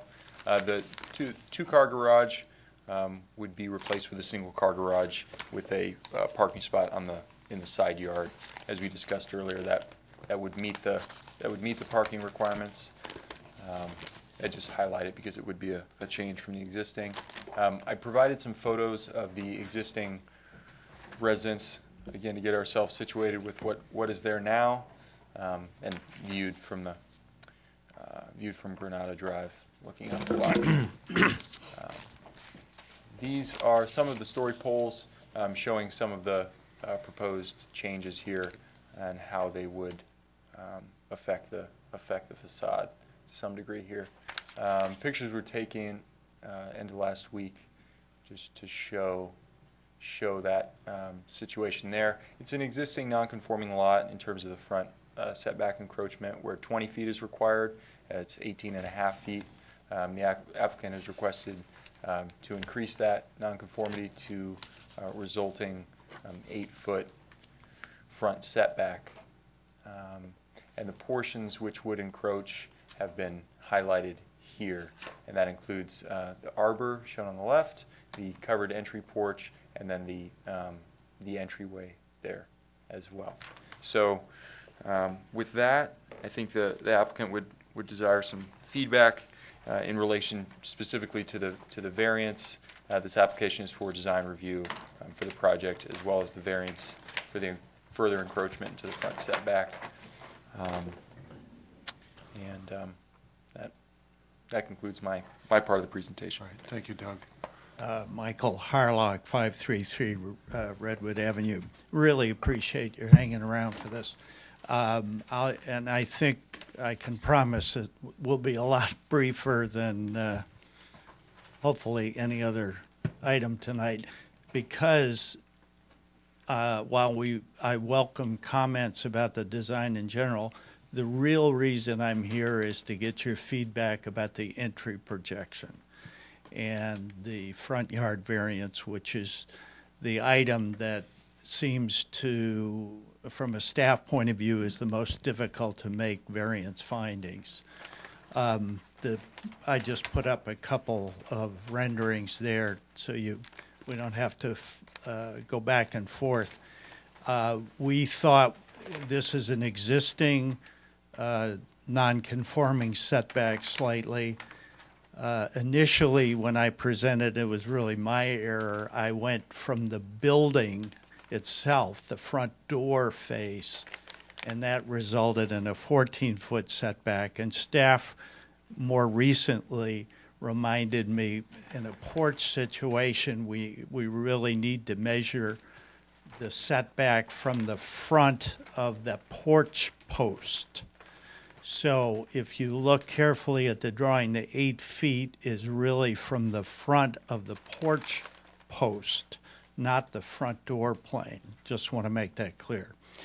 And let me just say that I'm not going to spend time describing the design or touting the design, because I used to be a planner for the city of Nevada. I know what they're up against making findings under state law for variance. So I know that it has to not be driven by good design, although we think we have an excellent design. But I do think there's unique circumstances here that derive from the lot. And I want to just show you one thing to pass along. Whoa. Sorry. This is, I'm glad Dave Bracken spoke up for the accuracy of Marin maps, because that's what's in front of you. But I wanted to call attention to this cul-de-sac because you can see from this that there's at least 2 homes that are much closer to the street than what are equivalent to what we're proposing, give or take a foot. So 5 and 7 Endeavor Cove, as far as we can figure out, the closest projection, the front setback is 10 or 11 feet. We're showing 8 feet right now. I can tell you what the unique circumstances are. If you've been out there, I think you know what they are. A very narrow building terrace that affects almost all the same houses on the street. There's the unique circumstance has to take into account there's no houses, nor will there ever be across the street. It's ring mountain open space. So that certainly reduces the impact. When you get, I was thinking, and this sounds like a joke, when if you get into the specific language of the state findings, it's you're supposed to be able to say that unnecessary physical hardship will result if you don't grant the variance, and that sounds like a first world problem in a way when you're talking about this. We think we have there's every reason to have a projecting gable here. The house has almost no recognizable, graceful entry whatsoever. You walk in the front door right now and you're 4 feet from the bottom of the steps, which are non-conforming. We're correcting all that. So I'm going to open it up for questions. You're tired, and I just want to refocus on this. It's kind of what I see could go in a couple of different directions. If you're comfortable with the basic entrance design, I think we can probably nudge it a little bit. We can maybe move it back a foot or two without changing the concept. What I'd like to know tonight, and this has been submitted, actually, it's not staff's fault. We submitted it in February. And a big part of that time delay was us going back, doing value engineering, actually lowered the slopes and the house height by about 5 feet in redesigning it. So it's just the last month that we've been hoping we could move it along, and that's why the study session, if we have enough confidence, if we're on the right track. If we're not on the right track, in terms of this entry, if that's just completely unacceptable to you, that we have this, reduced front setback, we need to know that. So, then we'll be facing a more significant redesign. And to just say, adding to this house, we're basically within the footprint. The only addition to the ground floor is this 130 feet in front. The backyard, to add space back there, would simply be taking away from the primary usable outdoor space. So architecture certainly is a big part of this, but this lot and this subdivision really have some unique circumstances that make the variance finding, we think, more acceptable. So I'll turn it back to you. Thank you, Michael. Thank you. Nicolo, do you have any questions for Michael? I do. I would ask you to step up to the microphone, Sure. Michael. Thank you. First of all, I think it's wonderful you're a local architect. I think it's great that you're working within this context. But I have a question, maybe you know or not. Well, first of all, what percentage of the existing building are you demolishing? What do you think? More than 50%? Oh, no, almost none of the existing. Got it. Okay. I don't think any. I'd have to think about that a little. Sure. Okay. And We're basically building out the second floor and adding 130 feet to the first floor, within the same footprint. okay. And even the existing roof, are No, we? the existing roof will Roof be is completely- completely different. Okay. It's got a kind of a suburban 60s, flat, ranchy, angled roof. I'm asking you this because it's just a clarification for me. I know that you're proposing, there's an existing non-conforming condition. But the California Residential Building Code, Chapter 15, Section 15.06.070, specifically states that when an existing building undergoes the demolition of 50% of either the exterior walls or the interior walls or the roofs, either one of those, then the building itself has to be designed just like a new building. It's going to be It'll be looked at as a completely complete new. sprinklered, yes. And so what I'm And asking, it also is, because of where it has to be completely WUI compliant, and it is. yeah, and so and this is what I don't know.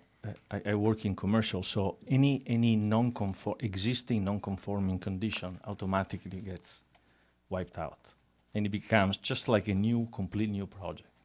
Okay. Maybe this is irrelevant because still now I'm not you're sure asking. what your question is. Okay, so so what I'm asking, I'm stating that maybe the fact that the existing non-conforming is already there, in this case, maybe it would not apply to this project.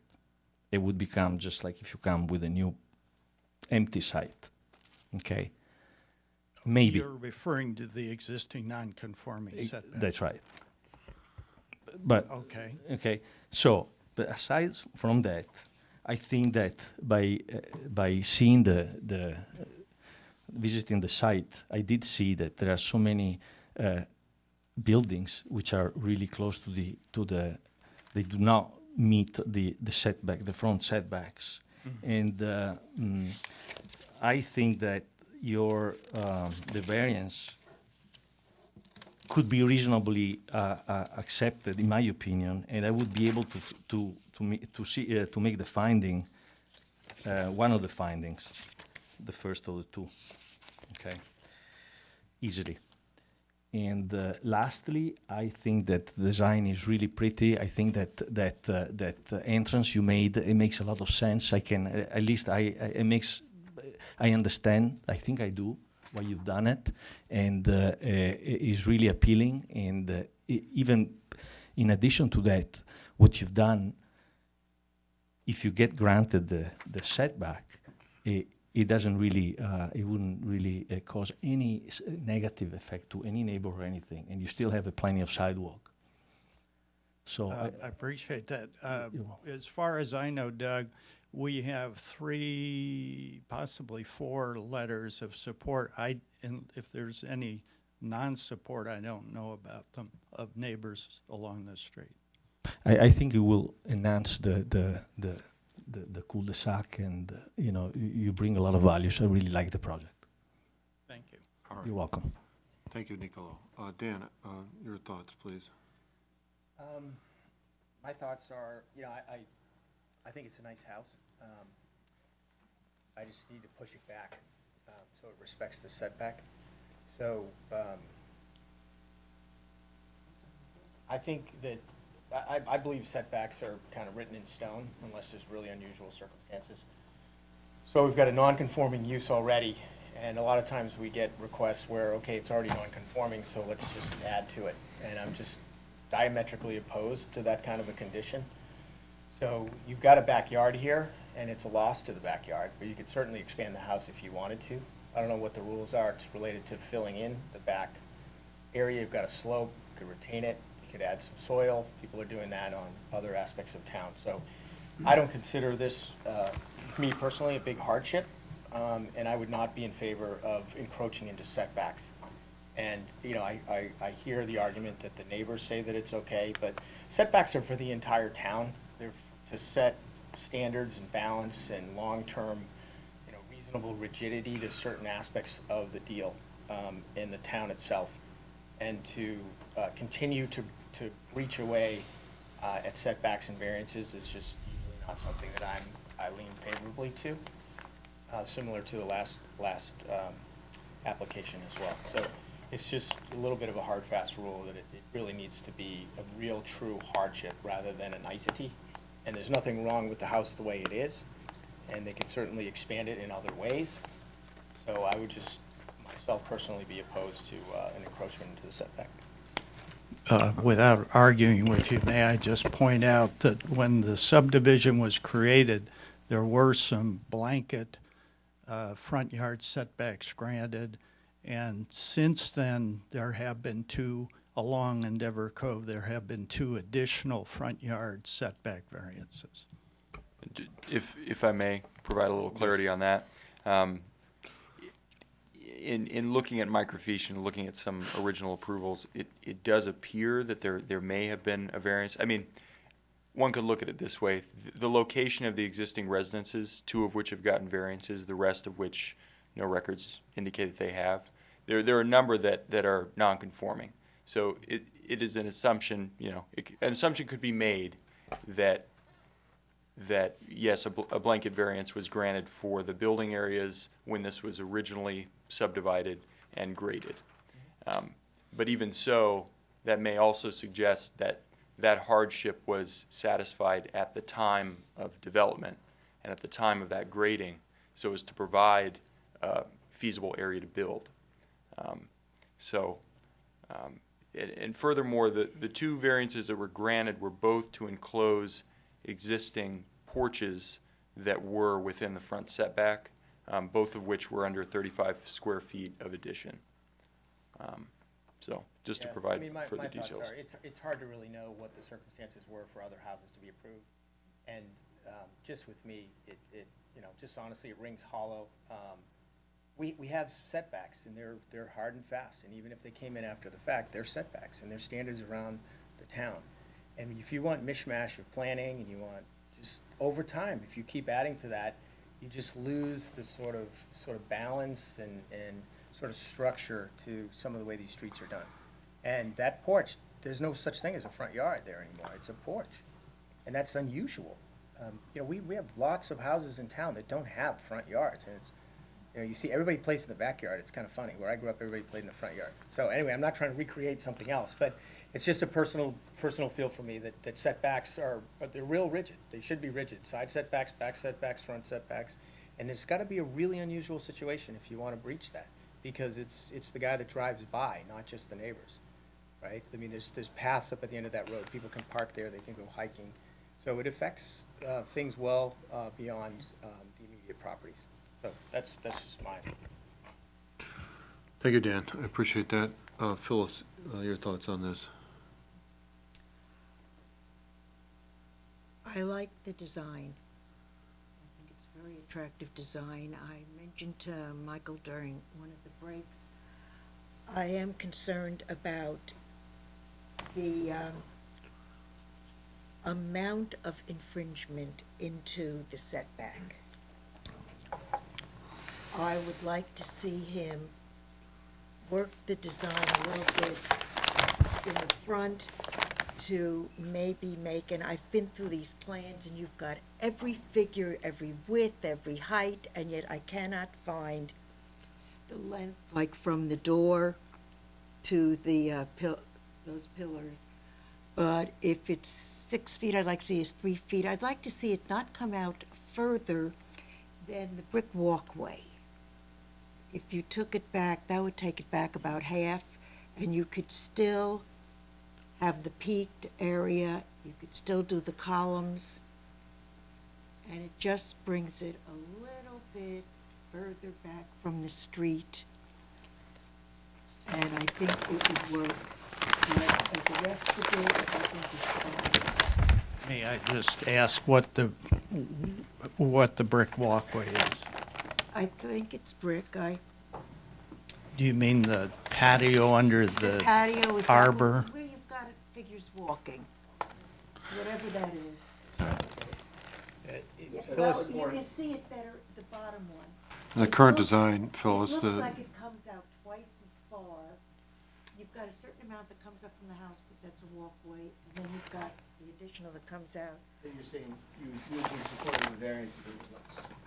Yes, and I would bring it back, so the variance did not intrude into the setback area any more than the walkway, whether it's paving, brick, I don't know what you've got there. So Phyllis, if you Just look a at couple the- of feet then. Phyllis, if you look at your cover page, if you stand on that sidewalk looking at the house, it appears there might be 2 feet to where the grass is. So the property line is actually the grass, it looks like.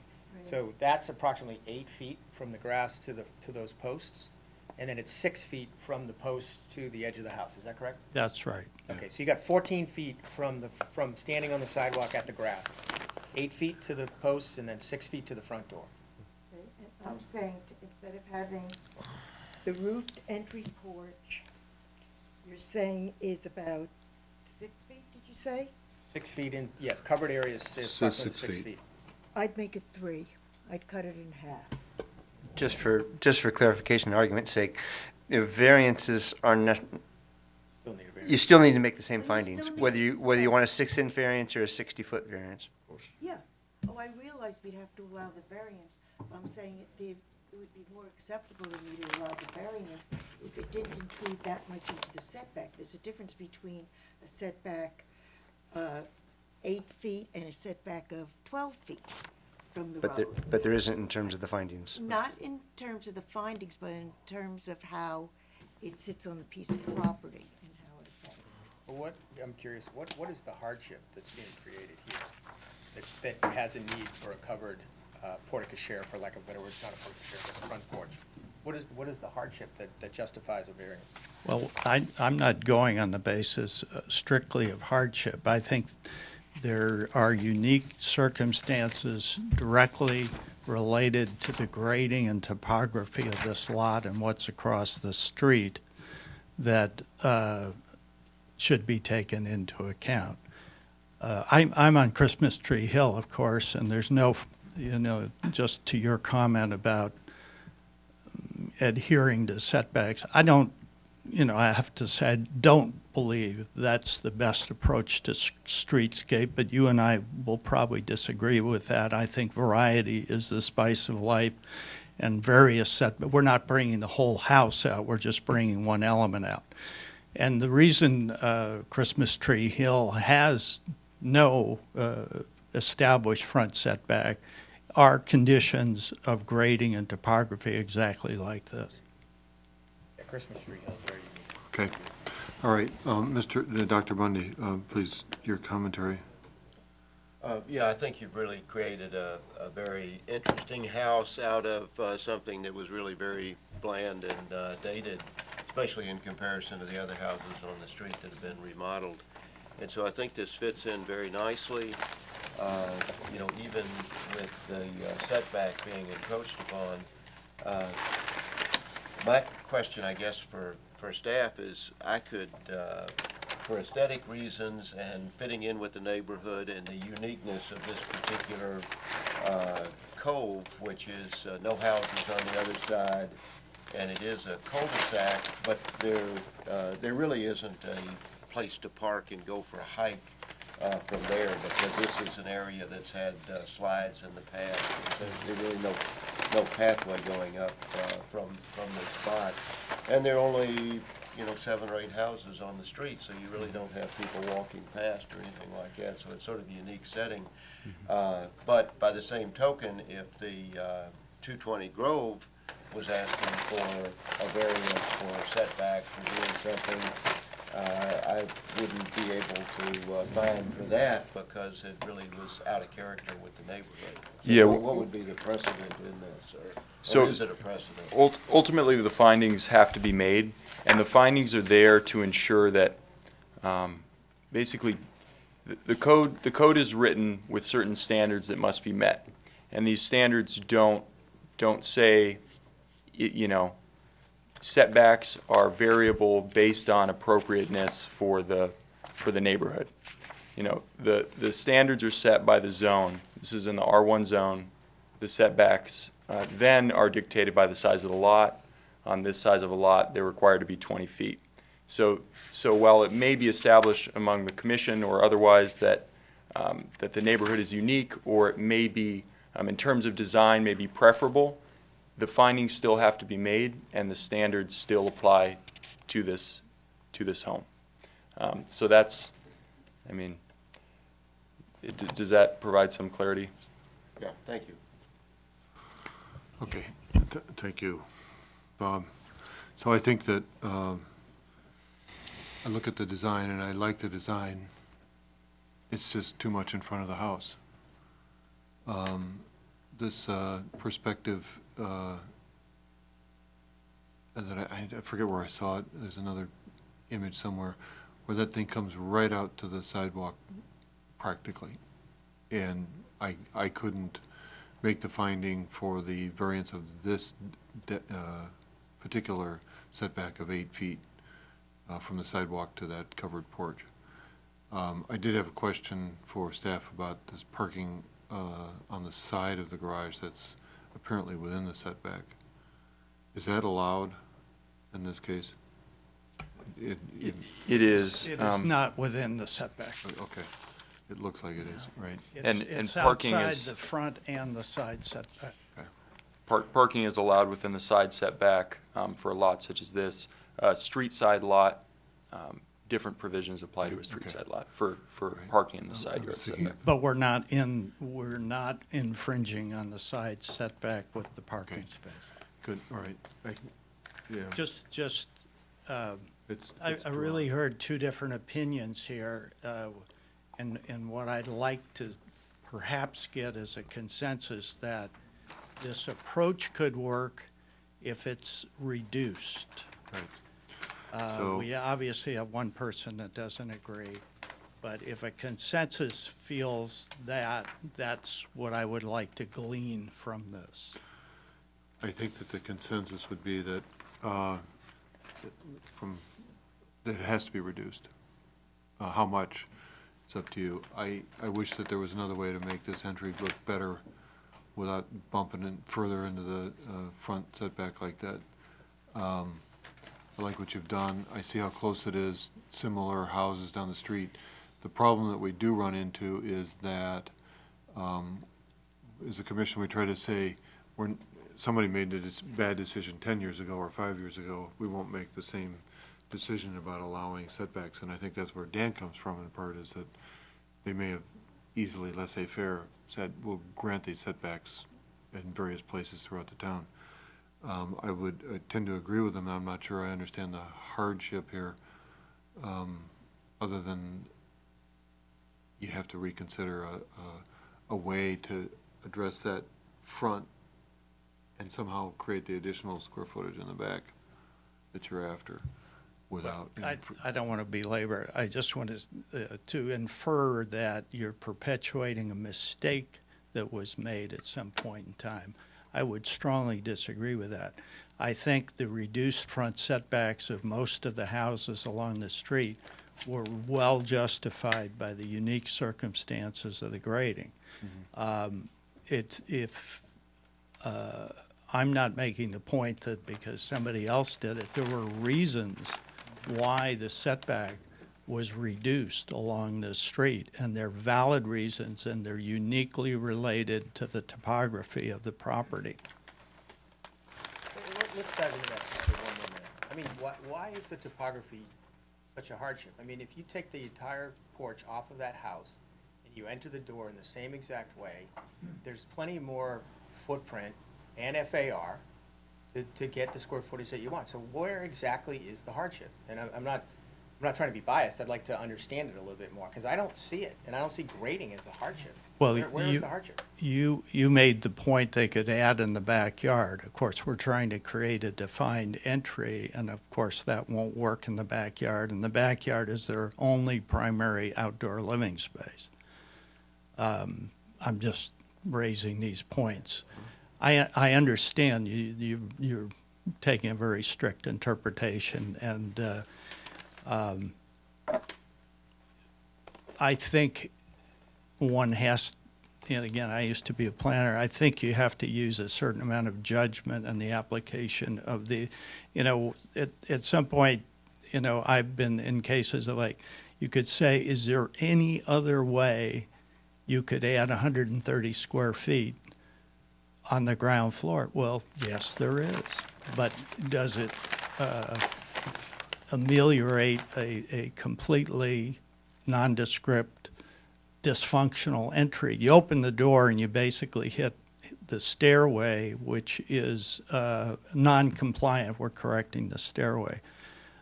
By the way, there's only one parking space here. Just as an aside, somebody illegally converted the second garage space, so we're bringing that into conformance. Okay. So if I have the general direction correctly, you are saying in consensus that this approach could work, but you'd like to see it, the setback brought I think it's farther clear. from the street. Right. I wish it wasn't something we had to consider, but to create a better house, I think we have to come out a little bit. But it is too far and unapprovable as it is. Okay, all right. That's what I was, Right. and I appreciate your other comments. I think Thank you. we've got something that's right. All right. Thank you, Mr. Harlock. I'm wondering if anybody even wants to consider the minutes tonight. Or- Okay, so do we hear a motion to 3 cheers for Dan McFadden and say, Yeah, making the last marathon. say good, adjourn the meeting. So moved. All aspects of what you said. Thank you.